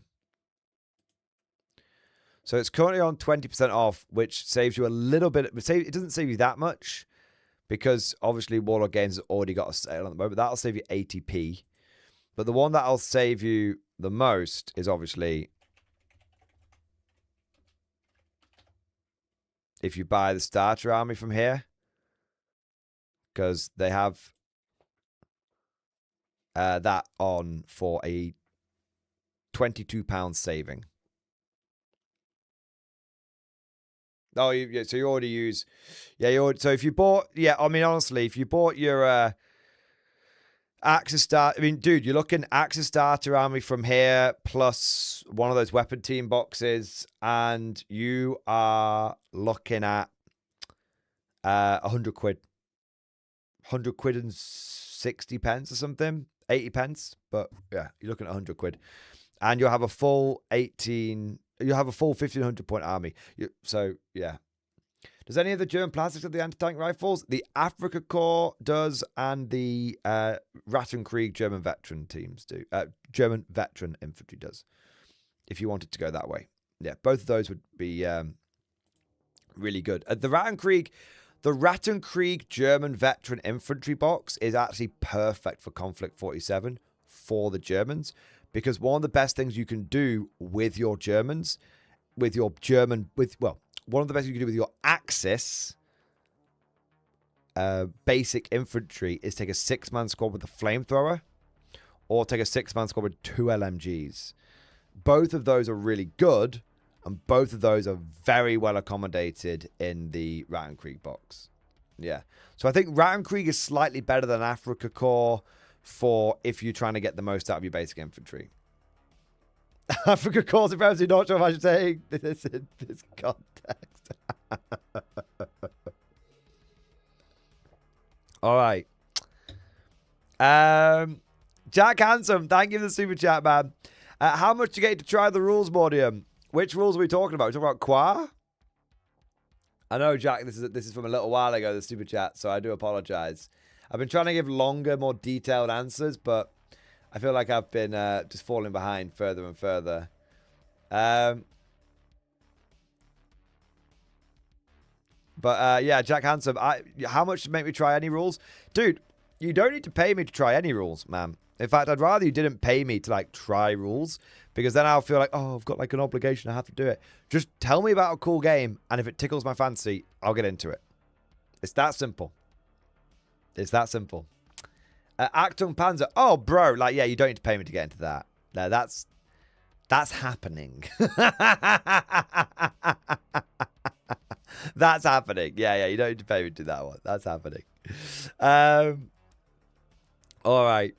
I want to say a big thank you next to Merlin. Merlin, thank you for another big super chat, mate. Amazing. Thank you for your generous support, bro. You've smashed it tonight. A couple of suggestions to look at for World War I gaming. Warhammer Historicals, Great War is a good option. A War Transformed is another Weird War 1 option. Worth a look at least. I didn't even know, man. I didn't even fucking know. Warhammer Historical War Games. The Great... No way, man. I didn't know they made this.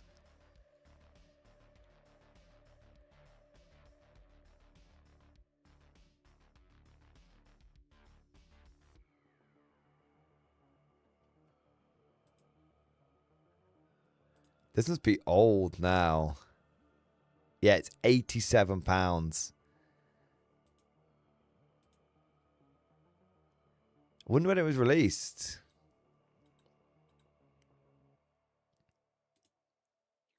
There's a whole blog about it. Adventures in Miniature Gaming blog. I've not seen this before. 2009.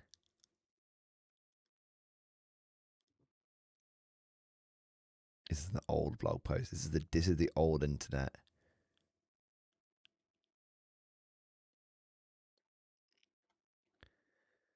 I recently bought The Great War by Warhammer Historical and read through it, so I thought I'd post a review. I want to see if these links go anywhere, but I'm not going to do that without being careful. No, the Warhammer Historical website does not work anymore. Shame. Right. Yeah, I remember Warhammer Historicals, don't get me wrong. I don't remember them doing a World War I one. I knew they did Ancient Battles. The text of the book is not anywhere near the same level of quality. It's full of typos, grammatical errors, and poorly worded sentences. Example, the section about painting miniatures of this gem. For all the models, the following techniques were used as standard with all the models. It seems minor on its own, but those sentences like this all works over in the book. So there's nobody actually proofread this thing before it all went to the printers. Yeah, funny that, like, 16 years later, same problems. Those are based on Warhammer 40k and seem to be a mix of 4th edition and 5th edition rules. With some of its, I can't believe 5th edition was out in 2009, man. I'm old, bro. I'm so fucking old, man. I might not look at Gandalf, but I feel it. I don't even think of 5th edition as that long ago.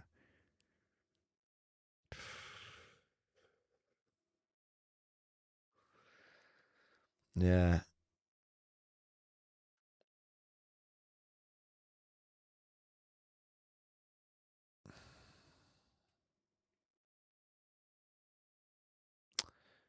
Basically, just Warhammer 40k rules.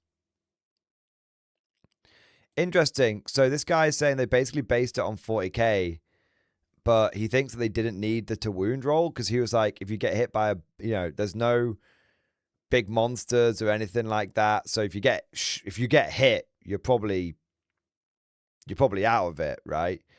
Which is fair, but there are examples even in World War One when everyone was running around with the giant fucking elephant rounds that people got hit and still kept going.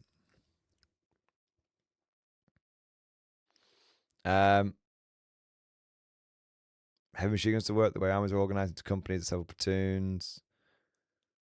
Very flavorful and objective. The missions are including the book are very flavorful and objective based. The army is the book covers of French, English, and Germans. Interesting. Only covers the Western Front.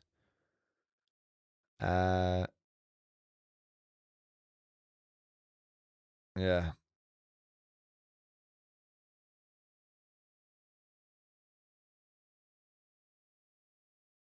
That's interesting.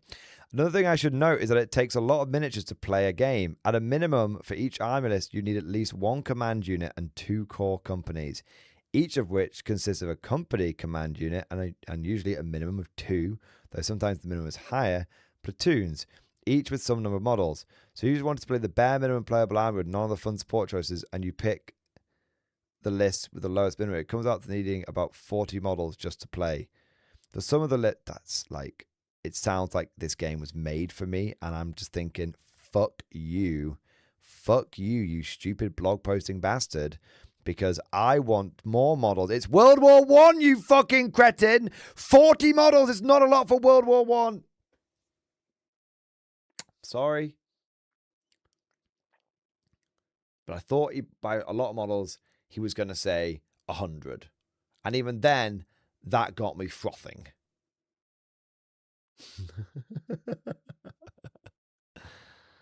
Yeah.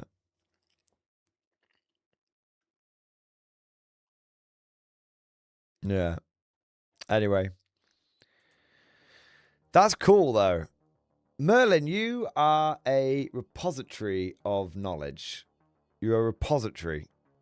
A war transformed. I want to have a look at that one next. Let's have a look. Oh, this is much more recent.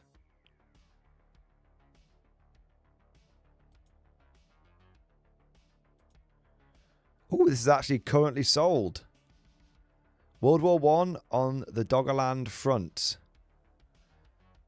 A world transformed as 1916. A world transformed as the Great War raged. The moon fell from its orbit. Seas shifted, uncovering new lands and revealing what tide and time had concealed. Long known as a potent occult power, the moon's descent also heralded the terrifying resurgence of magic. Long forgotten gods and spirits began to stir in hidden groves and caverns, and old traditions found new strength. Soon, stone circles echoed once more with the chanting of ancient rituals, and menhirs were again bedecked with wildflowers and presented with offerings of honey and blood. 1918, a war transformed. Rival nations battle on new fronts, seeking dominance with weapons of spell, song, and sacrifice. Thrust to the surface, Doggerland, the ancient bridge between Britain and Europe, becomes a crucial battleground in this conflict. In this alien landscape, raiding parties pick through the ribs of wrecks and the ruins of lost villages. War machines festooned with totems and fetishes roll over the brittle bones of long-dead giants, and cavalry charges across plains made verdant by the vegetation returning to this new land with unnatural speed. A war transformed as a skirmish game set in a world where World War I was utterly changed by forces far behind human comprehension. Players command small forces of infantry, cavalry, artillery, and other stranger troops on the Doggerland front. Fast-paced gameplay and tense initiative bidding system are combined with authentic folk traditions and occult philosophies of the era. It is a game of rifle and relic, of bayonet and belief, of machine gun and magic. Oh my fucking god, why? What? Like, wait, what? I want it. What the fuck? How have I never heard of this? Cool as fuck game. Skirmish. Bro, this is what Trench Crusade was meant to be, man. Right,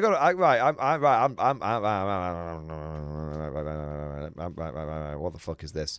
Someone's got to have done a video about this, right? Come on. Someone has done a video on it. Several. Okay.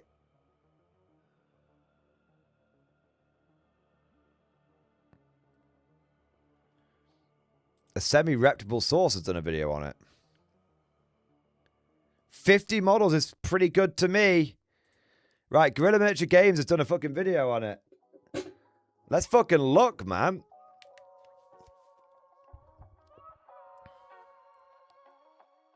All right, come on, Ash. Let's go. Company level war game from Osprey Games, written by Frederick Silburn Slater, and this is a full Frederick Silburn Slater. That's a name with some chest hair on it. That is a name that you can trust. Probably 50. That's a name you can set your watch to. Including tanks, monsters, and all kinds of other gribbly, sort of like I guess for free, and then you're spending points on everything else, selection points and everything else. 10 points is sort of your starting place. The average 8-man unit is 2 points. You get a witch and a captain for free, and then you're spending points on everything else, selection points and everything else. Interesting. It uses D6s, D3s, D10s. All the dice. And all the dice. Stat line. So let's have a look. This is all in full cover, lovingly sort of illustrated by some... That's a name I trust to write a schizo game about World War One. Exactly, man. This is a dense 218-page rulebook. 218 pages? Inject it into my veins, bro. That doesn't shy away from having lots of additional rules. And one of the things I really liked about the layout, I don't sort of want to bang on too long about this, is I love all of the illustration line. Yeah, man. I talked about this in Fighting Fantasy when I did the reviews for the Fighting Fantasy books with Jay. But that little bit of an extra way of doing things here, or just having a gauge even. But model placement isn't super important in this game from what I can tell. It's if you're within one of somebody, then you're engaged, but line of sight can be a bit messy, I guess, if you wanted to put them on movement trays. So it kind of like is the best of both worlds of having stuff stay relatively close together and having some not restricted movement, but having some, you can't gamify it, you can't like string yourself out into a line, but also have sort of that like freedom of placement where you can stick them in a trench or you can have them occupy various beats of cover and stuff. I really like that as a writing design thing. They sort of parse it out from being attributed to style line, that way it can be. Right, come on. Some motherfucker's got to have done a battle report on this thing.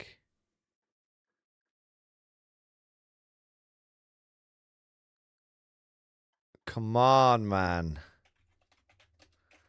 Come on, someone. I don't think there's any battle reports on this. What the fuck, man? What the fuck? Right, I mean, I might just buy it.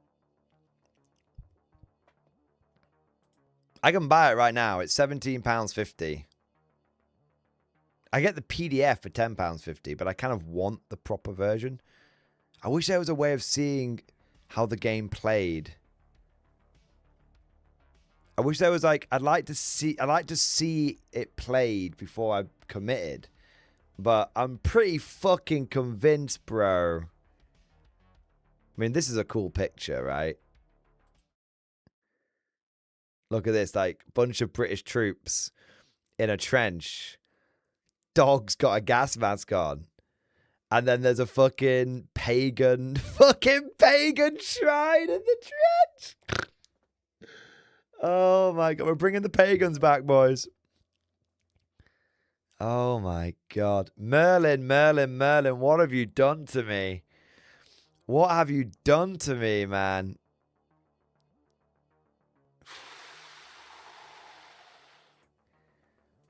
That is... It's the right scale. It's the right vibe.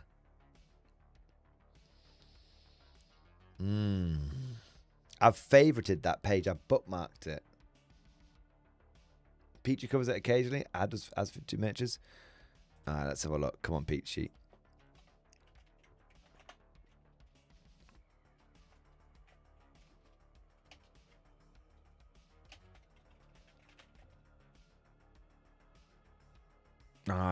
It's not coming up with anything.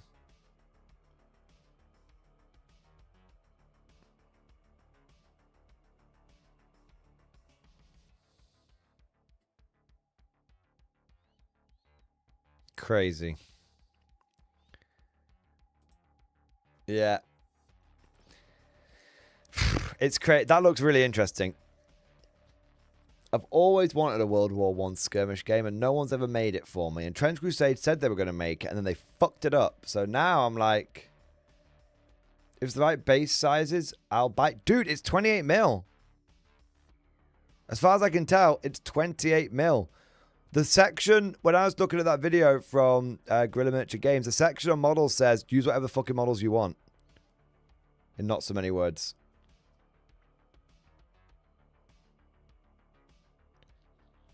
It's fucking 25 mil. Look, guys, leave it with me. Leave it with me, okay? But I basically own everything to make that game happen, right? I've got all the bot action stuff. Mount the rifles and mount the rifle. I got a lot of fucking dudes with rifles. Leave it with me. There's a strong chance I'm going to get that fucking game. Strong chance. All right, what we got next? Merlin, thank you for that, dude. That's very, very interesting. And color me interested. Color me interested.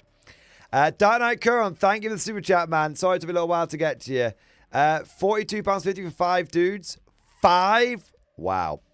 I know. I think, dude, I think a lot of the kill team stuff is like that.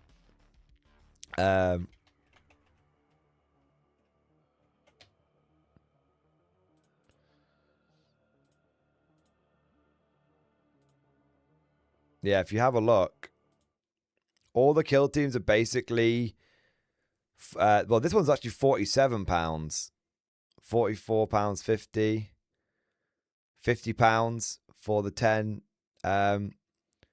striking scorpions, because they put the price upon them because of the extra like cardboard slots that you get.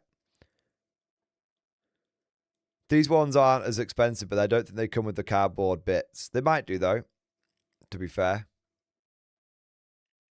The Scout one's good, though, if you look. Like, the Scout one, you get 10 models. Yeah. Raveners are cool. There's a lot that are out of stock at the moment. Some of them are interesting. It's strange. Some of them are so much cheaper. Like, this one's £36. Yeah. Yeah. And then Dead Silence is actually like, I guarantee you when these kill teams come out separately, they'll be £42.50 each.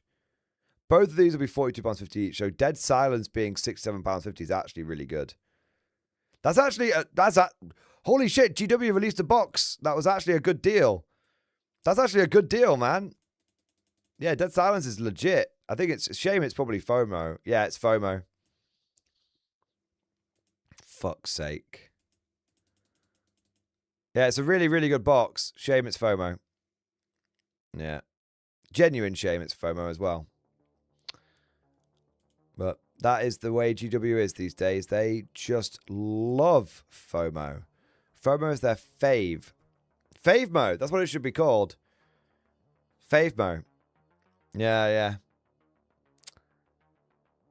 FOMO. Favorite, obvious, marketing.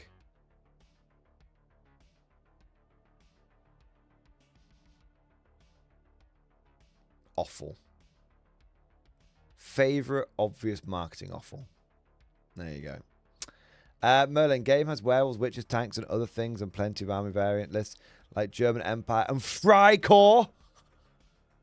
I can get fucking Freikorps. Those Spartacists are never going to know what hit them. That's cool. The fact that I can actually get fucking Frycore is cool. I will definitely be getting Pals battalions on one side and Frycore on the other side, and they're just going to, like, run at each other Naruto style. I am definitely going to how many Merlin, how many factions does it have? Does it cover the Russians? Because I saw some sick World War I Russian infantry before, and I am interested. Ulra! Yeah, I want the Tsar didn't, in my timeline, the Tsar didn't die. There you go. Tsar Nicholas, my beloved. Don't look up Rasputin. There we go. Cosmic, my boy. Cosmic, thank you for the super chat, man. Hobby update and discussion. All K-47 models finished for now. Let's have a look, man. It has Germans, British, Americans, and Russians. Yes, that's cool, man. I'm definitely getting that book. I'm definitely, like, not even questioning it. I'm definitely getting it. Let's have a look. Cosmic, my boy. Well, it's finally done.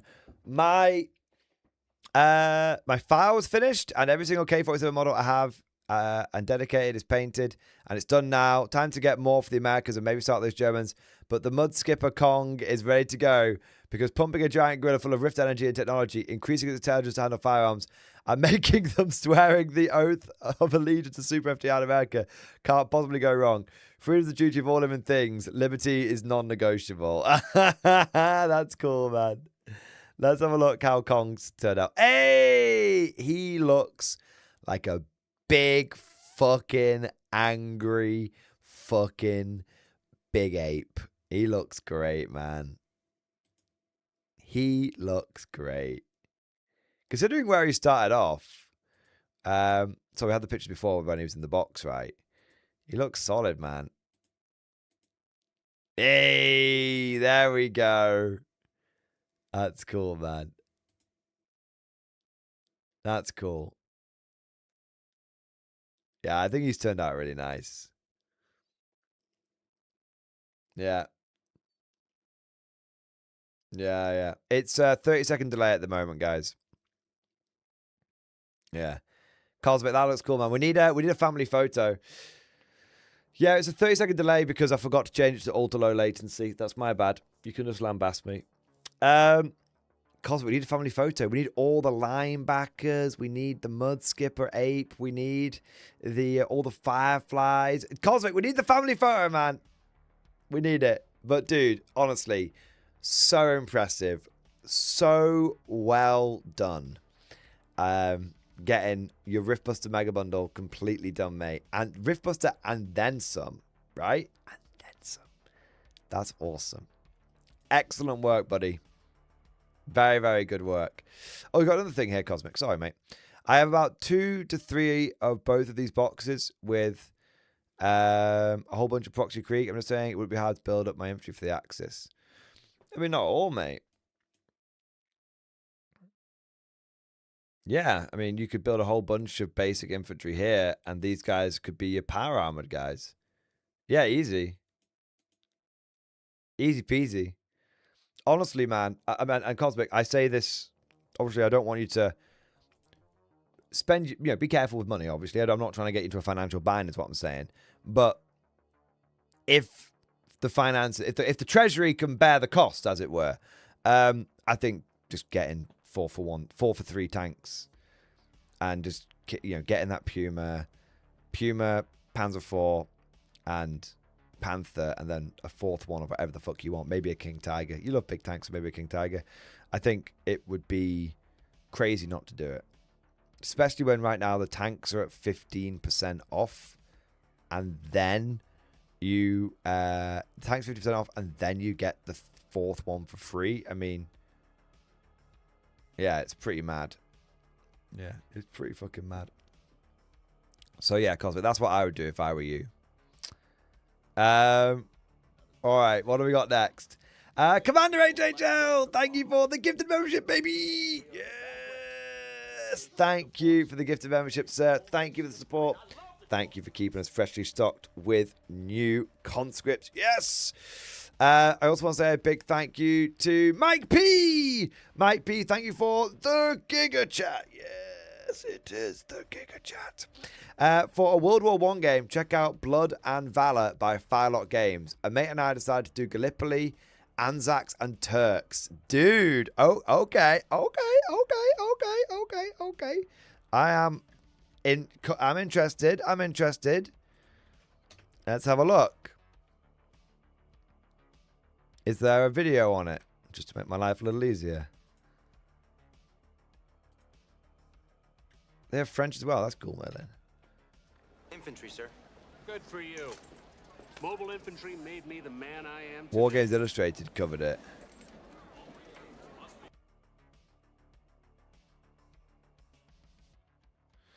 Let's have a look.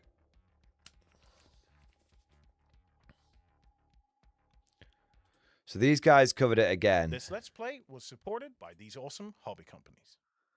Mortars and light artillery guns to help support my off-board artillery. Yes. Yeah. And Jerry's is... Okay. So I can see 5, 10, 15, 20 models on one side. 1, 2, 3. And then a similar 6, 5, 11, 13, 14, 15, 16, 17, 18, 19, 20, 21, 22, 23, 24, 25, 26, 27, 28. And in these objectives, both of us are trying to destroy the objectives. And the way to do that is I got to get a unit in base contact that's not in close combat with you. I use an action to set the bomb. If at the end of the turn Jerry hasn't disarmed the bomb, the objective explodes. Nice. It comes to me.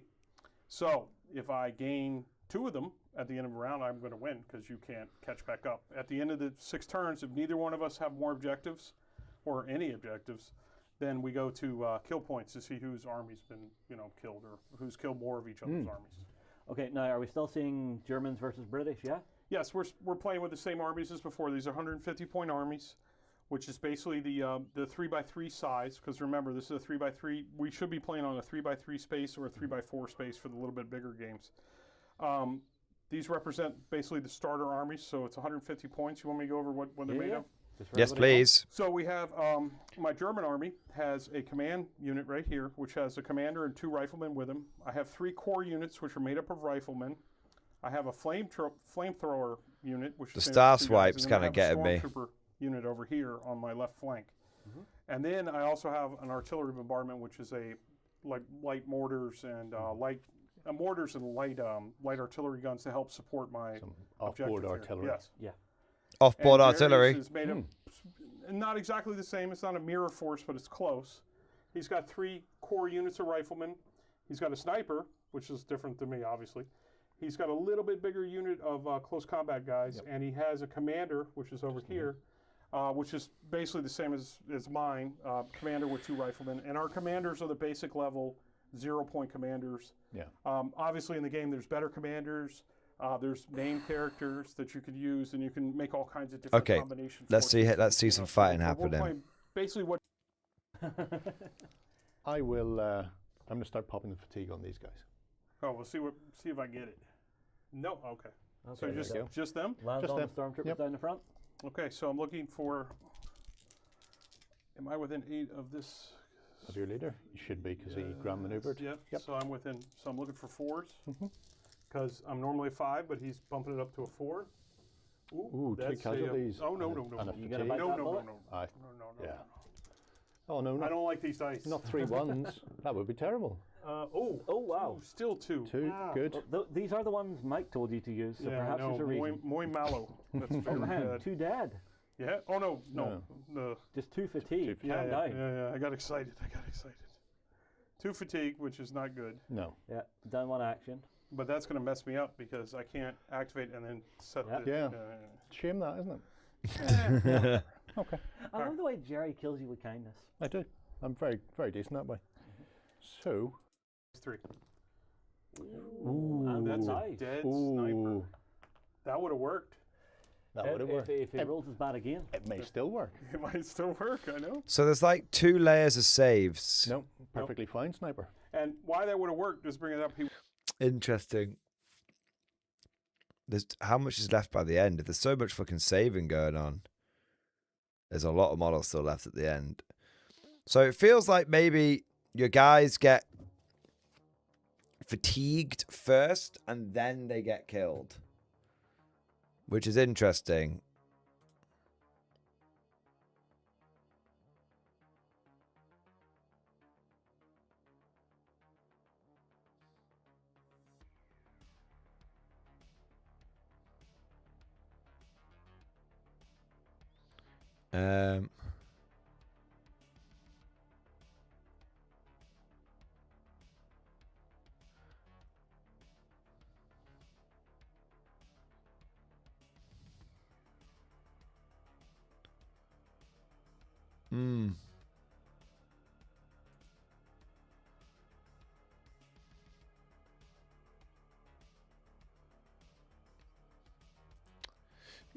Interesting.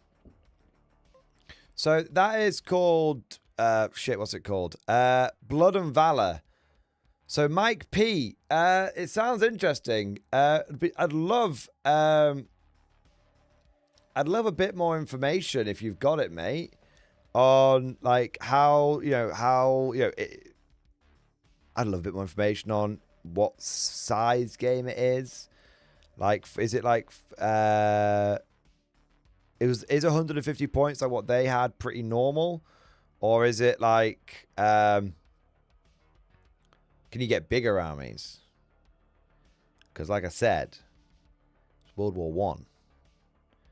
With World War One, I like big armies, and I cannot lie. Yeah, I'm happy to paint up 100 Russian conscripts, if such a thing is possible. So yeah, I'm happy. I'm happy for it. Yeah. So yeah, might be. Give us a bit more information. I'm interested. It's crazy. There's loads of World War One games out there. I never even realized. Man, wargaming has. It's honestly, if you've only got into wargaming in the last 2 or 3 years, I don't know if you appreciate like that. This kind of shit just didn't used to exist. This kind of shit just did not used to exist. Like, I've always wanted a World War I war game, and I used to check for years. There was never one that really existed that that you could really get your hands on so easily. And now they're everywhere. Crazy. Crazy, crazy. We live in heady times, boys. We live in heady days. And I'm very excited for it. Very excited for it. No issues whatsoever. Absolutely love it. With more competition coming into being, think GW might compete? If so or not, why? Trade, that's a good question. I mean, right now, Games Workshop doesn't really need to compete. But I don't know. I don't know, man. Like,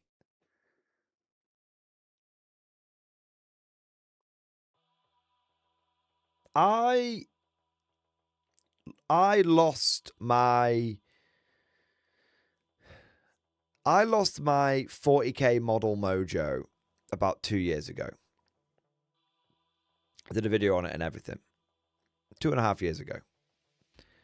And I used to love buying Warhammer 40k models. I'm not going to retread old ground. I'm not going to retread old ground. I'm not going to say everything I've said 1,000 times before on 1,000 different streams. You're all bored to death of fucking hearing it, and I get it, and I am bored of fucking to death as well. But 2.5 years on from when I was like, these motherfuckers are getting out of control again. Because remember they got out of control in 6th and 7th edition, nearly fucking bankrupted the company, and then had to come crawling on their hands and knees, very, very humble to the community, and be like, we've done a huge reset of the game, we've done a huge reset of our mentality and everything, please give us another chance. Like, in no mixed words, that's basically what happened, right? And they did a really good job with, like, you know, with 8th edition and everything. And now, and they started taking the piss in a little bit in 9th, and then in 10th, in some ways they've really it's just a business practice. Like, I like the game of 10th edition. It's not perfect. I think there's better games out there, but I like the game of 10th edition. But it's GW's business practices have like genuinely never felt more predatory. It's just never felt more. They've never felt more anti-consumer in their business practices, and yet it just seems like no one gives a fuck. And I am happy to be I'm happy to talk about this and admit this. Like, clearly I am in some ways clearly I am in the wrong, right? Like, clearly. Because if everything, if everyone, not necessarily in the wrong, but wrong is maybe not the right word, but clearly my opinions are in the minority. Clearly. Because despite everything that Games Workshop being, in my opinion, self-evident, like every combat patrol gets worse because they think they can give you worse deals and get away with it. Every Christmas box is worse than last time. Every good box now is on FOMO. It never sticks around. Like, they've increased the prices again. Like, and despite everything that they do, which the quality of the sprues is worse. Like, they are so unergonomic now that whereas back in the day I could build 20, 30, 40 guardsmen in an afternoon and not, whilst watching some Stargate and not even feel burned out. Now I'll build 10 and I'm like, God, I need a break, right? So despite everything that I would say is factually true, right? The sprues are a pain in the ass. They're less kit bashable. And blah, blah, blah, blah, blah, blah, blah, blah, blah, blah, blah. Despite all of that, they make record money. And I honestly don't get it. Like, I honestly don't get it. Like, it's crazy. It's crazy to me. Absolute insanity. I don't, and I consider myself a very fair-minded person. We were looking at some of the Necromunda stuff before, and some of those models are so unbelievably gorgeous that it makes me want to play Necromunda. And I don't care if it's like £50 this unique model. Like, it's not FOMO, it's unique, it's there, like, and the detail and everything that I've been saying used to exist in main 40k. I just went and looked at Necromunda. I'm like, oh my God, it's like stepping back in time, like before. It's like stepping back in time, not even that long ago, like 4 or 5 years ago, more like 3 or 4 years ago. And it's not about the Reaver 102. Personally, they look a lot better than 10 years ago. It's not about how they look. It's about like the character, like the vibe of the models. Like, do they pass the vibe check, right? And so I feel like, Games Workshop was, some 40k models have started to turn things around, but it's the sprue ergonomics, which I just can't do GW models. The models, I can physically do them. I just don't want to. Like, I don't want to build one of the new Games Workshop models because I just find it just a chore. Anyway, I'm not going to, like I said, not getting drawn in, not going to repeat myself too much. I'm someone that doesn't mind spending money on something that I love. I'm someone that doesn't mind spending money if I think I'm getting a good deal. I'm someone who likes to treat myself.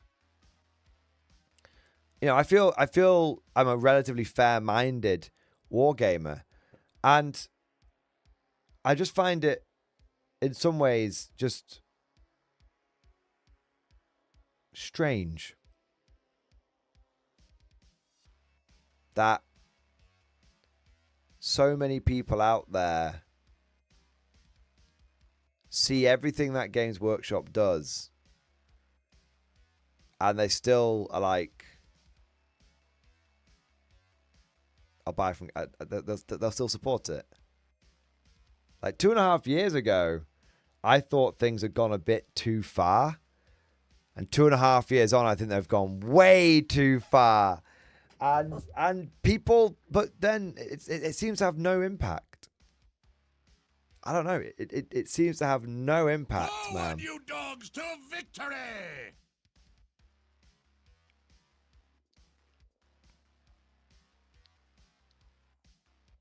Do you know what I mean? It seems to have just zero impact. People just don't care. And I think that's... I think that's kind of the reality of the situation is, you know, it's people just don't care, and it's like, okay, fine. It doesn't bother me. I'm not like boo to humanity. Fuck, I've lost all faith. I don't think that. I don't. It's just a case of like, okay, hey, you know, if no one really gives a shit, then whatever. You know, I'm whatever. Do you know what I mean? Like, fine, okay. Like, it's when, you know, I get it. When someone starts going off on you about something that you don't care about, and they're going off and on about it, like, you're just like, I just don't give a shit.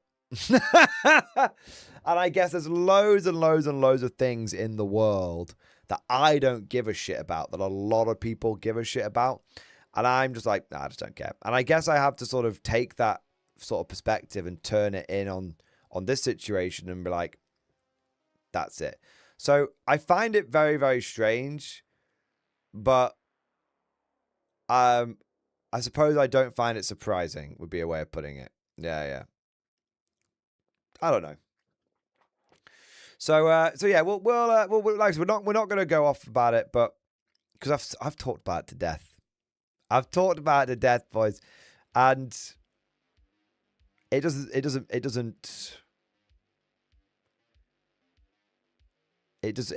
talked about it to death, and I don't want to fucking bore you all to death. So there you go. Yeah, man. I really need to start start focusing on the positives again. And like tonight, several times things have come up and I've gone, oh yeah, well look at this in comparison to 40k. I honestly feel like maybe I just need to just like stop that. Just for a little bit. Just give myself a bit of a reset. I don't want to make every conversation about the thing I'm moaning about. I want to, like, I've made my stance, obviously, very clear over the salty summer of the Mordian Glory's salty summer, right? I've made my stance very clear. And I think now it's time to just let it settle. Let it simmer. You know? Let it simmer for a little bit. But not let it bother me anymore. This is what I mean. It's like, if I may wax lyrical just for a moment. Just for a moment. I'm going to have a 2 minute wax and lyrical. And then quick piss, then catch up on some super chats, all right? So, some of this stuff that I've said up until this point has been familiar to you, and some of it's been a bit new. That's going to be a trend that I'm going to have again now, guys. But bear with me. I know Cosmic will go, sure, we've already said this, move on. But this is actually different. This is actually different, right? So, over Mordian's salty summer, I have been on a real, like, journey. Like, it's been a bit of an emotional journey. It's been a bit of, like, an intellectual journey. It's just been a bit of I don't even know what you'd call it. It's just been a process. And it's been, you know, up until I'm someone who is a bit of a problem solver. And, you know, I'll see a problem, you know, it's the classic thing, you know, when your missus comes to you and she starts telling you about something and you go, oh, well, how about we do this and this? And it's like, actually, you know, you don't need to offer solutions. Sometimes solutions are necessary, sometimes solutions aren't. And this is one of those times where it's like solutions are or aren't necessary, right? But and I've always said this about wargamers, where like wargamers are problem solvers. That's the whole thing. You're trying, the problem is the battle, and if you get the problem right, if you solve the problem right, your outcome is victory. And if you get the problem wrong, your outcome is defeat. So it's like puzzle solving. It's like problem solving, right? And so, and that's why I think wargaming actually appeals to like specific kinds of people, because a lot of people who like wargaming also, some people tend to be like very they tend to be quite analytical and engineering brains and intelligence brains and all that kind of stuff.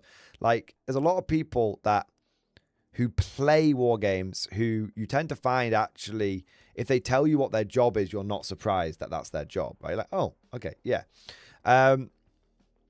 So I do tend to find that wargaming, as I said, problem solving attracts a certain kind of person, all this whatnot, right?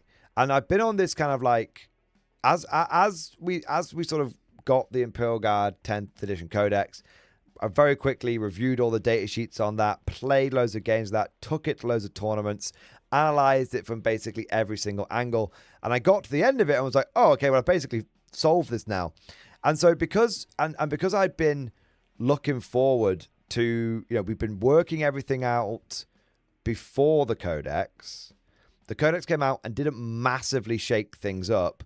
So then the few things that needed to be reworked out were worked out in the face in the face of the codex being released. And then we sort of got to the end, and it was like, I guess like I came up from being so guard focused and so gameplay focused, and I was kind of just like looking around at these things that have been going on that GW have been doing, which were in their own way their own sort of problems, like the FOMO shit and the price rises and all this kind of stuff. And I think, obviously, as we said before, what really brought it into stark contrast is what they did with Heresy 3.0, where, the game, they released this, like, this product, which, if you've seen today's video, for example, even the staunchest fans of Heresy 3.0 say that the game just is broken on release. Like, it's a bad product, like, on release. And actually, the only way you can really make the game work is if the community, like house rule stuff, and like that's fine. Like obviously the community taking control of a game is fine to a certain extent, but the base game should work. Then the community should add to it. The community shouldn't fix your game. The community should add to your game. Anyway, separate conversation for another time. But I got out. I've been on this. I think the salty summer of Mordian. I think that journey basically happened because I kind of just figured out what I solved the guard problem in many ways, and I was just sort of like looking around and I was seeing all these other problems that were going on in wargaming, and with the catalyst of Heresy 3.0 coming out, something I've been really looking forward to. And as I said, I think the main reason why I got so salty was because I was so disappointed by the Heresy release. I wish they'd never released 3.0. I wish they'd never ever released it. I wish they completely just killed all enthusiasm I had for that game, and I made it very fucking clear about that. But basically, I think what's been happening is I've been super salty, and I've been through this process, and I've been on this journey because I needed to do that to, in my own mind, square away the problem of Modern Games Workshop. That's what I think it was. Like, there were obviously things that were triggering it. There were obviously things that were causing it. But now, and that we've talked about, like, the revelations and all this kind of stuff. All of those revelations were like, all of the revelations that have been happening have basically been me going on this journey, going on this process, going through the stages of grief in some ways, and coming out the other side. And, basically now the reason I'm sort of transcending the salt And that's why, you know, you've heard me say several times, I've transcended the salt. You've heard me say several times, I'm actually almost becoming like anti-beef at this point. Like other people are beefing and I'm pointing at it and going, that's not really real beef. And why I've started saying, like in this stream today, I'm fucking sick of talking about it. I know you guys are as well, right? I've transcended the salt, transcended the beef. I no longer want to talk about all the negatives. The salty summer of Mordian is over because I feel like I've completed that process. I've completed that problem. And unfortunately, the answer to that problem is somewhat unsatisfying, which is there's not really anything I can do about it. You know, that's okay. Like, I am a small content creator and there's nothing, you know, or I can share my opinions, but that's as far as it kind of goes. And I have shared all my opinions now. And I have expressed everything. And I have analyzed this from every fucking angle. And there's nothing new to be added to this conversation. When you think about it, there's nothing new to be added to this conversation. Like when we got to the end of reviewing the Guard Codex and the data sheets and the various tactics and combos that could happen.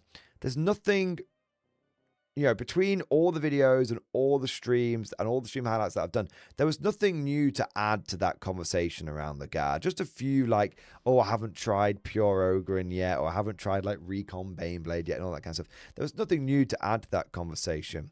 And it's kind of like where we are now. We've talked about it to death.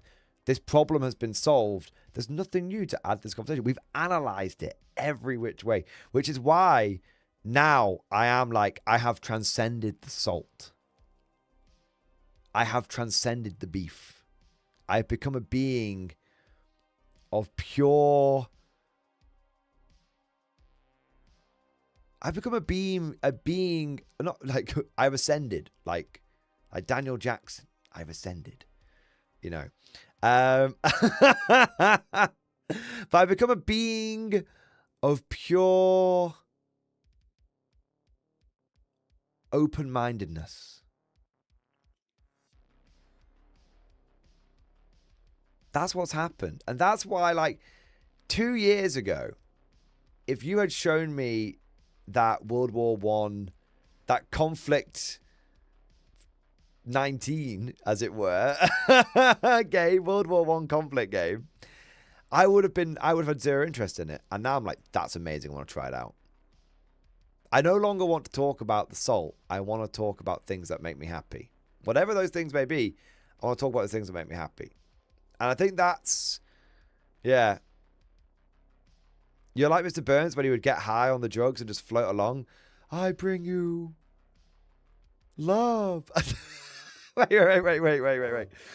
I bring you conflict. The gust of the Warhammer community. He's bringing us conflict. Break his legs.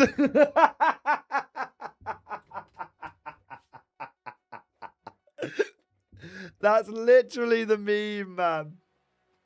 I'm there going through the process to, you know, cheat death another day. Pardon me, to cheat burnout another day, and I come to the end and I'm like, oh, I bring you victory at sea. Ah. And I was like, it's not 40k, break his legs. Yeah, glad to see your salt shaker has long since been emptied and is now a clean and clear glass of joy. I think that's what it is. I think that's what it is. And every single day that goes by, more salt leaves my body. And I'm almost saltless at this point. I'm almost saltless. There you go. I'm almost saltless. And you know what? I will always be honest. But if someone asks me about something, I will always be honest and give them my opinion.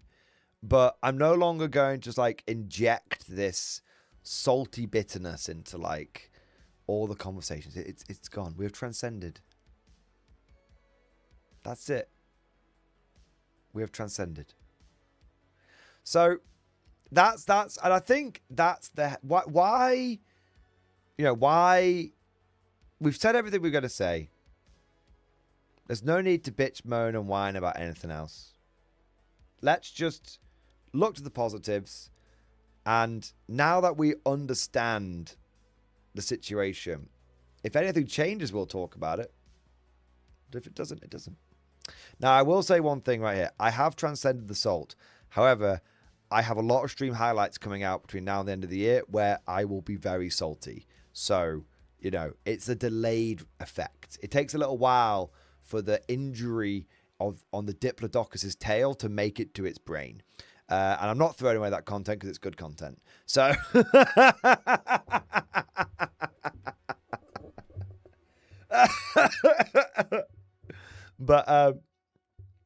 But yeah, other than that, I've transcended the salt. Yeah. Just good vibes and good positivity. And that's why I'm bringing back that's why I'm jumping on the guard tactics videos again and all that kind of stuff. There we are. Yeah. All right. I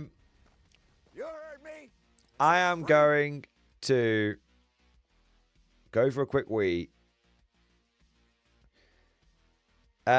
Ishmael Thompson, speak for yourself. I rage against the dying of creativity and artistry in GW. But here's the thing, dude. I agree. I will be right there on the battlements next to you. I will. I'll be right there on the battlements next to you. But right now, there are no new offensives to defend against. There are no new things to rail against. When new stuff comes out, and if it is worthy of if new stuff comes out and it's worthy of shitting on, we'll shit on it. But we're not going to let them Ishmael. We're not going to let them load us up with shit bullets anymore, mate. We have fired off all the shit bullets. And we now know our position. And we know ourselves. And we know the righteousness of our cause. But it is our cause. And when I look at a fantastic sale on Warlord Games, when I look at a Black Friday sale on Warlord Games, I'm not going to go, look at this, GW would never do a Black Friday sale. I'm not going to do that. What I'm going to do is go, this is an amazing Black Friday sale. I love this. Do you see the difference? I'm not going to let GW load me up with shit bullets anymore. When I see something good, I'm going to talk about it. And when I see something bad, I'm going to talk about it. But I'm not going to let the bad infect the good. That's where the line is. That's where the delineation is. So Ishmael, if you see something shitty, we'll talk about it. We'll talk about it. The conversation's still there. This is the Mordian Glory. This is Mordian Glory. We always talk about everything. But we don't need to let the shit mix in with the gold. There we go. Right. Now I'm going to have a piss. Maybe get a snack. Do some super chats. And then let's fucking go. There we go. All right. BRB, talk amongst yourselves.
There we go.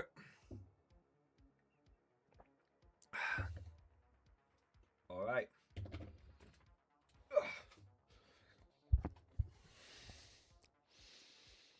Okay, let's have a look here.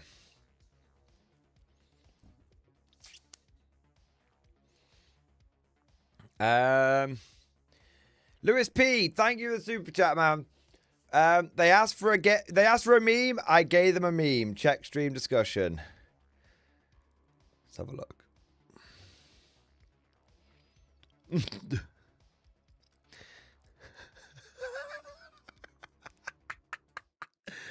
We must make memes.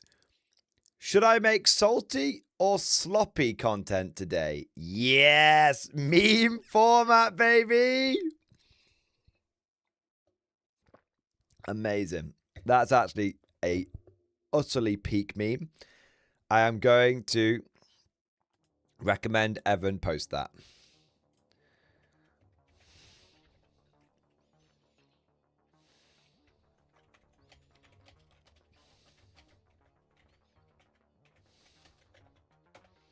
There we go.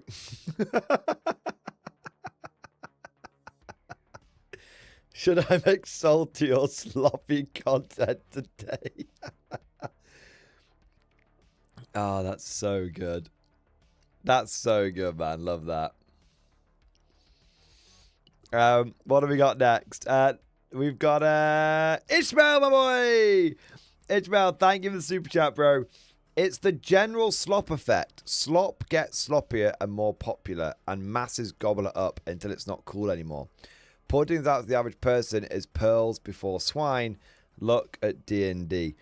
Yeah, I mean, what's kind of funny, with D&D, I've been completely insulated to D&D because I just play the edition that I get told to play, and we all play, I think it's 5th edition. I'm not sure. I actually don't know. It might be 5th. It might be 3.5. I'm not entirely certain.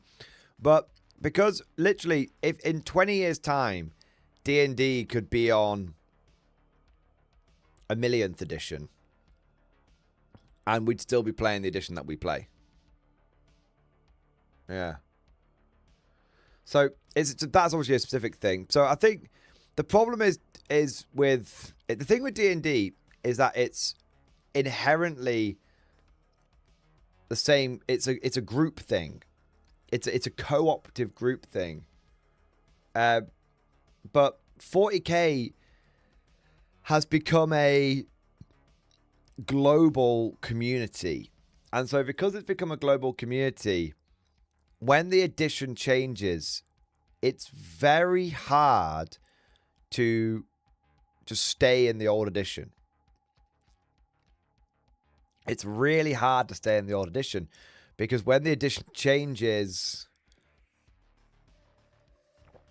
everyone goes forward into the next edition. Yeah. Catch you later, Nostalgia Vivek. Catch you later. So yeah, it's so that's the problem. Now, as the slop effect, slop gets sloppier and more popular. I think the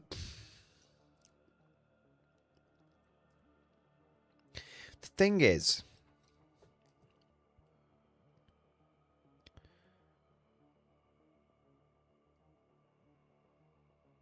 I'm not sure. I mean, in some ways 40K is getting sloppier, but in others, like, they still make beautiful models.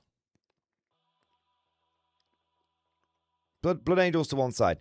They still, and to be fair, the Blood Angel models probably look great if you just put different wings on, right? But anyway, I am, look, right. Let's be honest. Let us be honest. Okay?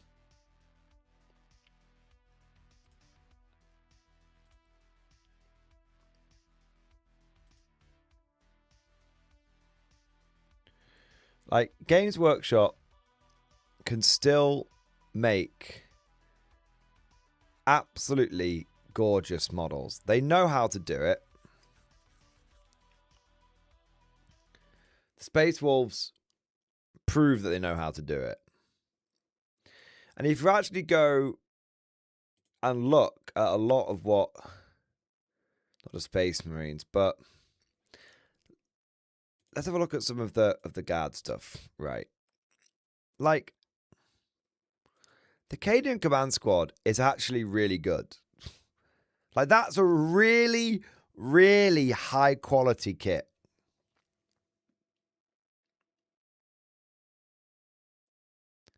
Like, that officer looks sick. That guy looks actually awesome, right? And the flag is really good. Okay, so they know how to make good models. The problem for me literally comes down. The problem for me, it literally comes down to, I just think it's too expensive. And I really don't like the sprue ergonomics. But putting that to one side, I could deal with the sprues being the way they are if they weren't quite as expensive. And I could deal with... I think, honestly, it's a rules thing, man. I don't know. I don't think the rules are necessarily sloppy. No, I don't think the models are necessarily sloppy. I think the ergonomics are a bit dog shit, but I don't think the rule... You know, maybe that's the price you have to pay for quality. I don't know. I think it's the...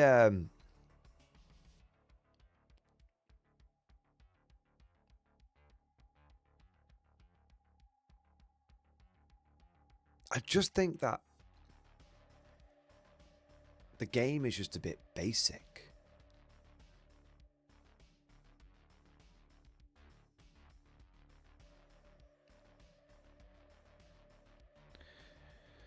Compare the two codes, yes, models, and it'll be apparent it's the soul of the IP is eroding. Yeah. Yeah, I think... I don't know if the game is... I think two things could be true at the same time.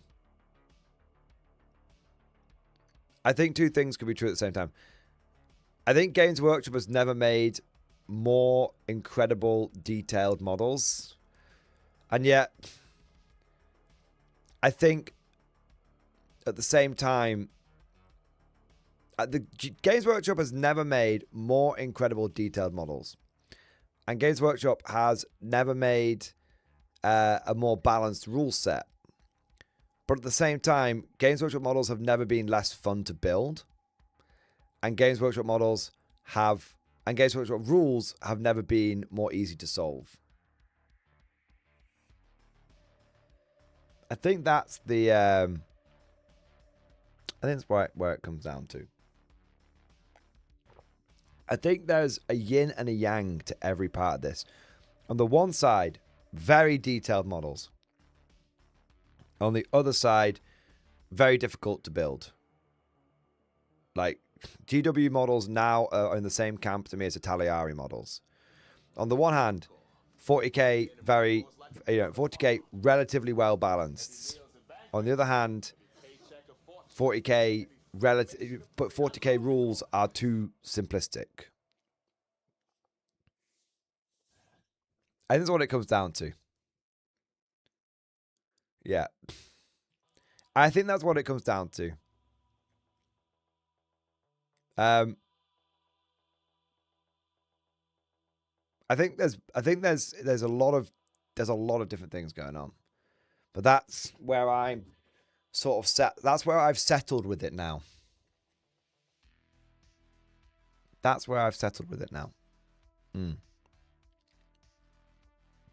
Some of the things, what I will say is this, to add an extra layer to the conversation.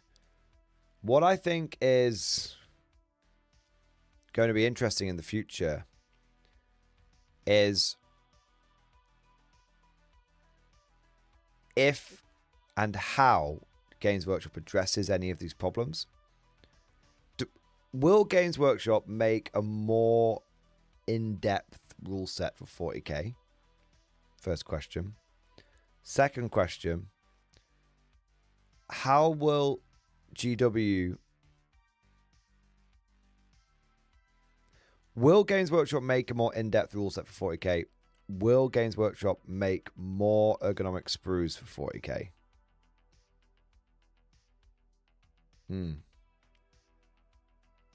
I think that's the way, because we know. So here's because we know, as I said before, these things are self-apparent, right? This is why I don't want to keep saying the same shit. These things are self-apparent. I'm not having a go at you, by the way, Ishmael. I want to make something clear. Like, I'm sort of saying this out loud, as it were. These things are self-apparent, which we've said before. So now, where really the new conversation, the new territory is what does the future look like? Because even if Games Workshop, because it's easy, because I've been saying, like, I want 11th edition to be the edition of Gain. This is very true. I do want 11th edition to be the edition of Gain. But even if Games Workshop makes 11th edition the edition of Gain, the problem is if they keep producing the models in the style that they produce them. Like, people ask me, do you want plastic Mordians to come back from Games Workshop? And this might sound fucking insane, but the answer is no. Because I wouldn't want Games Workshop, because A, the plastic Mordians they would release would be ludicrously expensive, and there'd be a kill team box, like, you know, they'd be ludicrously expensive, so I wouldn't be able to get enough of them that I'd want. And B, because I wouldn't enjoy building them, because that's the way they do things at the moment. So, like, which sounds crazy, because I love the Guard and I love Mordians. I want plastic Mordians to come back. I'm just not sure I want Games Workshop to do them. Like, so there's two things could be true at the same time. I want plastic Mordians to come back, but I want plastic Mordians to come when Games Workshop has moved on to the next stage of evolution. When they start fixing some of this shit, right? That's what I want them to come back. Like, Plastic Krieg, I think, came too early, which sounds crazy considering how long people waited for. But the Plastic Krieg are so terminally awful to build. Yeah. Yeah. So that's it. Anyway, that's it. I'm not repeating myself, but yeah. I get what you're saying, and I agree with you in many ways. I'm sort of adding my own little twist onto it. Yeah. Ed Bailey, thank you for the super chat, man. Come on, Tim. Rattle the tin cup. And when are you going to see you use 6 Daddy Dawns? Well, I am building up the Dawn fleet at the moment. I've got 2. 3. So I've got 1 built and painted. I've got 2 more unbuilt. So I can run 3 Dawns pretty easily. I don't have... I've got other Rogel Dawn counts as models. Yeah. I've got other Rogel Dawn counts models. So in total, I own 5 Rogel Dawns, but a couple of them aren't really... They're a bit big to use in tournaments. I could probably use them in, like, local events or something, but yeah. So I've got plenty of Dawns. Yeah. I got plenty of Dawns. So 6 soon. I've got every Lehman. It sounds crazy, but I've finally completed my Lehman Russ fleet. I've got every variant that I want. Now I can move on to. I've got all the super heavies that I want as well. There's a bit of artillery. I've got most of the artillery that I want. Now I want to move on to fleshing out the Dawn fleet. Yeah. But yeah, more Dawns are definitely in my future. Atomic Tyranny, thank you for the super chat, bro. Promising new World War I game in stream discussion. Let's have a look. I bought the rulebook already as pre-order. Going to use Wargames Atlantic models. Watching gameplay, this reminds me a lot of Midhammer. Let's have a look, mate. So what is it called? 0 Hour Battle Report. Team 0 Hour, Dave Stone, and Jen Truby showcase the forthcoming early 20th century mass battle game with an action-packed trench assault during World War One. Okay, it says mass battle. I'm very ready to be in there. For this game, we chose the latter and played a brutal late war assault that saw Dave's entrenched German battalion defending against Jen's brigade of 2 battalions from the Entente, French and British. A 0 Hour battalion contains a core formation comprising core companies of the same troop type supported by heavy weapons such as artillery, heavy machine guns, or armoured vehicles. Alongside these detachments of different troop types can be chosen. Oh my god. I am very interested. Okay. Jen chose a core formation of regular infantry for the British with a detachment of Indian cavalry. For support, they had an HMG, 18-pounder medium artillery, and 2 heavy Mark IV tanks. The British also got themselves an observer, a senior officer with the spotter attribute, to provide improved shooting orders for their support weapons. For the French, Jen again chose a core formation of regular infantry, this time supported by HMGs, a 77mm artillery, and 2 Renault FT tanks. The core formations were accompanied by a detachment of Senegalese tirailleurs and veteran-colored troops known for their ferocity and assault, represented in the game by the fearsome attribute. The entrenched Germans facing the Entente tide was Dave's single German battalion and infantry corps formation supported by 2 HMGs and 2 medium artillery. A detachment of stormtroopers, infantry with assault weapons, and the assault and scout attributes gave the force its sting. Objectives. Before deploying, both sides randomly determined which of the 6 possible 0 Hour battle objectives they would fight for. Jen's objective for the British battalion was bite and hold, control the local objective in the centre of the German deployment area, while the French would take on pitch battle, destroy 75% of the German units. I'm feeling it! I'm feeling it! The objective of the Germans was they shall not pass, requiring to end the game with no enemy forces in its deployment area. Deployment. Jen committed the bulk of her forces to the front line, keeping the Indian cavalry and Senegalese in reserve. Her deployment area was already crowded with a high number of Dave's support units in play. These high-cost units could be wiped out early in game. A decision to wait for the opposition to be whittled down before bringing on the elite troops would be a tactical one, but leave them on the table risked them arriving too late to influence the game. Dave deployed 4 platoons of German infantry and all his support along his trench line, braced to defend against Jen's initial assault. A company of 2 or more platoons of regular infantry and the stormtroopers were kept in reserve, ready to strengthen the line wherever Jen's forces threatened. Orders and attributes. All units can undertake basic actions under their initiative, an advanced move and a standard fire shooting attack, for example, but more complex actions, a double pace move, a charge, an aim shot, require an order from an officer. The performance units can be improved by upgrading core formations attributes, which typically allow troops to undertake more actions under their initiative. Scout allows troops to undertake all movement orders freely. Marksman works the same for shooting orders, and Assault allows troops to charge without an order. That's cool. The miniatures are deployed with reserves kept off the 6x4 table. The ready to run the action later. Where is this? Is this a War Games? Is this a War Games Illustrated or something? This looks great. Turn 1. A wall of British and French infantry prepared to advance on the Germans, but Dave seized the strategic advantage, allowing him to act first at each of the phases of Turn 1. Play opened with the High Command phase, which represents off-table artillery and other resources such as reserves, and Dave used his High Command orders to fire 2 artillery barrages, one at the British tanks, the other at the French. The shots scattered, as all 0 Hour barrages do. Templates!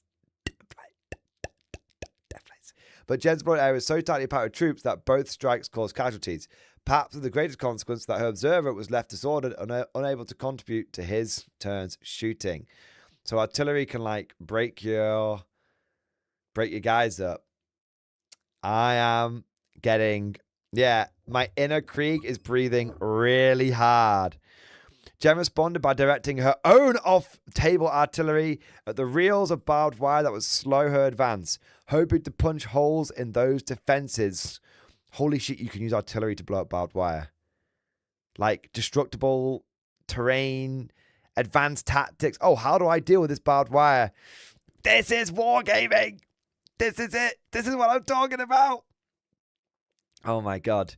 Jen she overshot, scattering hits into the German trench lines, causing numerous casualties on Dave's infantry. The charge phase passed quickly, as no units were in charge range, and with his troops placed in the trenches where he needed them, Dave held firm in his movement phase. Jen needed to get her troops moving and gave all her French infantry the double pace order, quickly covering the ground between the two lines. The British advanced more cautiously, making an advance move under their own initiative. Over the top! Over the top! I am hard. While Dave holding the strategic advantage, his troops fired onto the advancing British and French in the shooting phase with brutal results. German machine gun crews were carefully picked and received special training, and to represent this, Dave had upgraded his HMGs in the church tower to have the marksman attribute. It's allowed to make all shooting orders on their initiative. The barrage slammed the massed British ranks, placing another disorder marker onto Jen's observer and forcing him to fall back. Oh my god, the German HMG of the church tower takes a direct hit from the 18-pounder. Ah, right, 1 minute. I gotta blow my nose. 1 second. Sorry to kill the pacing. 1 second.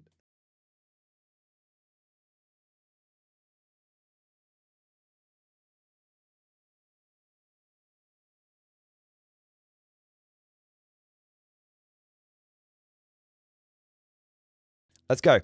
The German units used their officers' orders to fire aim shots, needing a 5 to hit instead of the standard 6, which was particularly devastating on the French flank. One platoon was reduced to a straggler unit of fewer than 4 models, the minimum viable size in the game. Dave also had success with his 75mm field gun, snagging a direct hit on one of the French tanks, which failed its defense rolls and was destroyed. This is so cool. Yeah, so cool. Jen's return fire was more limited. The French infantry had made a double-paced move, so had no actions remaining for shooting. The support units, the HMG and the 77mm gun, picked off some of the German field artillery crew, and on the British flank, the 18-pounder made a spectacular shot, landing a shell in the church tower and obliterating the German HMG team inside. That's so cool, man. Like, the fact that you actually, A, you've got the ruined church, and then B, you can actually, like, put people in it, and then C, you get to blow them out of it. Yeah, man.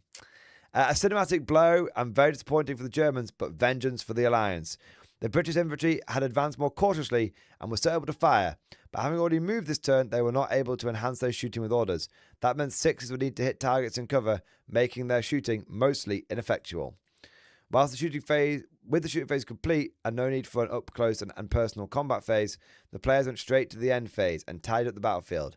This allowed Jen to mob up her straggler unit with a nearby platoon. Oh my god. Mob up. Boys. Taking remnants from one squad and another squad and putting them together.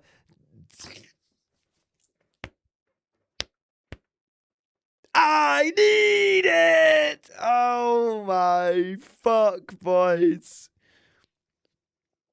Oh my fuck. And both players passed the various commanders to rally off disorder markers from their units. The first turn ended in a bloody balance. The Entente had taken serious losses, but it hit back with precision. The Germans held their line, for now. Turn 2. The thunder of distant guns continued as both players spent their high command orders battering each other's lines with off-table artillery. It's like a creeping barrage. Jen's luck turned as she won the strategic advantage and her bombardments finally hit home, destroying 2 sections of barbed wire and opening a potential breach.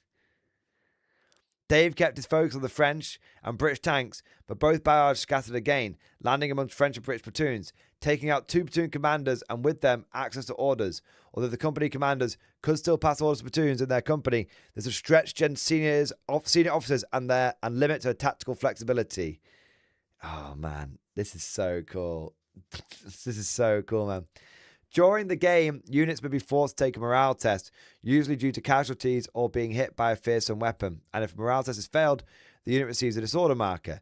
Disordered units move at half pace and their attacks are resolved at half strength, and they cannot receive orders from officers. If they have 2 disorder markers, they will fall back immediately towards their table edge. And if they receive a 3rd, the unit is dispersed and removed from play. Vehicles don't suffer from disorder and do not take wounds like normal troops. Instead, if they fail a defensive roll, they receive a damage marker. Damage functions in a similar manner to disorder, with damaged vehicles moving at half pace and functioning at half strength. If they have 2 damage markers, they are immobilized and cannot make attacks. And if they receive a third, the vehicle is destroyed. That's interesting. So infantry don't get armor saves, but vehicles do. Okay, this shows a lot of promise. Pardon me. There we go. During the end phase, disorder units of damaged vehicles can attempt to rally or repair. And if successful, they remove 1 marker. In addition, units with fewer than the minimum unit size of 4 models are dispersed, but units with 3 or fewer models, straggler units, can make a free move to join another friendly unit within 6 inches. This is known as mobbing up. The downside of this is that any disorder markers the stragglers have accompany them onto their new units. Nice, good balance mechanic. I like it. Okay, what do we got next? During the movement phase, Jen had the leaderless platoons fall back so they could hold local nearby objectives. If the fight for main battle objectives ended in a tie, these fallback positions could decide victory. Elsewhere, one of the British tanks tore through the barbed wire, clearing another section from the board, using the tanks to clear the barbed wire. Tactical depth being rewarded. It's not abstract. It's simulating something on the board. The shooting phase had a turn 1 familiarity about it, with Dave's aim shots whittling down the approaching Entente. It was beginning to look like Jen would need a dustpan and brush to sweep up all her casualties. The Entente was starting to lose momentum, and the dug-in German defenders still only taking light casualties. Let's have a look. British tanks make a gap in the barbed wire. The approaching Entente is whittled down by the entrenched German fire. Snagging the strategic advantage again, Jen used an additional high command order to upgrade one of her off-table artillery shots into a smoke barrage. This tight triangle of 3 barrage templates blocked line of sight and shielded her advancing French units from the relentless German fire. Call down some smoke! Call down some smoke! The Germans continued to bombard the British tanks, but luck was still not on Dave's side, and he decided it was time to bring in 2 fresh German platoons from reserve. So cool. Bring in the reserves to stiffen the line. One entered the church ready to join the combat next turn, and the others advanced to the right of it, firing on the exposed British troops beyond. With smoke screening their flank, the first of Jen's platoons breached the gap in the barbed wire, charging the German defenders, charging into the German trenches with a second platoon following up behind. Look at them go, boys! Look at them go! Look at them go! The German defenders reacted to the charge, making a stand to order, which allowed them to fire a final volley into the charging French before being locked into combat. Simultaneously, the leading British platoon stormed the church. Look at the smoke barrage, man. That's so cool. Smoke barrage covers the French advance. Brutal hand-to-hand combat breaks out as the Allied troops reach the German trenches. The British tanks push through the barbed wire with ease. Let's have a look. Okay, will the attack be successful? The British tanks continued their steady advance towards the German lines and both passed through the barbed wire, clearing another length from the board. As they rumbled into range, they unleashed a hail of shots with their front and side arcs. Despite the tanks not having a shooting order, vehicles can never receive shooting orders, and therefore needing 6s to hit. The sheer volume of fire reduced the entrenched German platoon in front of them to 3 models. These stragglers had no friendly unit with which to mob up within range and were dispersed in the end phase. The combat in the church was short and savage. The tanks just roll in like... The combat in the church was short and savage. Despite the benefit of cover in the first round, the Germans took a hammering and lost. Their 3 survivors, like their comrades outside, were also dispersed in the end phase. During the end phase, like, fix bayonets, lads, get amongst them. They don't like it up 'em, boys. They don't like it up 'em. There we go. Balls and bayonets. There we are. I'm so fucking into this game. I've not even played it yet. The combat during the end phase, players roll d6 if any smoke or gas clouds.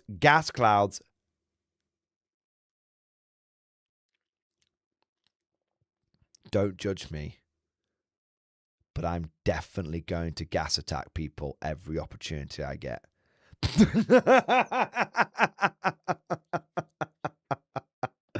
Oh, man. But this still... One of the 3 templates cleared, but this result still left line of sight obscured. This was as much to the Germans' advantage as it was to the French. Smokebox line of sight for charges as well as shooting. The outcome of the game was in the balance. Turn 2 had favoured the Germans, but now the Entente had breached the barbed wire, the trenches, and the church. The battle was tipping inch by bloody inch in the attackers' favour. Dave took back the strategic initiative and opened the turn by fire destroying the 2nd Renault FT with his off-table artillery. The British tanks remained unscathed. Unlike the British infantry, one of the remaining platoons was desperately holding on to their local objective, and the other held out in the church, preparing to face a counterattack for the German reserves. It was time for the British to deploy their own reserves, and with lances held high, Jen's company of Indian cavalry swept onto the board to provide support, which is exact. Holy shit! Look how many cavalry!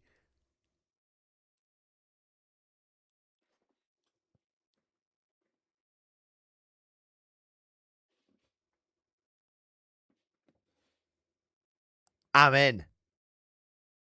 I am fucking in. What is this game called? I want it right fucking now. And I don't want to ask again. What the fuck is it called? I need to find out. Let me remember. 0 Hour Battle Report. I'm in. I'm buying it. It's done. Holy shit. Like, we talking numbers, boys. We talking big fucking numbers. Wow. Yeah, when they said mass battles, they apparently weren't kidding. Bro, this is more models than Warhammer, and I love that. I don't want my World War I game to be pissant little pissy squads pissing about. I want my World War I game to feel like I am sending wave after wave after wave forward. Guys, this game was made for me.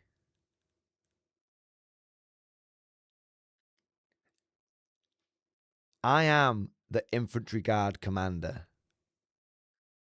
This game was made for me. I am fully erect. This looks cool. Let's have a look. The French battalion was in a better position, and with 3 platoons remaining, Jen decided to hold back her Senegalese. She used her remaining high command orders to continue the battle of the German lines, wiping out the reserves who had begun to flank the church before their counterattack could be launched. Oh my God.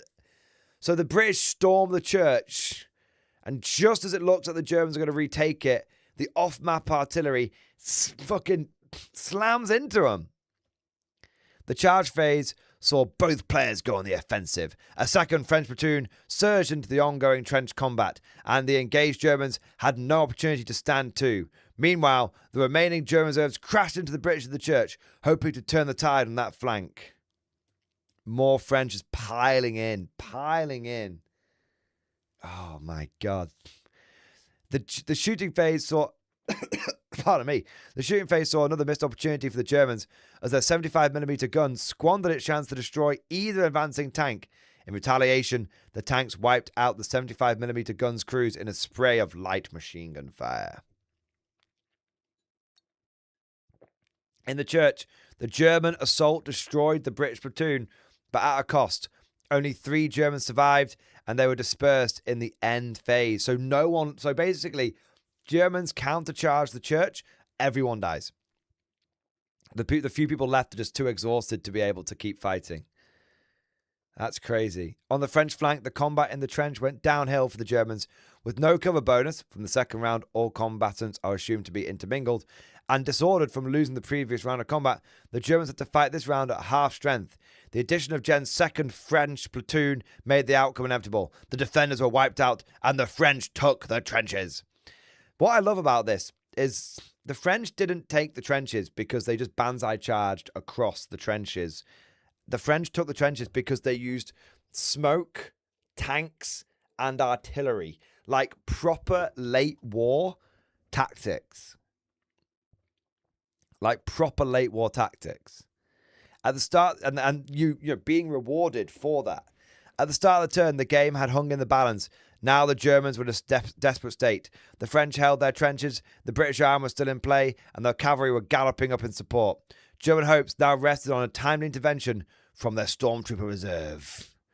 Players can choose not to deploy any of their company reserves. Players can choose reserves. Players can choose not to deploy any of their companies at the start of the game, instead keeping them in reserve. The General's High Command orders allow them to deploy a reserve formation during the High Command phase at the start of the turn, with the troops coming onto the table with a free standard advance move.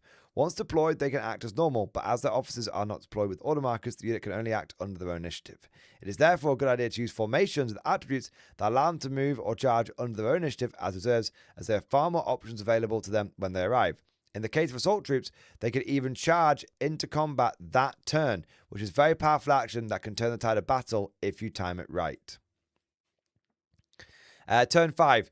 Turn 5 ended almost as soon as it began. On the French flank, Jen upgraded her off-table artillery, this time as a gas barrage. In 1918, it's not a war crime.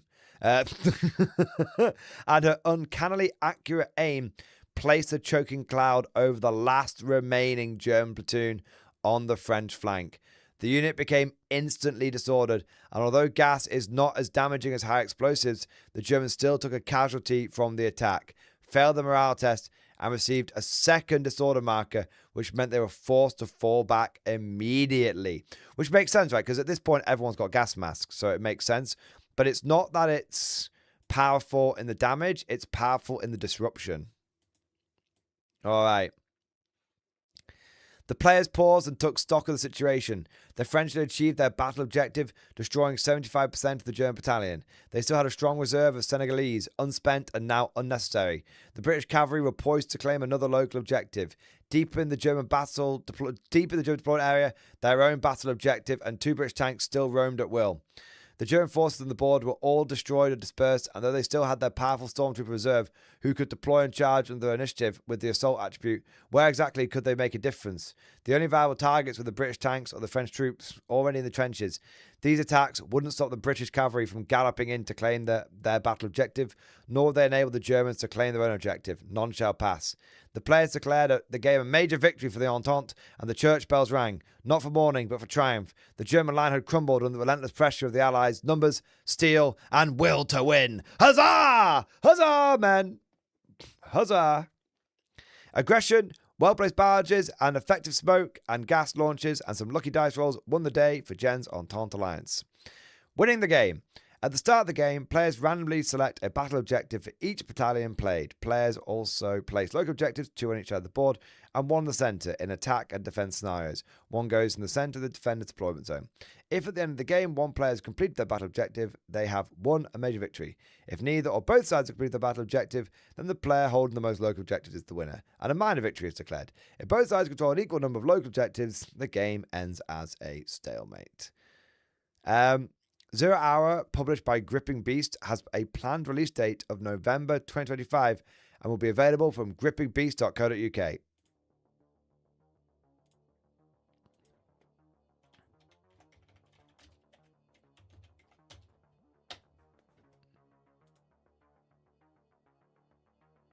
Where?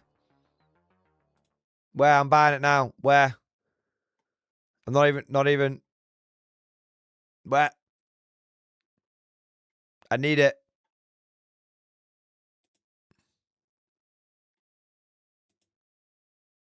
That's on pre-order.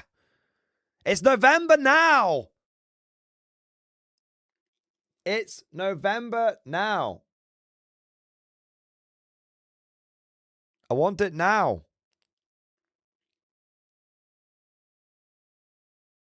Late November 25. Yeah, it's very late.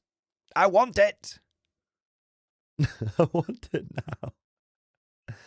Let's have a look at what the Starter armies look like. Oh my god, I'm definitely going Anzacs. Anzac army. That's pretty cool. Sculpted by Soapy. That's amazing. Hey, £54 for 35 infantry and 1 HMG, and they're made out of metal? I thought metal was meant to be more expensive. They look cool, man. Oh, they look cool.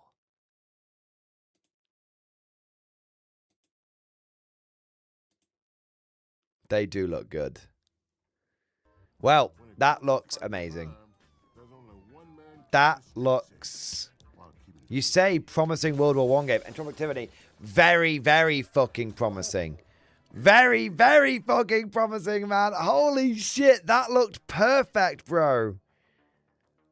That actually looked perfect. Oh, wow. That looked really good. Yeah. That looked really, really good. I won it yesterday, Timmy. Yesterday. Me too. So cool. So cool. I am so ready to go absolutely fucking ape on that game. Guys, what do you think? Out of 10. Out of 10, what do you think? I'm giving that a 10 out of 10. Just, that was amazing. That looks so good. Yeah, that looked great. It sounds glorious. Yeah, it really does. So we done with K47 then? Should I sell my army? Not at all, Cosmic. I will definitely be playing K47 and bot action and now 0 hour. Yeah. God, can you imagine me and Simon playing that game? He'd get so annoyed if my artillery kept scattering onto him and blowing him up. It'd be amazing. Actually peak gaming moment seeing Simon lose his shit at me. 10 out of 10 would charge across No Man's Land again. Dude, imagine using 40k models for it and recreating the Siege of Rax. Yeah. It looks very good. All right. Now, I've got a few more super chats here, and then we're going to wrap things up, boys. Ed Bailey, thank you for the super chat, man. Timmy has ascended. All hail Tim. All hail Tim. I have ascended. I'm the milkman. My milk is delicious. There we are, man. Love that. Mike P, thank you for the super chat, bro. Blood and Valor pictures and link in stream discussion. Nice, man. Let's have a look. All the World War One games coming out now. Let's have a look here. Some picks from the rule books for my Anzacs when it comes to unit stats. The lower the better. Generally, you're trying to draw equal or higher the pass. The officer command points are used to give extra action to the units. These are the rules for tanks. 2 Warlords used to make a British and German World War I type, but not sure they still do. The Russian Preliminary list can be found here. Nice. Building a force. I guess it comes down to how big are the arm. How big are we talking here? Command teams. Interesting points are like 2 or 3 points a squad, which is kind of crazy. It seems like maybe. Or maybe I'm misreading it, actually. The campaign in the East.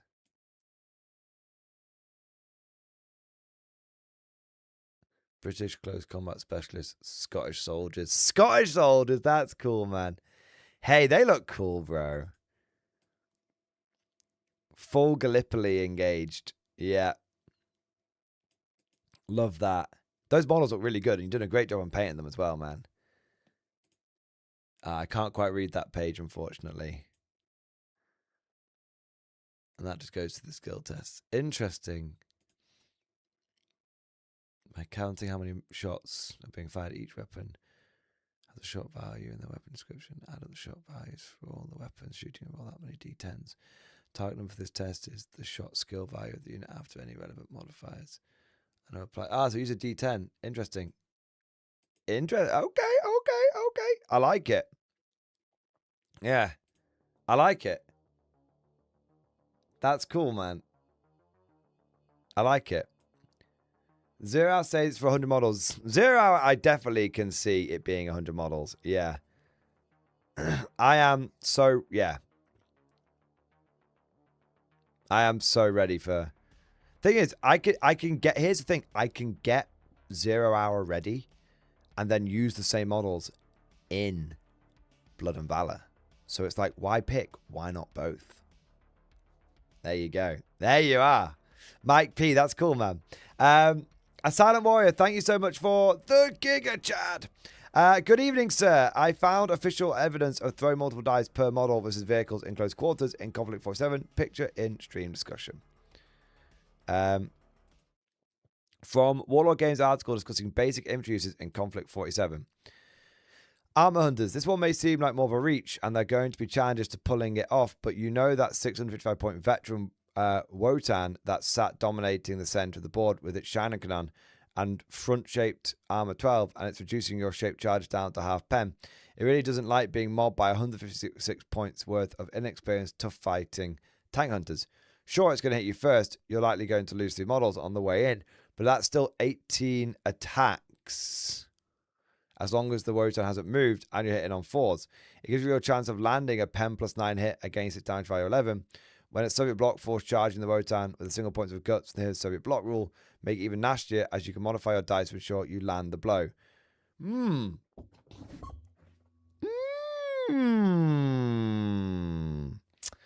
Well, if that is true, which it seems like it is true, then my God, Japanese basic infantry spamming SMGs just became unbelievably OP.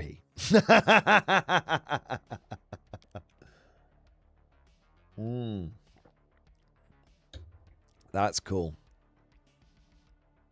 That's very, very cool.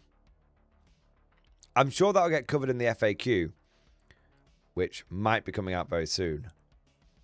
But but if that's true, that's massive, man. If that's true, Ursus are fucking busted. Ursus with hammers are so busted, man.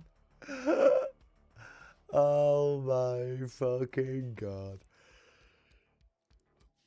Ursus with hammers just became like...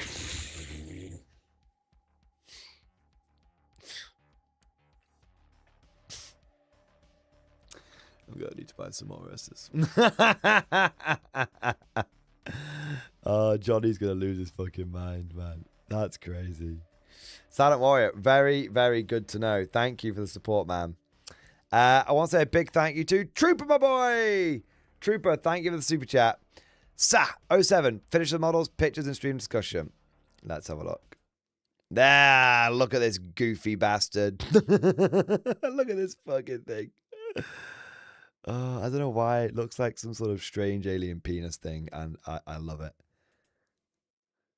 Oh, that's cool. That's the Hunchback, right?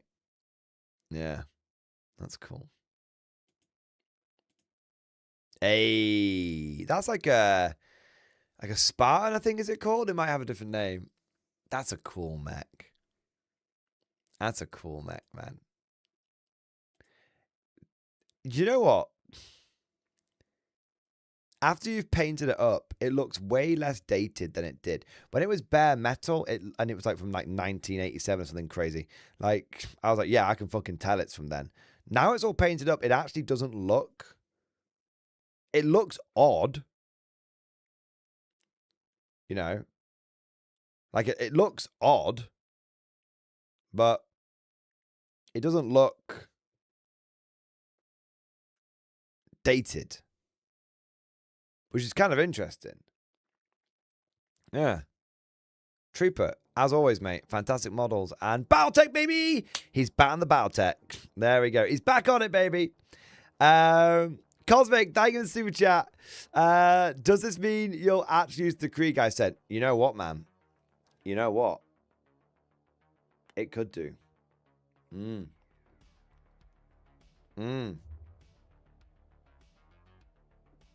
I do want to use the Krieg again.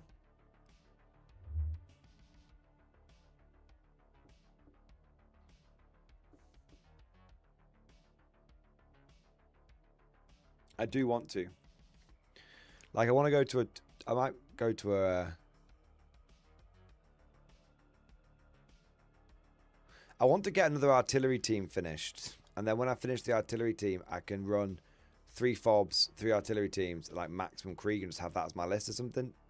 But yeah, I'm not sure if that would work points wise. It might not, but that would be cool though. It would be cool. But no, I do want to use the Krieg. I want to use all my Warhammer. I want to use my Krieg, my Steel Legion, my Scions, my Blood Pact, my Black Templars. I want to use all of it. My Mordians, obviously. It's just, I don't know. I've just been enjoying some. I've just been enjoying some Konflikt 47 recently instead. So, but no, I'm getting back on the 40k, boys. Always good to have a good palate cleanser. Always good. Jared Mann, thank you for the super chat, bro. Thanks for the beaver recommendation. I'm glad you spelt it that way. Otherwise, that was going to come across a lot worse. Jared Mann, I'm only teasing. Yeah, the Anthony Beaver World War II book it's so good. Yeah, I've just got to the Battle of Moscow. And like it is a miracle. Not a miracle. If Stalin hadn't brought Zhukov back, the Soviets would have lost. Yeah. The Soviets would have lost 100%.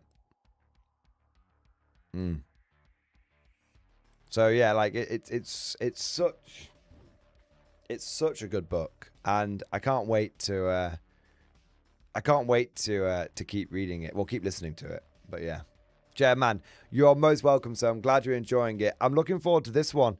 And then I think the next one I'm going to get is going to be Stalingrad, because I like this one because it's quite high level, but I'm ready to like get into the details, the weeds, as it were.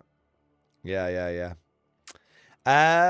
All righty ho. Let's have a look where we're at. Gonna close the poll. Yeah, dude, same. I've been listening to it. I was painting some K47 as well, man. Yeah. And whilst I've been doing like, farming out the stream highlights and stuff. Yeah. Getting into the weeds, the battles. Yeah. I tell you what, there's some bits of it which are hard to hear. Especially when you get to the Eastern Front. Some bits, I'm not going to get into it now, because we want to keep things relatively light and breezy. But there's some bits which have been properly hard. Like I've listened to them because I felt like I should listen to them, because that's the point. Like you should listen, it should be uncomfortable. But yeah, there's some bits on the Eastern Front where it's just like, fuck, man. Like this is bad shit. Yeah, this is bad fucking shit, man. Yeah, but hey, that's history for you, man.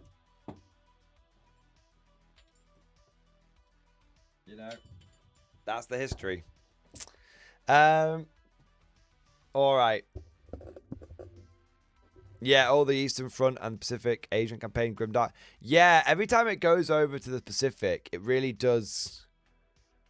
It just seems. I mean, like I said, I don't want to get into it, but this seems so unnecessarily brutal. Like, I know war is awful, right? War is hell and all that kind of stuff. But it seems like so unnecessary. Yeah. It's hard to believe, but obviously it did happen. Yeah. But anyway, that's why it's important to learn history, because you learn the uncomfortable things, and then it makes you appreciate the life that we have now. There we are. All righty ho.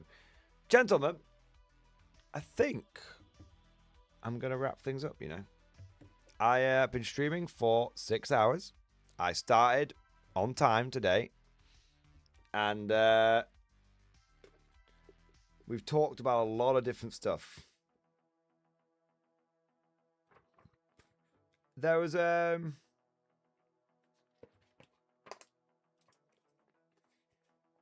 Hold on, I'll check.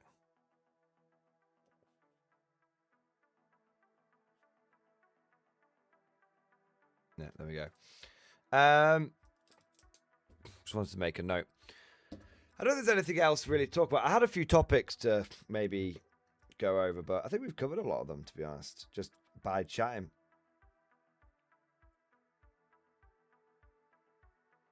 Yeah, I think we'll save it. I think I'm going to be streaming. So just to let you all know, I'm going to be doing a daytime stream tomorrow. So that's because I am out in the evening with Mrs. Mordian, but I'm also going to be probably doing a Saturday stream as well. So even though your Friday stream will be slightly disrupted, I like to make it up to you guys, so you'll be hopefully getting a bonus Saturday stream, which would be kind of cool. Now,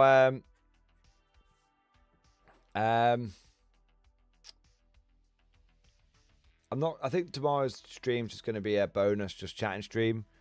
But if there is any news on the Konflikt 47 front, we might cover that. But it depends when it comes out. If it comes out.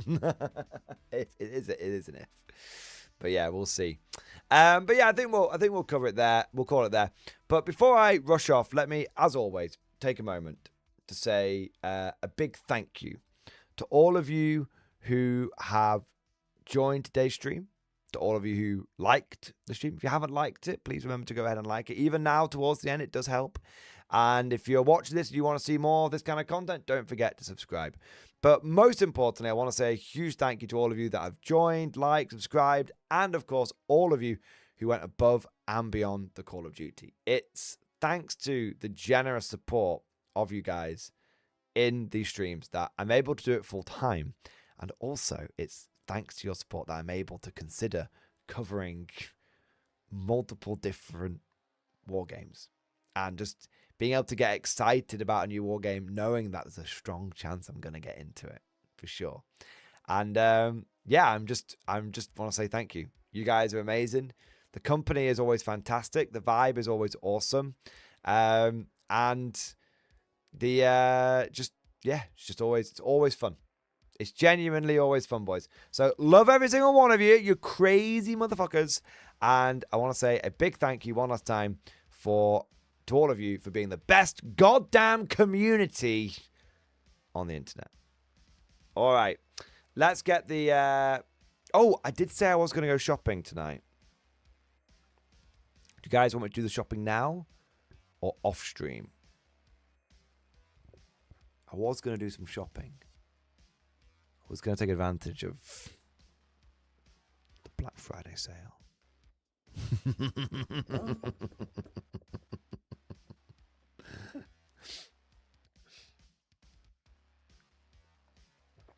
You guys can pick. If you're not that bothered, I'll do the shopping afterwards. If you're bothered, I'll do the shopping now. I'm happy to keep it. I just literally was about to close some tabs down. I was like, oh, wait, no, like, I want this shit. Yeah. Jack Hansen wants the shopping now. He's like, now. There we are. Let's have a look. So, what I was looking at, we did pay if it's only fair that we pick what you buy. That's true.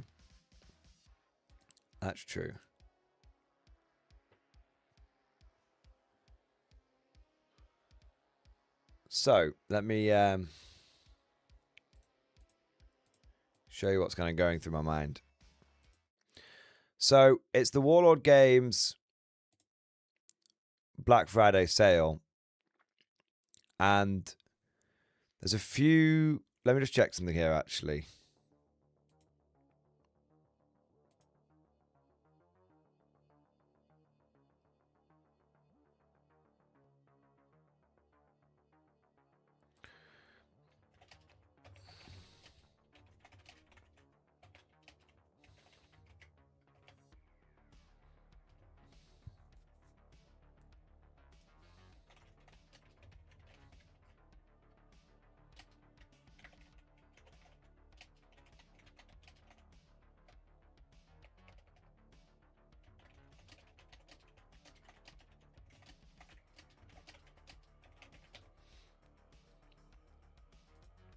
Right, sorry, boys.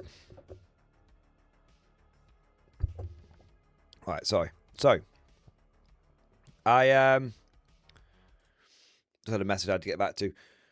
So, I want to take advantage of the Warlord Games Black Friday sale, and there's a few little bits that I've kind of got my eye on. So, I'm going to be honest, I've mostly got my eye on the bolt action stuff, although obviously Victory at Sea does look very, very interesting. And so, I mean, honestly, Epic Hail Caesar looks very interesting as well. But so the Tanksgiving thing, it's discount applied at checkout, cannot be used in conjunction with discount or voucher codes. Buy 4 tanks to get the cheapest free.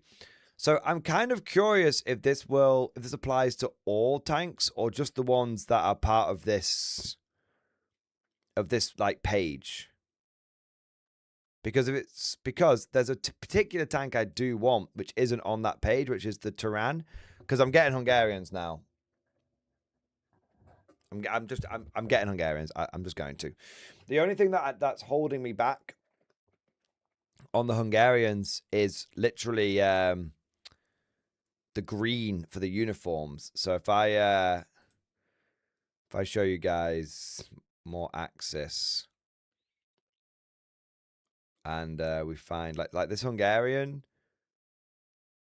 color here, I'm just not sure how to best emulate that. Like, is it just an olive? Like, is it just an olive? Because obviously I want to use speed paints for it because I find, you know, I just prefer working with speed paints, right? But I'm not sure what color. Like, this is obviously a different kind of green, right? So, yeah, I'm kind of struggling to decide how to paint them. But I want the models, and I'll figure out the painting. I'll figure out the paints later. So, yeah, I want the Hungarians, but I'm kind of wondering if this one will work for Tanksgiving. So I'm gonna try it out. So I want a Tyrann. Oh. So I got some in my eye. So I definitely want a Tyrann, which is cool. And then, because I've already got 2 Toldies and a Zrini, which is the other vehicle. So I think 1 Tyrann. I mean, I kind of want 2 Tyranns. But I feel like 1 Tyrann, 1 Zrini, and 2 Toldies will be enough. So now what I'm going to do is I'm going to try the Tanksgiving thing. Because I also want, on Tanksgiving, what do I want? I want a Hetzer. Because I don't have one. Got all those ones.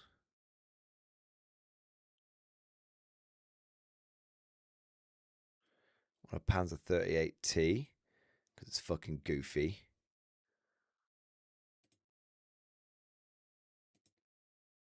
And then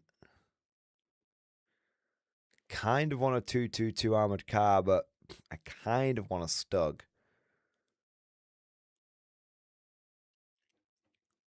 I really should just buy 4 Studebakers, frankly, because I need trucks more than anything else, but it is what it is. But yeah, I'm going to try this.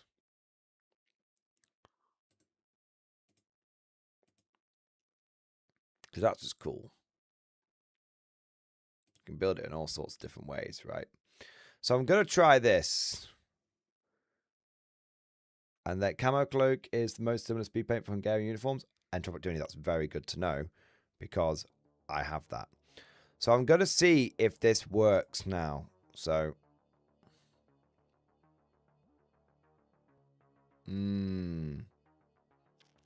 Does not appear to have done. Okay.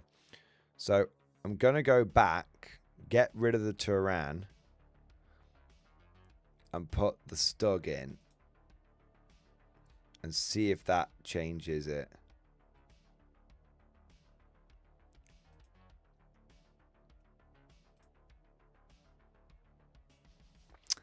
does. So I can't use it on my Hungarian tank. Ah, shame. A terrible, terrible shame. Oh well, it is what it is.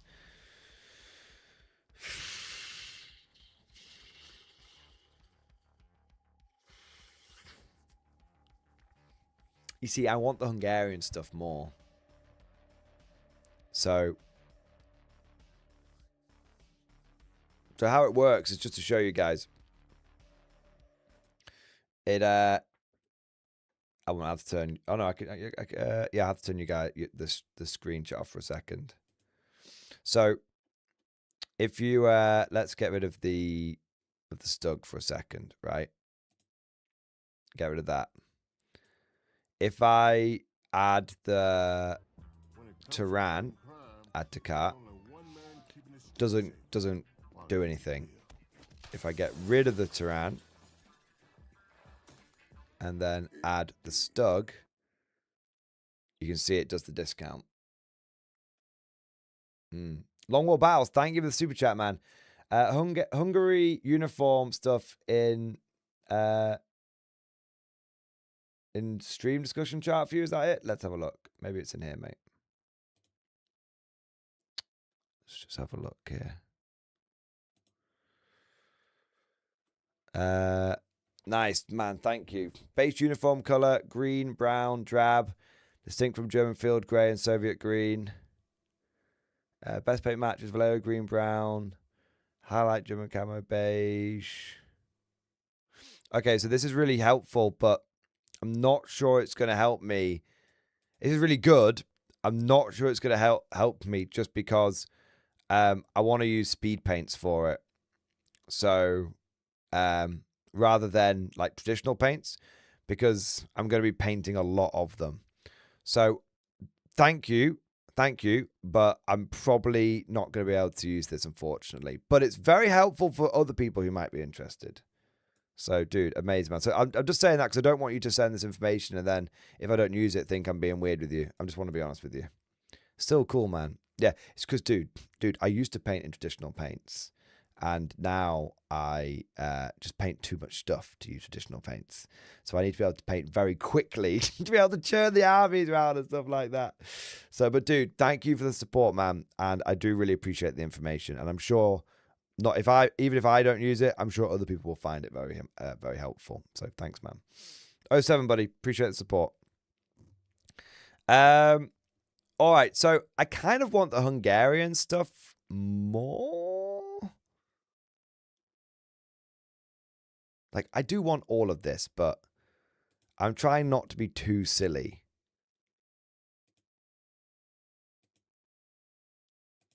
Do you know what I mean? I'm trying not to be too silly. So if I just go, what do I actually want for Hungary?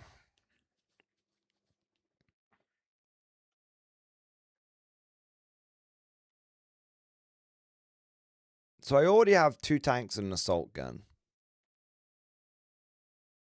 I don't think I'm gonna buy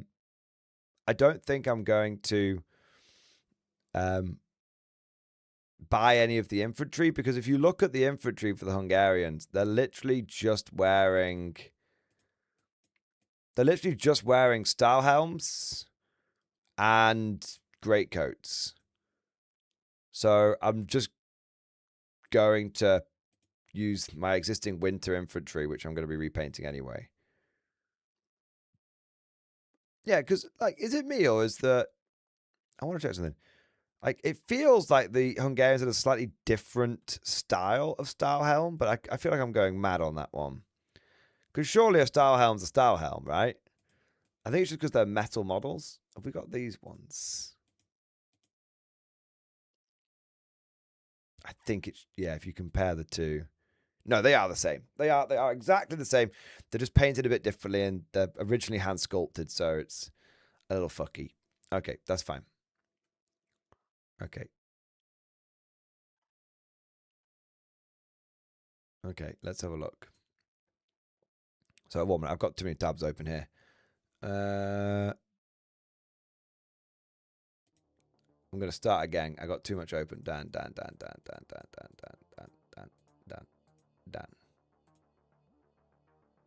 Right. So, I want to check, firstly, what I can actually take.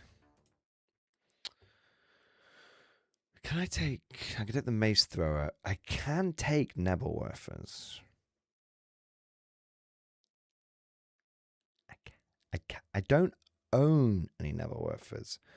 And I don't really take Nebelwerfers because I'm normally a bit like, well, Nebs are a bit overpowered. But considering that my army rule is I can take a German unit and reserves are kind of shit against me, it basically means I don't have army rules. I don't really have any army rules. So maybe a Neb? Is it time for me to become a Nebby scumbag? If Mad Larkin was here, he would say, definitely time to become a Neb scumbag. Right, let's have a look. Bolt action. More Axis. Hungary. Oh, it's all on sale.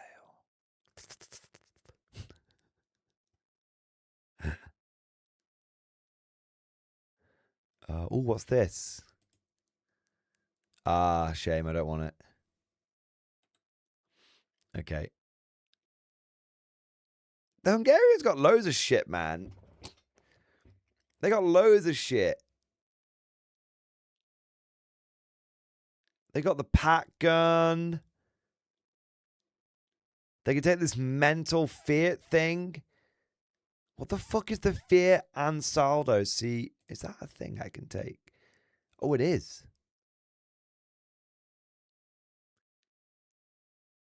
Ha! Those things are cool.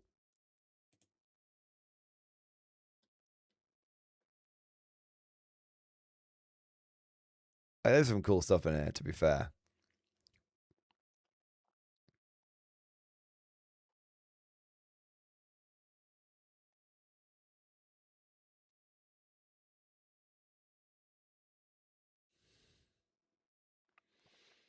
A lot of Finnish stuff in this bit,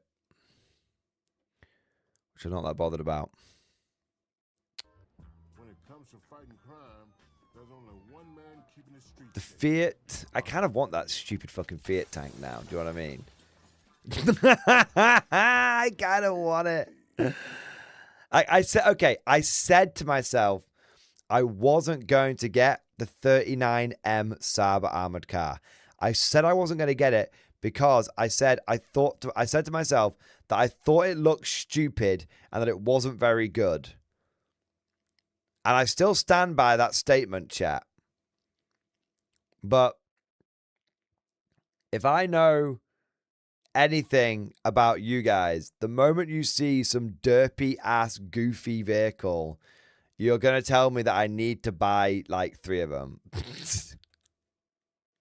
Right, I think I'm definitely going to add one of these to the pile because it's only 14 quid, so that's fine.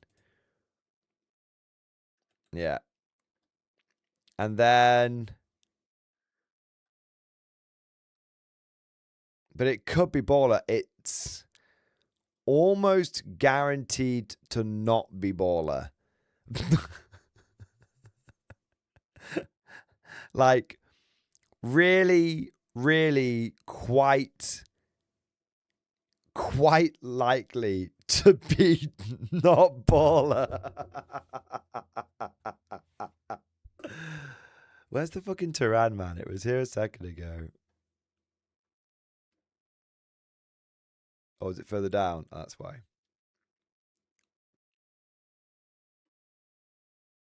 I'm going to add a Nimrod. For sure.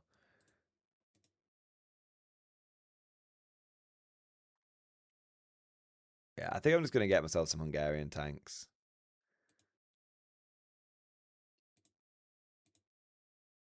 What are the rules? Oh, what, for the Saber? Yeah, so it's 80 points And it comes with an anti-tank rifle and a coaxial medium machine gun. So it can fire 1 Pen 2 shot, or it can fire 3 MMG shots. Or you can lose the anti-tank rifle and instead make it a command vehicle for free. It's actually awful. This thing is 15 points cheaper and comes with twice the firepower. Even if you made it a command vehicle, it would still be 5 points cheaper and come with twice the firepower. It does have recce, though. Paying a lot for recce. A lot for recce. So yeah, I'm feeling bang, bang, bang. And then that's probably it, to be fair. Just round. I do want...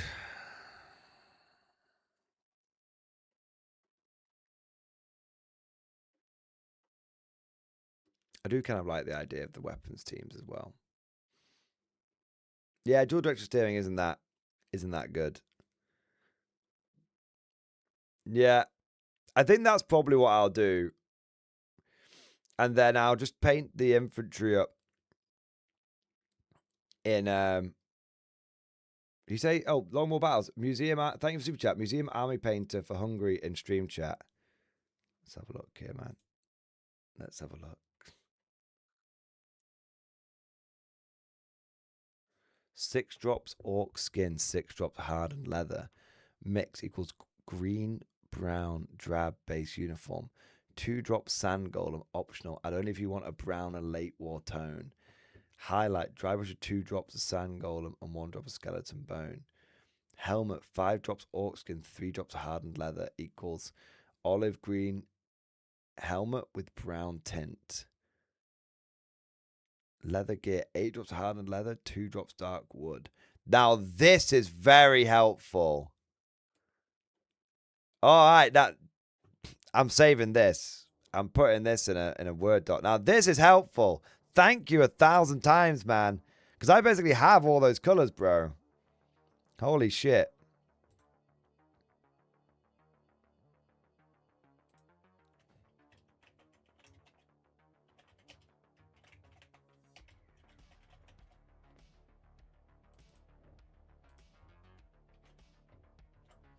Amazing, man.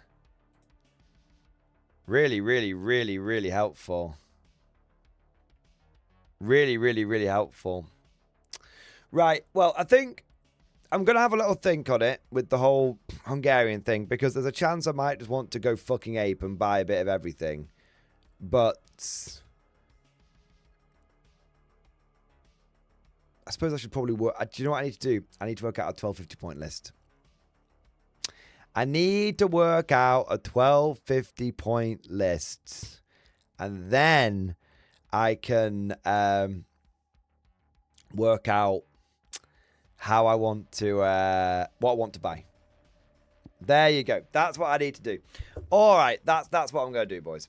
Yeah, there we go. But I've still got until the end of November to make my mind up on that. So I'll probably end up buying something like over the weekend or whatnot. But yeah, there we are. Or do I just buy that stuff that I've got right now?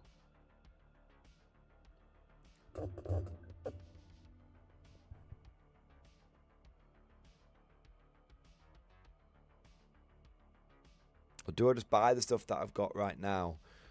Because they're the tanks that I want.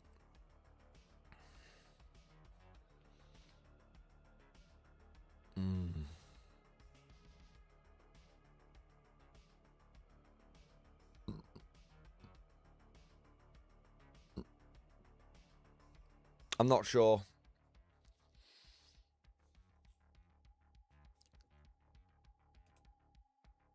I'm paralyzed by indecision. Because I'm wondering.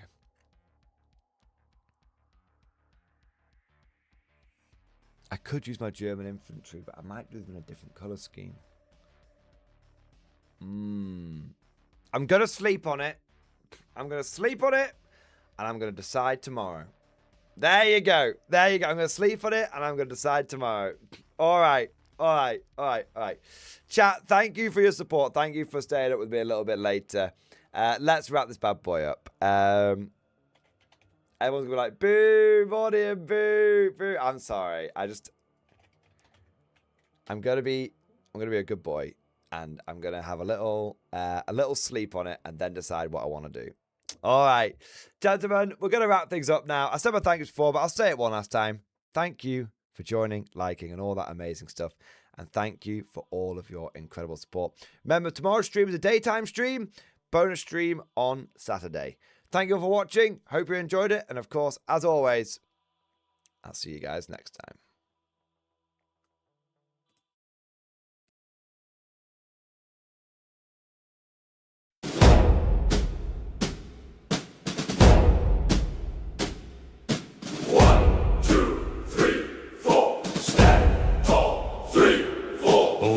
On Mordian never fades, and the sun's a ghostly flame. We march to war on full display in the Emperor's holy name. Hey! The drums they pound, the boots they shine, and step through death's domain. For the 50th Rifles hold the line, and never shall we wane. Form ranks, hold the line, stand fast and stake our claim. The Iron Guard will ever shield the Emperor's holy reign. Form ranks, shoulder arms, no fear, no fault, no pain. For the 50th Rifles never yield, we're Mordian's watchful flame. 1, 2, 3, 4, stand tall, 3, 4. We march through ash and shattered halls where demons scream and die. Our volleys ring like chapel calls neath Emperor's watching eye. Oh, some will bend and others burn and others fade away. But the 50th Rifles never turn, with iron will we stay. Form ranks, hold the line, stand fast and stake our claim. The Iron Guard will ever shield the Emperor's holy reign. Form ranks, shoulder arms, no fear, no fault, no pain. For the 50th Rifles never yield, we're Mordian's watchful flame. 1, 2, 3, 4, stand tall, 3, 4. Our boots are bright, our banners high, our buttons catch no grime. We fight as one, we live, we die in perfect holy time. No fear, no drop of cowardice, our thunder breaks the night. Our last guns cut through fog and mist with fog.